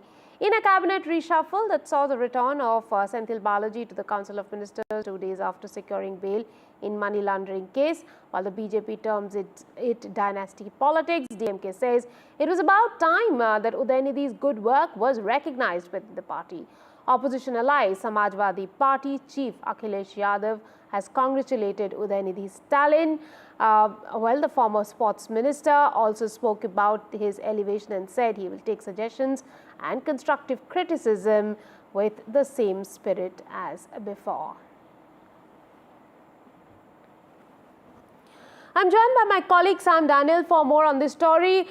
Sam, it is an interesting moment in the politics of the state of Tamil Nadu. Udayanidhi Stalin, who's the son of the Chief Minister M.K. Stalin, also the grandson of Karunanidhi, now becomes number 2 in the cabinet. Does this in some way signify that he could also be pitted as the future Chief Minister of the state? Well, he is now the Deputy Chief Minister of Tamil Nadu, Rika, but the larger message is that M.K. Stalin, who is also the DMK chief, is positioning Udayanidhi Stalin as his successor, as his political successor. That's the larger message one gets. Right now, he is the number 2 in command in the government, and the larger picture could be politically, he could be groomed into the DMK chief, future DMK chief. And this was quite expected for a long time. Both the DMK leadership and the Chief Minister M.K. Stalin, they've been building speculation towards this for quite some time. And they say in terms of his contribution as minister, Udayanidhi Stalin has made Chennai into international sporting hub by bringing games like the international hockey, holding the Asian hockey in Chennai, also the more recent Formula 4 racing. And before that, they say he also took an active part in the conduct of the Chess Olympiad in Chennai. Politically speaking, they credit him for campaigning extensively ahead of the 2019 and 2024 Lok Sabha elections. Both the DMK alliance had swept. And now they're preparing in terms of getting the party ready for the 2026 assembly elections, particularly when popular actor Vijay would be making his political debut, and he has a huge fan following, and the DMK hopes that Udayanidhi will be helping the party to be in good stead in preparation towards the 2026 assembly elections. But the larger criticism is that it was earlier Mr. Karunanidhi, his grandson, later his father, Mr. M.K. Stalin, the Chief Minister now, whether the DMK is yet again promoting family or dynastic politics. DMK sources deny They say that Udayanidhi has been democratically elected as an MLA, and it's up to the Chief Minister. It's his prerogative in terms of appointing anyone as his deputy. But the larger point is, in a mature democracy like India, is it okay, is it fair, is it right for one particular party to hold all the key power in the government, within the family? That's the larger question. But at the moment, Udayanidhi has been elevated. We come to you from Raj Bhavan, where 3 more new faces will be inducted. And Senthil Balaji, who walked out of jail after being in prison for 15 months under allegations of money laundering, he will also be reinstated. The big question whether he would get the same electricity portfolio, that's something we would know after the formal swearing in. Senthil Balaji, you just mentioned that he will also be reinstated into the cabinet. He is just out on bail. The case is on. While, you know, there is no technicality that can keep him away, but is this morally right to put him in the hot seat? That's a good question. That's what the opposition says, because technically the Supreme Court has not put any bar in terms of his reinstatement. So the Chief Minister is perfectly right on his part to take him back. But he still has to fight the case. It could be a long-drawn legal battle. He's accused of money laundering, which has its roots during his tenure as minister under the AIDMK regime under Ms. Jayalalitha. Whether this would open up possibilities for tampering of evidence, influencing witnesses, that's a big question. But the DMK argues that this is a politically motivated case because the BJP, they are accused across India, they are targeting political opponents, particularly in states where they're out of power or not in power. And they say there's nothing, Senthil Balaji is not guilty of something. This is a case purely foisted, as they call it. And in that sense, they justify his reinstatement. But the larger criticism remains whether a person who's still accused, who's still fighting money laundering case, is it okay for him to get back into the cabinet, even as he's required to sign with the Enforcement Directorate twice a week? Very interesting developments there. Sam, we will keep coming back to you during the course of the hour when swearing in takes place. So do stay with us over the course of the hour. But meanwhile, let's move focus to Jammu and Kashmir, and the news that's coming in is that Congress chief Mallikarjun Kharge fell sick. He was unwell on stage. The leader of the party, Kharge, in fact, was taken ill during his campaign in Jammu and Kashmir. Remember, this today is the last day for campaigning for the last phase of the Jammu and Kashmir elections. Kharge, in fact, said, "I'm 83 but won't die so early." Kharge comes, in fact, after that he came back on the dais, continued his address as Congress president. However, the news that we are getting is that Mallikarjun Kharge has fallen sick on stage in Kathua.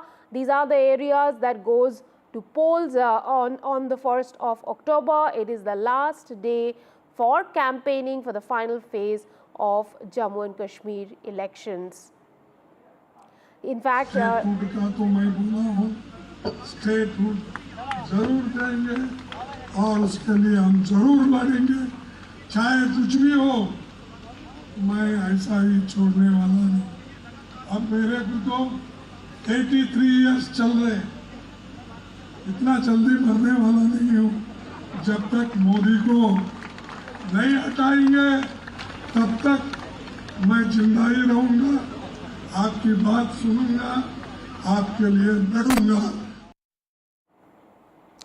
Let me also go over to my colleague Sunil Prabhu, who is closely tracking the story of Mallikarjun Kharge having fallen ill. Sunil, do we have a latest update? Apparently he was at the stage, he addressed, and shortly after he was taken ill. That's right. He spoke for nearly 30 minutes and then had suffered low BP and he's taking doctor's advice and rest. There was a scheduled another engagement in Jammu and Kashmir, which he's now been advised to take rest and might have to give that a skip. So the latest update after speaking to the Congress President's office is that he's feeling much better, but definitely been advised rest, and he's been given, the required medication at this present stage to ensure that his blood pressure improves. Thank you very much, Sunil, for getting us that update about Mallikarjun Kharge, who was there in campaigning in Kathua, and then he fell ill.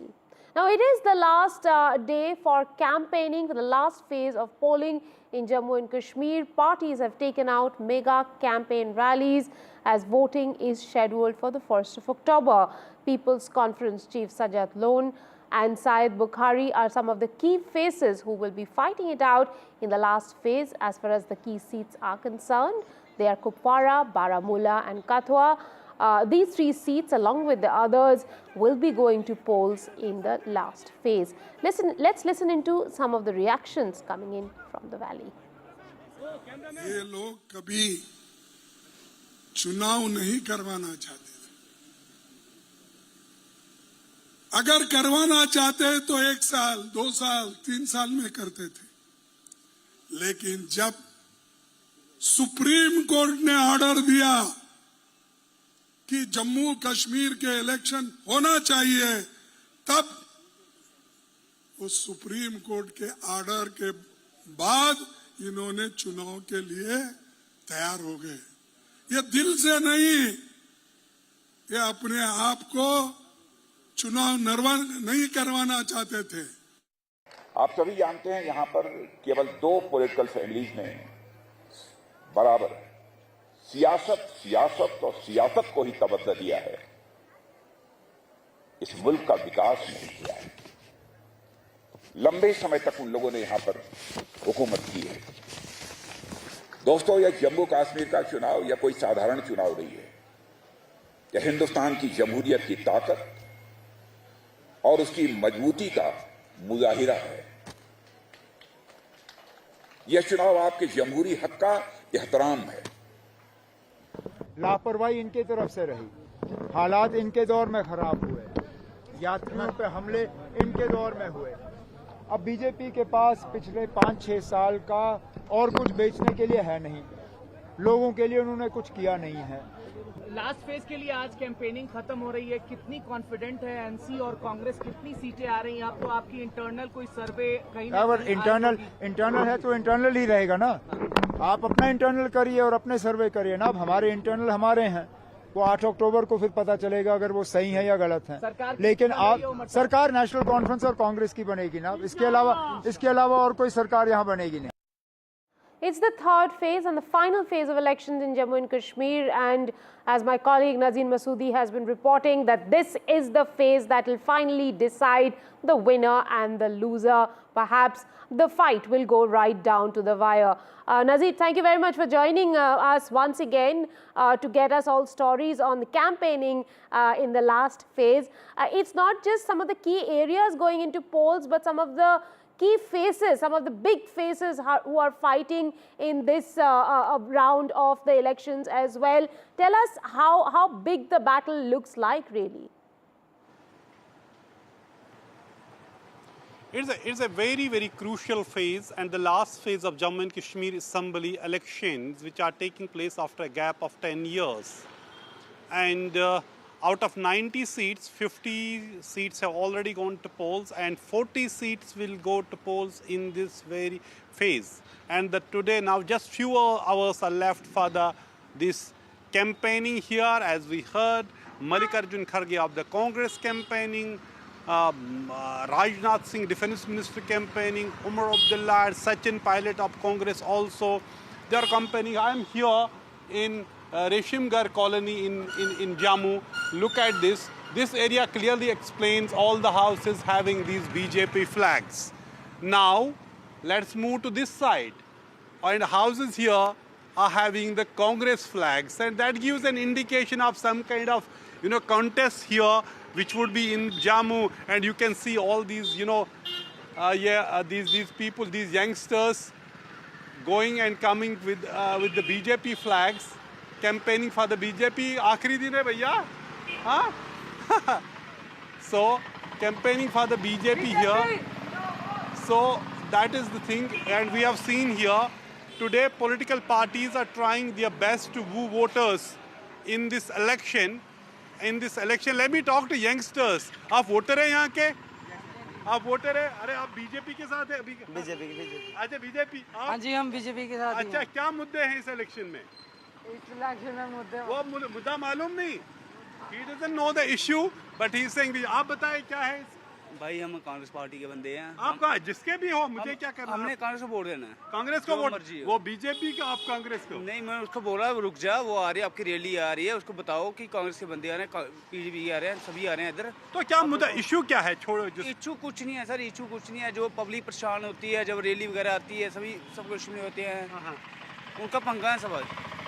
Let me talk to them, these people. Sir क्या है इस election के मुद्दे जिनकी बुनियाद पे? Sir जी मुद्दे ये बहुत हैं। तो बीजेपी से हम चाहते हैं अगर इनकी सरकार बनती है तो ये पेंशन जो बंद की हुई है इन्होंने जो पेंशनें बंद की हुई हैं उनको लागू करे दोबारा। कौन सा पेंशन? ये जो बुढ़ापे की पेंशनें हैं ये सारी ये बंद की हुई है विडो की, हैंडीकैप है जो। और क्या इशू है? इशू है ये जो अग्निवीर जो इन्होंने शुरू की है। अच्छा अग्निवीर। हाँ उसको भी पेंशन है नहीं है इसमें, ये भी होनी चाहिए। हाँ बिल्कुल होनी चाहिए, मगर इसकी पीरियड बताएं कोई 10 साल का 15 साल का कुछ। ये 4 साल की क्या है, कोई बनता नहीं है कुछ। तो आपका क्या मुद्दा बता रहे, किन मुद्दों पे ये इलेक्शन आप वोट दोगे? वोट तो सर हम देंगे, मोदी को ही दे देंगे वोट। वोट देने में हमें कोई किसी को भी देंगे, मगर हमारा एक लोगों का काम धंधा बंद है और पब्लिक के साथ भी डीलिंग रखें, उनका भी सोचें। ये नहीं सोचते हैं कि हमारे घर जब वोट लेने आते हैं हाथ जोड़ के वोट ले लेते हैं, फिर पब्लिक का कुछ नहीं सोचते। जब कोई वोट देंगे मोदी को मगर काम धंधा यहाँ बंद है जम्मू में। That has been the biggest complain of the people in Jammu, that their trade, their business has suffered a great deal, and we see here talking about Agniveer, talking about employment and talking about other issues, and you see both sides of the divide aisle, Congress and BJP are fighting in this particular area of Jammu. And it is an interesting phase. It is a phase that is going to decide which way the battle lines are drawn, which way things go, and who finally emerges as the winner. 40 seats go into polls in the final phase of the elections in Jammu and Kashmir. Now moving on to another state where elections are being held, that is Haryana, and it goes to polls on the 5th of October. Aam Aadmi Party and BJP have deployed top guns for campaigning in Haryana. In fact, Amit Shah, the Home Minister, held a rally in Badshahpur. Arvind Kejriwal had an outreach program in Gurugram. In fact, both were campaigning for looking ahead to the upcoming polls.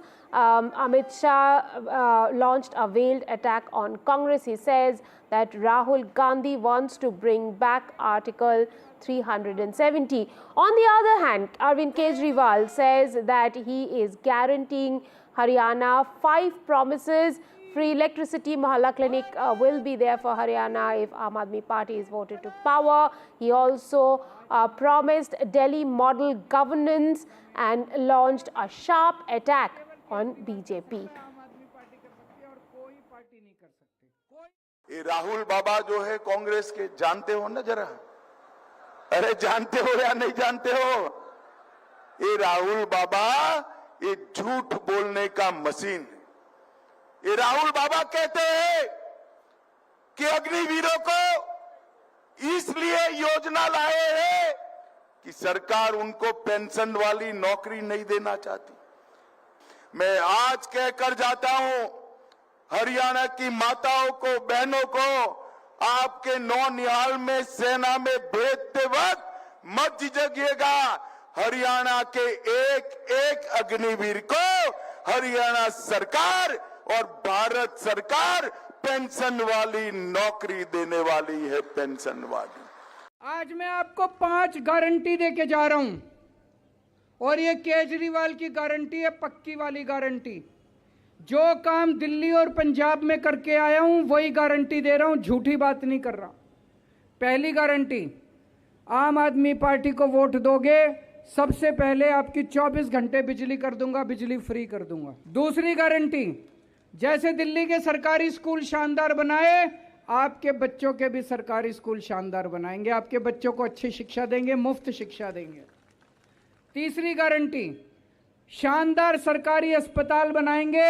चौथी guarantee, आपके बच्चों के लिए रोजगार का इंतजाम करूंगा, जैसे दिल्ली और पंजाब में किया है। और पांचवी गारंटी, इतनी सारी माँ बहनें मेरी बैठी हैं, हर एक 18 साल से ऊपर की हर एक महिला के अकाउंट में हर महीने 1000 रुपए डलवाया करेंगे।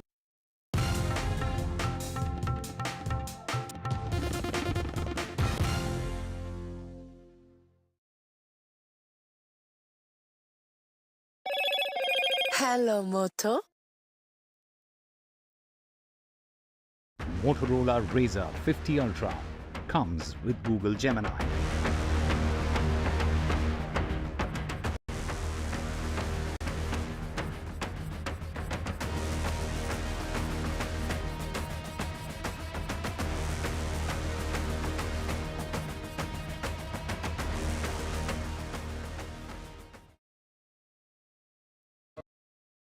लोन मिलेगा या नहीं, ये आपके क्रेडिट स्कोर पे डिपेंड करता है। तो आज ही अपना क्रेडिट स्कोर चेक करें फ्री में पैसाबाजार.com पर।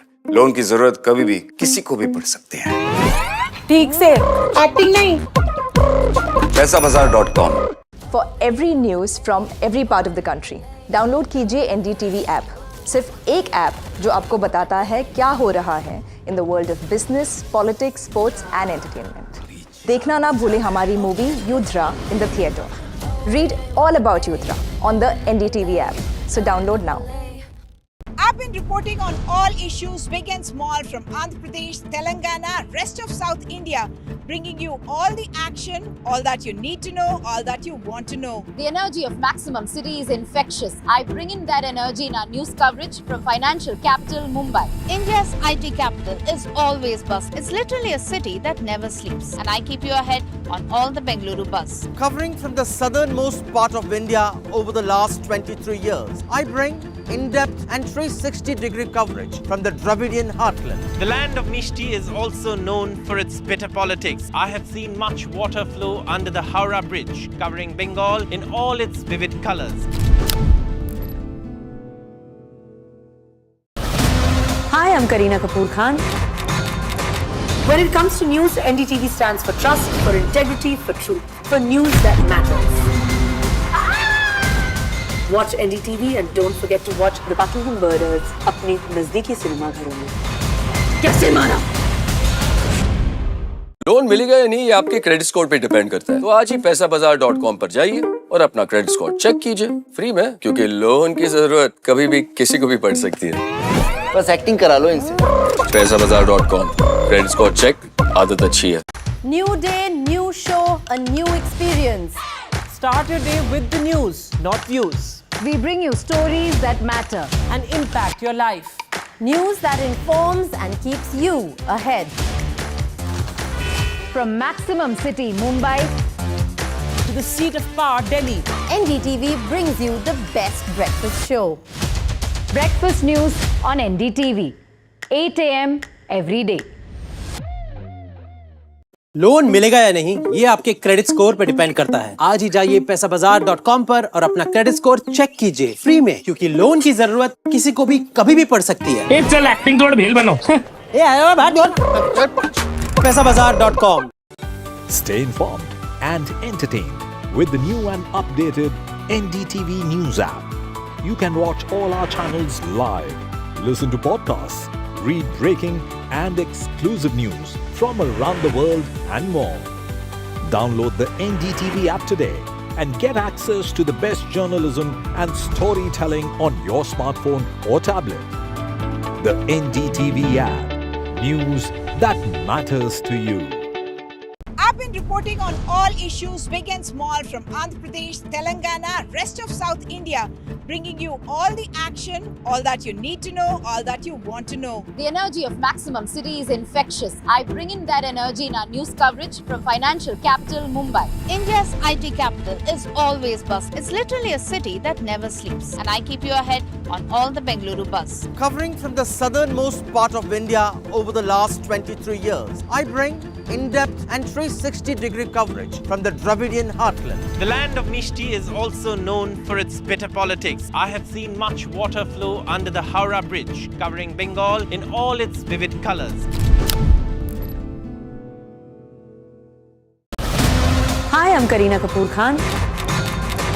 When it comes to news, NDTV stands for trust, for integrity, for truth, for news that matters. Watch NDTV and don't forget to watch The Buckingham Murders अपने नजदीकी cinema घरों में. कैसे मारा? New day, new show, a new experience. Start your day with the news, not views. We bring you stories that matter and impact your life. News that informs and keeps you ahead. From Maximum City, Mumbai, to the seat of power, Delhi, NDTV brings you the best breakfast show. Breakfast news on NDTV, 8 a.m. every day. Stay informed and entertained with the new and updated NDTV News app. You can watch all our channels live, listen to podcasts, read breaking and exclusive news from around the world and more. Download the NDTV app today and get access to the best journalism and storytelling on your smartphone or tablet. The NDTV app. News that matters to you. I've been reporting on all issues big and small from Andhra Pradesh, Telangana, rest of South India, bringing you all the action, all that you need to know, all that you want to know. The energy of Maximum City is infectious. I bring in that energy in our news coverage from financial capital Mumbai. India's IT capital is always buzz. It's literally a city that never sleeps. And I keep you ahead on all the Bengaluru buzz. Covering from the southernmost part of India over the last 23 years, I bring in-depth and 360-degree coverage from the Dravidian heartland. The land of Mishti is also known for its bitter politics. I have seen much water flow under the Howrah Bridge, covering Bengal in all its vivid colors. New day, new show, a new experience. Start your day with the news.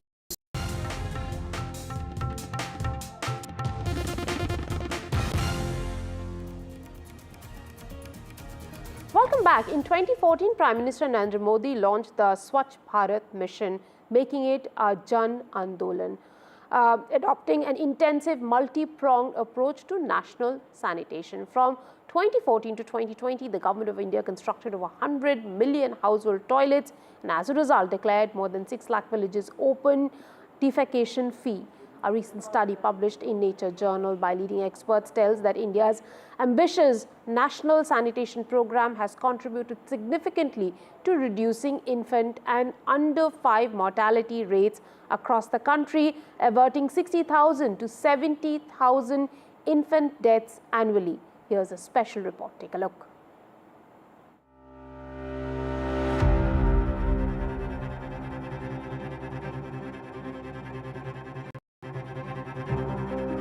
India's burden of infant and child mortality staggering, accounting for 1/5 deaths in the under 5 age group.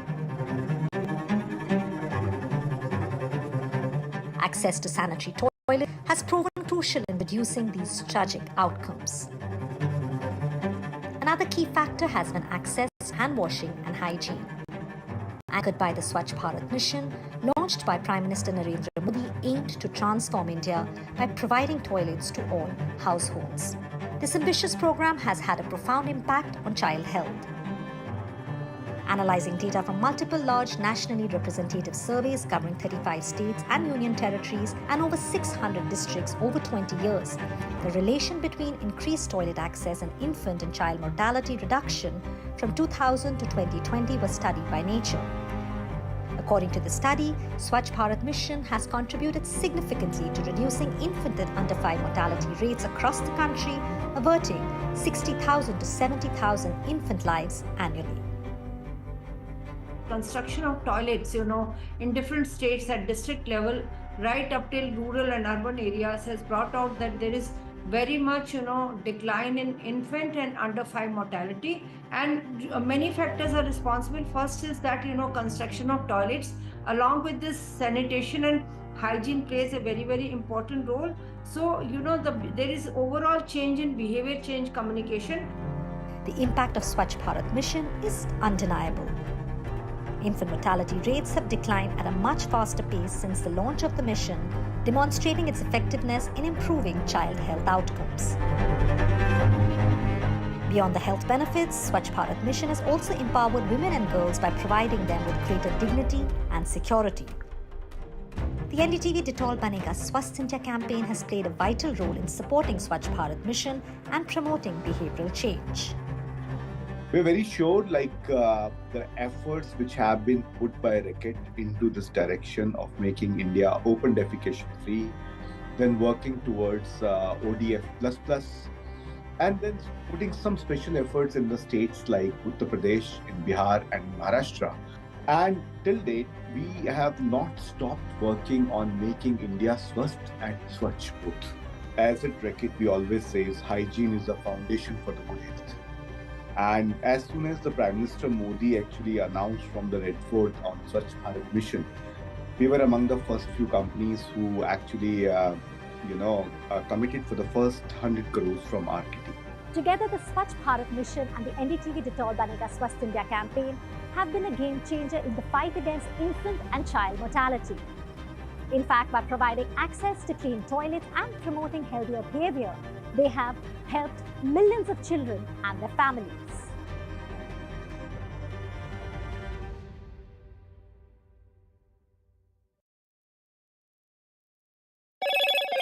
Hello, Moto. Motorola Razr 50 Ultra comes with Google Gemini.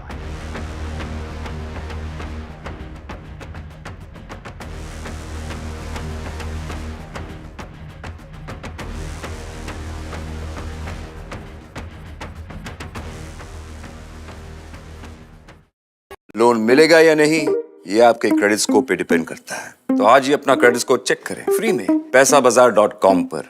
Loan की जरूरत कभी भी किसी को भी पड़ सकती है। ठीक से एक्टिंग नहीं।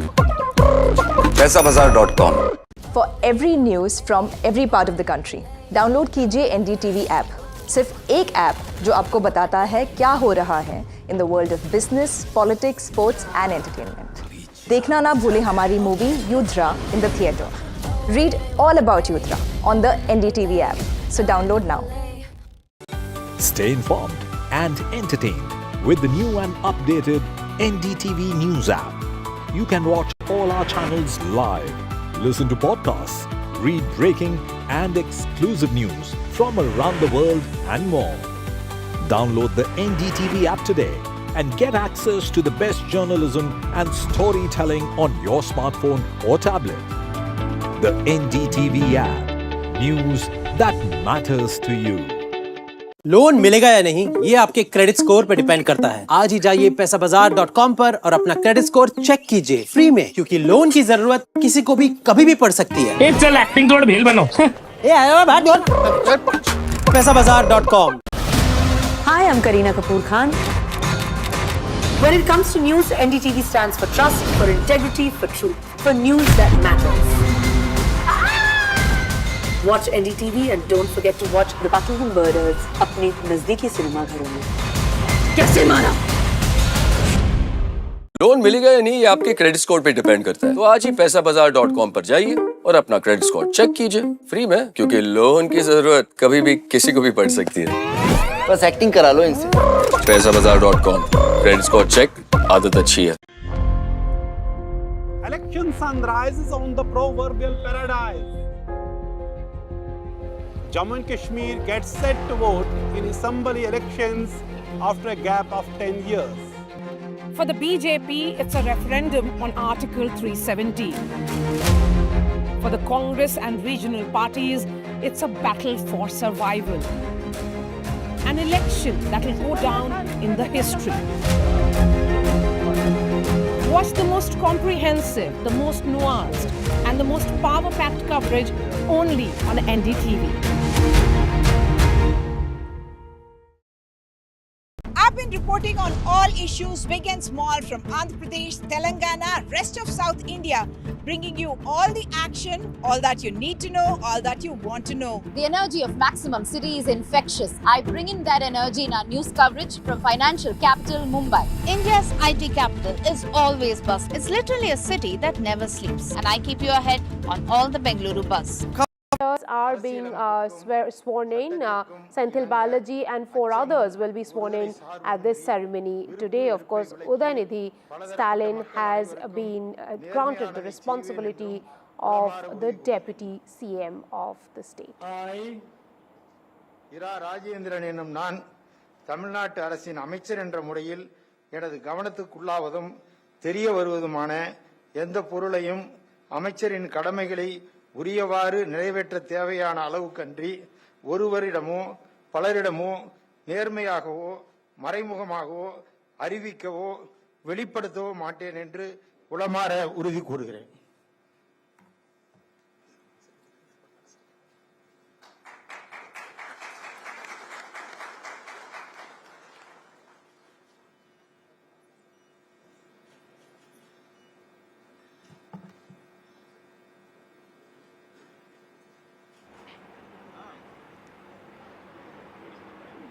My colleague Sam Daniel is at the swearing in where 4 of DMK ministers are being sworn in right now. We are talking of cabinet reshuffle in Tamil Nadu. Sam, tell us the significance, tell us a little bit about the significance of this moment, the 4 new ministers who will be inducted into the cabinet. That's right, Rika. It's a cabinet reshuffle. As we speak now, Rajendran, a DMK MLA, is being sworn in as minister. In addition to that, there will be 3 other ministers, 3 other MLAs who will be inducted as ministers into Stalin's cabinet. They will be Govi Chalian, Nazar, and the former electricity minister who just got bail from Supreme Court and returned from jail, Senthil Balaji. In addition to these 3, Udayanidhi, who's already a minister, sports minister and minister in charge of youth affairs, his designation would be changed to deputy chief minister. He would also get a new portfolio, that is planning and development. So now we have the second MLA to be sworn in as minister. And Nazar, one of these 3, was already a minister in Stalin's cabinet. But due to one particular issue where he was seen throwing a chair at somebody, he was sacked, and now he has been brought back. Whereas the other 2, Govi Chalian, for instance, and Rajendran, they are first-time ministers. And the portfolios are to be announced. We expect that to be shared soon after the swearing-in is over, in another 10 minutes. Senthil Balaji is being invited to take. Do we see, Yes, Rika.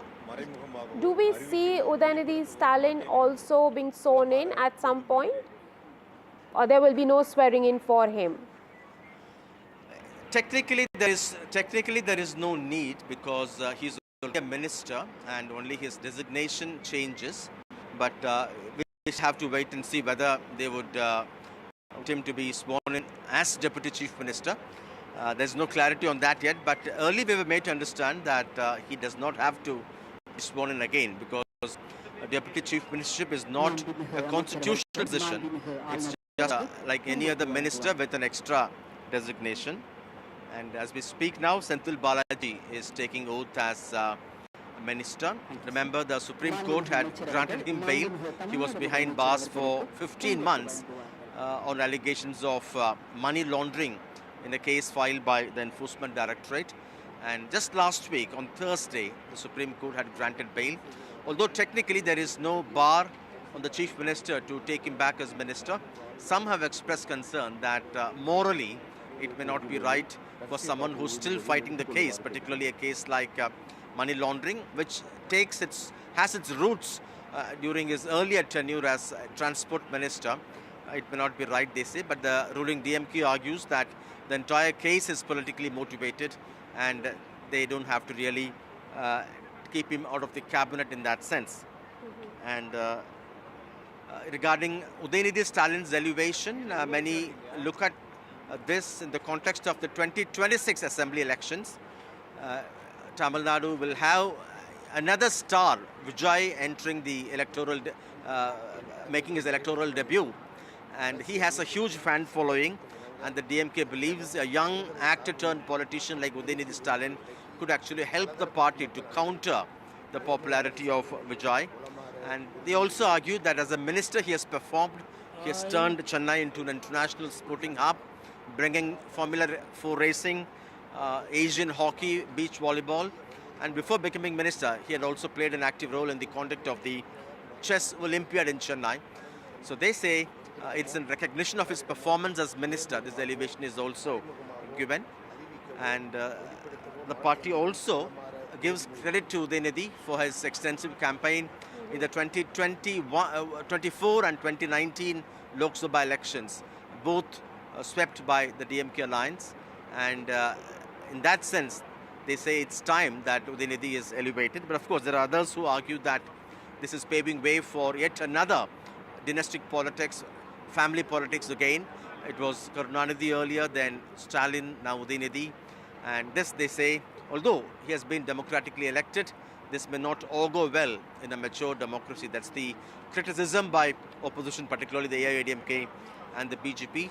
But the DMK argues that Udayanidhi has been democratically elected by people. He has the people's mandate as an MLA, and it's always the prerogative of the chief minister in terms of who would be in the cabinet, who would be his deputy in the cabinet. But the larger picture political message, Rekha, is that this could actually position Udayanidhi Stalin as the political successor for MK Stalin in the party level, in the DMK. That's the larger picture that's emerging.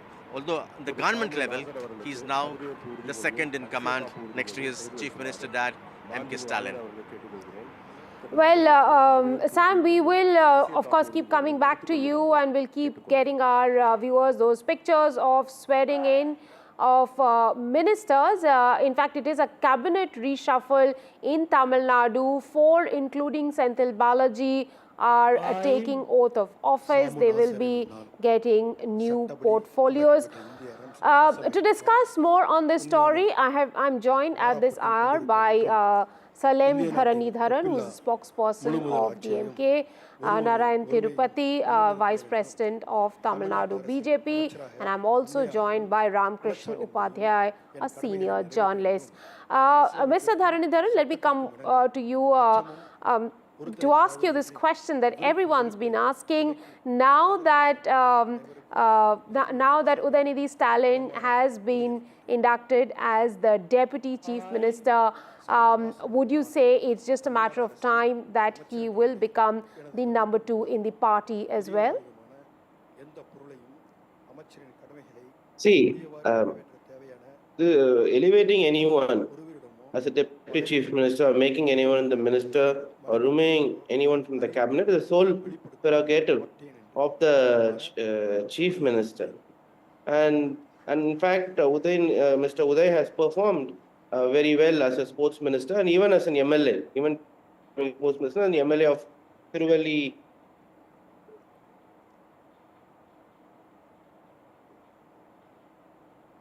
Right. Let me also go over to Mr. Narayan Tirupati, the Vice President of Tamil Nadu BJP. Mr. Tirupati, getting Senthil Balaji in while the case is on, though technically there is no bar, do you think it is morally right to get him back at this point? It's absolutely immoral act, definitely, and we strongly condemn the Chief Minister, Mr. Stalin, to induct him as the minister in the Tamil Nadu cabinet, because Senthil Balaji was accused by Mr. M.K. Stalin. Yes, sir, please go on. Well, let me also... We will try and get Mr. Tirupati back. Yes, please. Mr. Dharanidharan, yes. See, I think, sorry, I think my video got frozen. Yes, Mr. Dharanidharan, please, yeah. Yes, my video got frozen. Yeah. Yeah, so apologies to that. So yes, see, I think his performance, if you look as a MLA, he did a fantastic job. As a sports minister, he put Chennai in global map. We had right from Chess Olympiad until the Formula 4, we've had all major international tournaments happening in Chennai for the first time. And because of this, the grassroots, starting from the grassroots cadre until the senior cabinet minister or the senior leadership of the DMK, everyone wanted him to be the deputy chief minister. Based on the wishes of the party cadre, the chief minister has decided to make him the deputy chief minister, along with his performance as a MLA and a sports minister. I do not think why any criticism should come from anyone. As if BJP does not have family members in politics. Who was the former BJP chief minister in Karnataka, or who is the deputy chief minister of Maharashtra, Devenendra Fadnavis, or at least there are a dozen of union ministers in the BJP government whose parents have been also union ministers or chief ministers. So I don't think BJP has any moral rights to speak about it. It's only based on performance. But he so happens to be the son of the chief minister. Because someone happens to be the son of the chief minister doesn't mean that they should not be in politics, they should not be elevated, and they should not have they should not be promoted based on their performance. I think otherwise that'll be unfair. Right. We were talking to Narayan Tirupati, the Vice President of Tamil Nadu BJP, and he, in fact, was speaking about Senthil Balaji being reinstated into the cabinet. Yes, please go on. Yes, definitely. Induction of Mr. Senthil Balaji is definitely not right, and it is immoral act. I'm telling you, it is immoral act. Morally, it should not have happened because he is an accused. He is an accused in the ongoing case, and the accusation were done by Mr. M.K. Stalin, the then opposition leader, and also he is in bail, and it is really frustrating, and it is really unfortunate that the Minister of Tamil Nadu will sign. He will go to the Enforcement Directorate every week, 2 days in a week to sign as an accused. So we need to understand he has got other accusations also previously in the same government in buying of transformers and other things. So it is definitely not fair on Mr. Stalin's part to induct Mr. Senthil Balaji. And also, as far as Udayanidhi Stalin is concerned, yes, as Salem Dharnidharan said, it is the prerogative of the chief minister, but he is not supposed to, because he has ill-treated, he has demeaned the Hindus, the Sanatana Dharma followers, by saying that he will eradicate Sanatana Dharma. How can a deputy chief minister, can do justice by saying that he will eradicate people's faith and beliefs? And that is why we oppose Mr. Udayanidhi Stalin. And this is definitely dynastic politics. Son is father is the chief minister, and the son is a deputy chief minister. His niece is definitely a parliament member. A sister is a parliament member. So many things. It is a family, party, or business, whatever you call. Well, I'll come back to you, Mr. Dharnidharan. Let's hear a neutral opinion from senior journalist Ramkrishna Upadhyay as to what he thinks on these two appointments of Senthil Balaji coming back to the cabinet and Udayanidhi Stalin as the deputy chief minister.